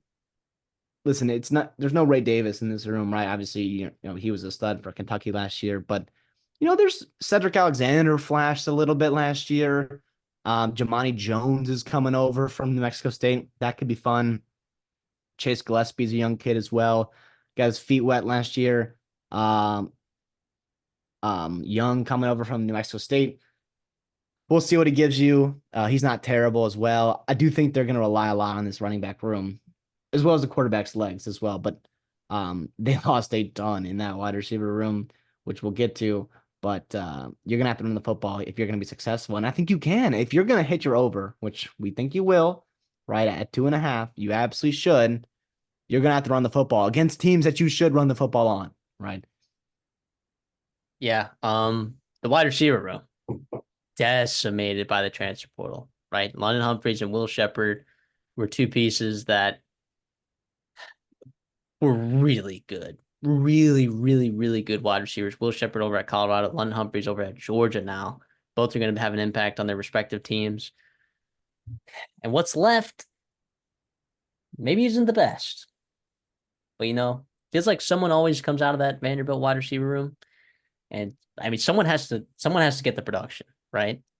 Is it gonna be Darian Wiley? Is it gonna be Junior Sherrill? Is it gonna be Quincy Skinner? Right? Skinner and Sherrill were both there last year, both had over 200 yards, over 30 targets. I don't know. I don't know what the target share is going to look like exactly in that room, but my hope is that they find someone, right, and that they find someone fast for Diego Pavia because he needs options, right? Because I'm a little bit higher on the offensive line this year than I was for last year's offensive line, maybe, but yeah, I'm just gonna go ahead and say that I would feel a lot better if they had London Humphreys and Will Shepherd. That's not a hot take, obviously. Well, I'll throw Jaden McGowan there too. He was also a guy going to Boston College. He'll Mm-hmm. be a playmaker for them. So that's 3 guys you got to replace. You mentioned Junior Sherrill. That's the guy I looked to as a true freshman. He flashed a little bit. Again, he's still a young guy. We'll see. You're bringing in um, Luke Falangi, right, from Texas Tech, former high recruit, who didn't quite put it together there. Same could be said for Jeremiah Dillon, right, former 4-star from Ole Miss, who didn't really play much, but he's obviously a talented kid. Micah Bell coming over from Notre Dame. There's some familiarity there, at least Notre Dame wise, with Clark Lee, although they didn't really cross paths. We'll see. I do think this wide receiver room, it doesn't have to be elite. It just has to be able to, can you catch the ball down the field and at least have the defense respect you as vertical threats, and then you can really run the football. To me, I'm interested in that tight end room. I think you got a couple of interesting guys there. Eli Stowers, the guy I know you're familiar with, he was the guy that transitioned over from quarterback to tight end. That was a former high recruit from Texas A&M. He was at New Mexico State with Jerry Kill and Pavia. He got beat out by Pavia. He moves to tight end. He's a really nice frame. He had 50 targets last year. Yeah, and I had to Which, check that. I'm looking at the same source I think that you were looking at, and then I all right, I went to a different source just to make sure I wasn't looking at something that was wrong. And yeah, 50 targets, 36 receptions for 360 yards. I cannot believe that. That's crazy. I cannot, I cannot believe. I don't even think he played like, did he even play the whole season there? I'm I don't know. I think it's I pretty don't think recent he, I don't transition think he, from I don't think he quarterback to tight end. did. That's I remember crazy. I I mean, remember watching him play I remember quarterback. He's just watching a their games, but I don't remember him popping off like that. That's crazy. I mean, 6'4", 225, right? I mean, kind of like it's not he's a exactly an SEC tight end type build, but good receiving threat. And I think what you can do too, if the speed of Pavia and Johnson isn't doing it for you, you could also get, creative with Stowers in the Wildcat. And then Cameron Johnson's there's a young kid as well. He did okay, not really good as a true freshman. But it's another body in there. Hopefully he can block because you're gonna be running the football, right? Hey, that's yeah, gonna, I hope that's a big emphasis of that tight end room. And I'm sure it is with that New Mexico State staff there. Um, I guess New Mexico State staff coming over to Vanderbilt and help that offensive line because they struggled last year. And you're hoping they can take a step, but how much better I think remains to be seen. yeah. I have a feeling that Cole Spence will get more snaps. He's a little bigger, 6'7", almost 250 pounds. I have a feeling that he'll get more early down looks, and I have a feeling you might see Eli Stowers in the slot. With that frame, Especially if like, there's questions at the receiver position too. You could run yeah, two to three tight end sets, right? I'm sure Jerry Kill would just love that, wouldn't he? he would. I mean, he would. Tim Beck would love that. Yeah. So, um, yeah. Let's move to the offensive line. I like it better than last year's offensive line. Like, look, Steven Lasoya is a legitimate starting SEC guard or center, I guess I should say. Stephen Hubbard transfer over from UTEP, 6'3", 335 pounds. He played tackle for UTEP. I think he's going to slip down the guard. I'm pretty sure. If I had to guess, I hope he's still on the roster, by the way. Pretty sure he is. Gosh, I hope he's still on the roster. I'm like 99% sure he's still on the roster because part of my offensive line analysis was like based on him being halfway decent. He's a seventh year guy. So if there's any New Mexico State fans out there, Vanderbilt fans or sorry, UTEP fans or Vanderbilt fans that know anything more than I do, because I couldn't find a lot of them. I found where he committed.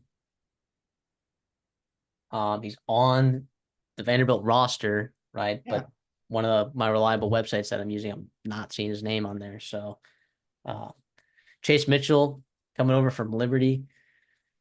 Is he going to play tackle? I think so. You returned Gunnar Hansen back, who had a ton of snaps for you. Yeah, I don't. I think this offensive line is going to be better than it was last year. Is that possible? You hope so because it kind of has to be. You're returning three guys, right? You mentioned Hanson.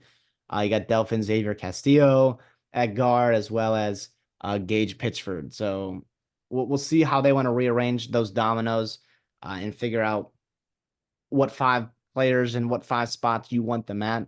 But I think the floor is definitely increased here because you're bringing in those transfers and all those returning guys are coming over, or I'm sorry, are um returning an extra year, and yeah, we'll see. Okay, It's okay, correct. Stephen Hubbard, his NIL page is still up for Vanderbilt, so I so think he's still on that team. I think we're good. I think he's gonna play guard. I think. I hope so. I think he's okay. yeah, come from UTEP. Yep. Yeah, it was a spring portal guy. Yeah, I we'll give it to Van, but I hope. I mean, we'll run with that he's going to be there. So I think that obviously helps. Yeah. And this one website that we use that we both like, right? The one that you showed me, just didn't have his name on there. I'm like, why is Stephen Hubbard not on there? I was just Art starts confused. racing. I know my heart starts racing. I'm like, we're recording this preview, like we're supposed to like know what we're talking about, and uh, this guy doesn't know what he's talking about on the website. Bozo. But yeah, sorry, Vanderbilt fans, you don't deserve this terrible coverage that we're giving you right now. But Hey, we're here to make corrections on other folks' pages. So we're here to tell you, Stephen Hubbard could be a guy. Yeah. We can move on to that defense. Let's see. Okay. On the defensive line, you're Hey, older. I think you've got more people that you can rotate, which is awesome. You're bringing in a couple transfers. A guy in state, mid Tennessee State, not far from Nashville. Zaylen Wood is his name. You got to bring in a guy from Purdue named Sidnor. Not terrible. Listen, I don't know. I think there's some upside, right? You've got okay. I'm gonna try to not butcher this as some German kid. It's Isa Wadanada, right? It's not exactly what it looks like, how you pronounce it, how you spell it. But he's a guy with high upside. I think he's going into year three. You're hoping that he can take a step as well. But the reality is, I think you've got depth where you can keep guys fresh, and maybe these guys aren't B plus to A minus guys, but they're good B minus kids, and you can play a lot of them, and you can keep guys fresh, and you're getting in that second half, and you're gonna have fresh legs, which is important on that defensive line, and you can also withstand injuries, which is nice. yeah, I mean, there's a lot of guys with some sort of snap, you know. And look, what's nice though is that they're actually able to get some transfers in the secondary, but normally it's hard for a school like Vanderbilt to get transfers. So bringing in Zaylen Wood, and Crede Snyder or Sidnor, sorry, we'll see what those guys can do. Um, I'm not exceptionally high on this defensive line, but like you said, they got a lot of parts. Maybe they're fresh, maybe they're rotating a lot. This is certainly a better defensive line than any of the out of conference teams that they're going to play, aside from Virginia Tech. Virginia Tech does have a pretty decent couple pieces there on the defensive line, but yeah, definitely bottom level of the SEC for sure. But when I go to the linebacking room, Langston Patterson? Question mark. You could yeah, I could be interested in that. I listen. I love Langston Patterson. I think he's really good. He flashed last year. He's a true junior for them. He can do it all. Playmaking, coverage, run defense. 8 tackles for loss last year. Pretty damn good. And then you also pair him with a guy like Bryce Collin, who's not terrible at all. I think he was hurt a little bit. Um, 150 snaps last year. He graded out pretty well in those games. And I think that's interesting. Plus, you're bringing in a guy, Prince Coley, right? A couple years ago from Notre Dame with Clark Lee. He's a high recruit. I think he's almost a former 5-star kid. How good can he be? And then even Bryce Longwell, too, wasn't terrible as a true freshman. So this is probably that best room of the defense. Is that crazy to say? Maybe the whole team. Yeah, I mean, and CJ Taylor, right, in the secondary, he's going to kind of play, what do they call that? Their star position. So he's basically another guy in that box. If you want to include CJ Taylor in that list as well, Yeah. then yeah, I would absolutely agree that this is the best room on this defense for sure. I think there's a lot of talent there. Yeah, I think Langston Patterson is really good. CJ Taylor's a monster. If you want to talk about the DBs. Let's go for it. Yeah. So CJ Taylor playing that star role as well. Listen, I want to highlight. I mean, you're losing Ricky Wright, right? So he did some good things for you. Is he gone though? I thought he went back. Did he go back? He I went thought back. he transferred. Oh, that's right. He did transfer back.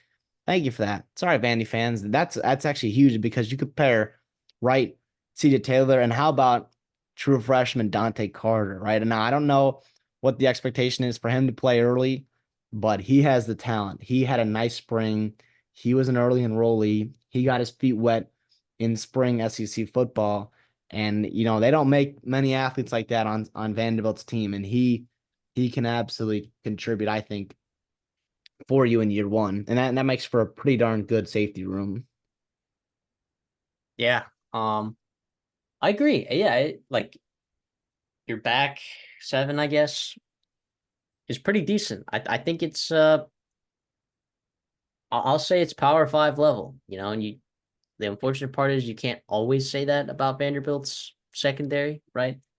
But yeah, getting the Ricky right back was pretty huge. And not that I think he's like the greatest safety of all time, but he's got the size and the talent to be good, and he has made plays before. He's been a part of that defense with Clark Lee, and Clark Lee's the one calling the plays of defense. Remember this year? So, That's an it's upgrade there. more.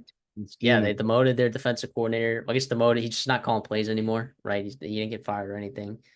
Yeah, Clark Lee's getting after it over there, and yeah, CJ Taylor's so good, man. You guys need to watch CJ Taylor highlights. He is really good. And when you're watching Vanderbilt this year, because I know Vanderbilt fans are listening to this, I hope so. Yeah, just keep your eyes peeled for CJ Taylor. He's a guy that I really hope that NFL scouts have their eyes on. I think they will because he They, is very versatile and very fast, very talented, very physical. He's so good. He's so but good. he's got to stay healthy for them. But also that cornerback room too. It was bad last year, right? It was not very good. I think we get an upgrade here. Martel Height as a true freshman, he struggled, right? But he kind of had some bright spot. I think he's a bright spot for your defense moving forward. I think he comes in. I think you pair him with a couple other guys with experience, right? Colby Taylor coming in from Wyoming, Mark Davis, talented kid from the FCS, Marlon Jones, another talented kid from Eastern Washington. I think that room right there, there's four guys there. I think you can find 2 to 3 that'll give you quality SEC cornerback play. And that's not what was happening last year with Dyson Russell, Trudell Berry. Like some of those guys struggled, and even Martel Height, right? Like I know he struggled last year, but he was a true freshman. Right? He's also good enough athlete to return some punts too. So they like him there, which is pretty impressive as a true freshman. So Yeah, this is a defense, by the way, last year they ranked 130th in points per game allowed, 132nd, which was second to last in yards per game allowed, 127th in yards per play, 127th in third down percentage allowed, 125th in fourth down percentage allowed, 132nd in passing yards per game, 132nd in completion percentage allowed. Yeah, this secondary and this defense in general were bad, right, last year. And good news. We on the Redshirt Sophomore think that there's going to be some improvement here. So how much of an improvement it's going to be, I'm not sure. We'll see with Clark Lee calling the plays there, but I happen to be pretty optimistic about that. real Let's quick, got to oh, add in the special teams aspect, Jesse Micro coming over from Ohio State. That's a good punter get. I think he wanted, to get a little bit more action there. Mirko. Mirko, I'm sorry, yes. Thank you, thank you. Jesse Mirko, he's had some nice as long as 72 last year, 19 inside the 20. Not a terrible player by any means. And if you're Vanderbilt and you're gonna run the ball, you're gonna play good defense, you got to be able to flip the field as well and win field position battles. And I think Mirko helps that. Absolutely. Let's talk about their schedule. They open up with Virginia Tech. Is that game at home? That game's at home, right? Nashville. Yes. Then they play Alcorn State at home. Then they go to Georgia State, believe it or not, to Missouri. Then they get a bye. And they play Alabama at home, Kentucky on the road, Ball State at home, Texas at home, Auburn on the road, South Carolina at home, then a bye week before they play LSU on the road, and then Tennessee at home. Their over and win total is 2.5. Very heavily juiced to the over, by the way. It is very heavily juiced. The out of conference is Virginia Tech, Alcorn State, Georgia State, Ball State. I have to believe that they're going to beat Ball State and Alcorn State. And I already pounded Georgia State's under 4.5. Chalk enough that they were going to lose. Georgia State was going to lose to Vanderbilt. So there's 3 wins for you right there. Whether or not you win a game in the SEC, there's 3 wins for you. Yeah, I'm with you here. Listen, I want to talk about. I mean, yeah, you mentioned the out of conference. You got to go 3-1 there. Like if you're Clark Lee, right? I know the expectation is not super high at Vanderbilt, but you still have to beat Ball State. You have to go to the road on the road and beat a Georgia State team that was decimated in the portal, new coaching staff there. Like that has to be a win for you. But I'm interested to see, is there a game in the SEC you could steal, right? I mean, we saw a couple years ago, you beat Kentucky, you beat Florida, right? That's 2 wins in the SEC, which is holy cow. Can you be competitive and can you steal a game, right? The unfortunate part is, like at Auburn, at Kentucky, those are tough games on the road. And then South Carolina, they're just physical, man. They're really physical. They play a style of ball that I think doesn't quite match up with how you can beat them. And their defensive line is really good, so they could stop the run. Is it crazy I that I don't think their best chance in terms of matchup wise, is LSU on the road. Well, I'm listening. If that secondary, if those cornerbacks improve, I don't think that's crazy. I do think, to me, I circle South Carolina at home. It's not a generous schedule because no Arkansas, no Mississippi State, Yes. No Vandy. no Vandy, no Florida, who they've beaten. That's their last SEC win was against Florida.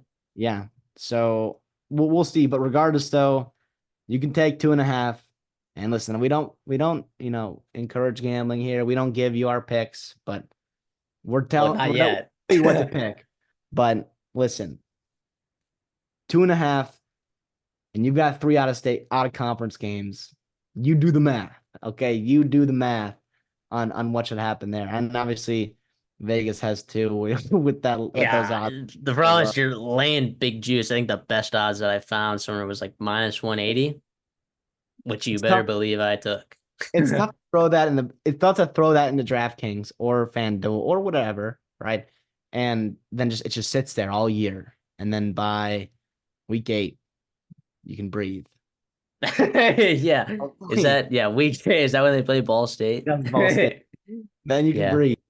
then you can But who knows? breathe. Maybe they listen, Virginia Tech at home, and listen, we're high in Virginia Tech, but it's not like they're not going to be just completely overwhelmed talent wise in that game. Okay.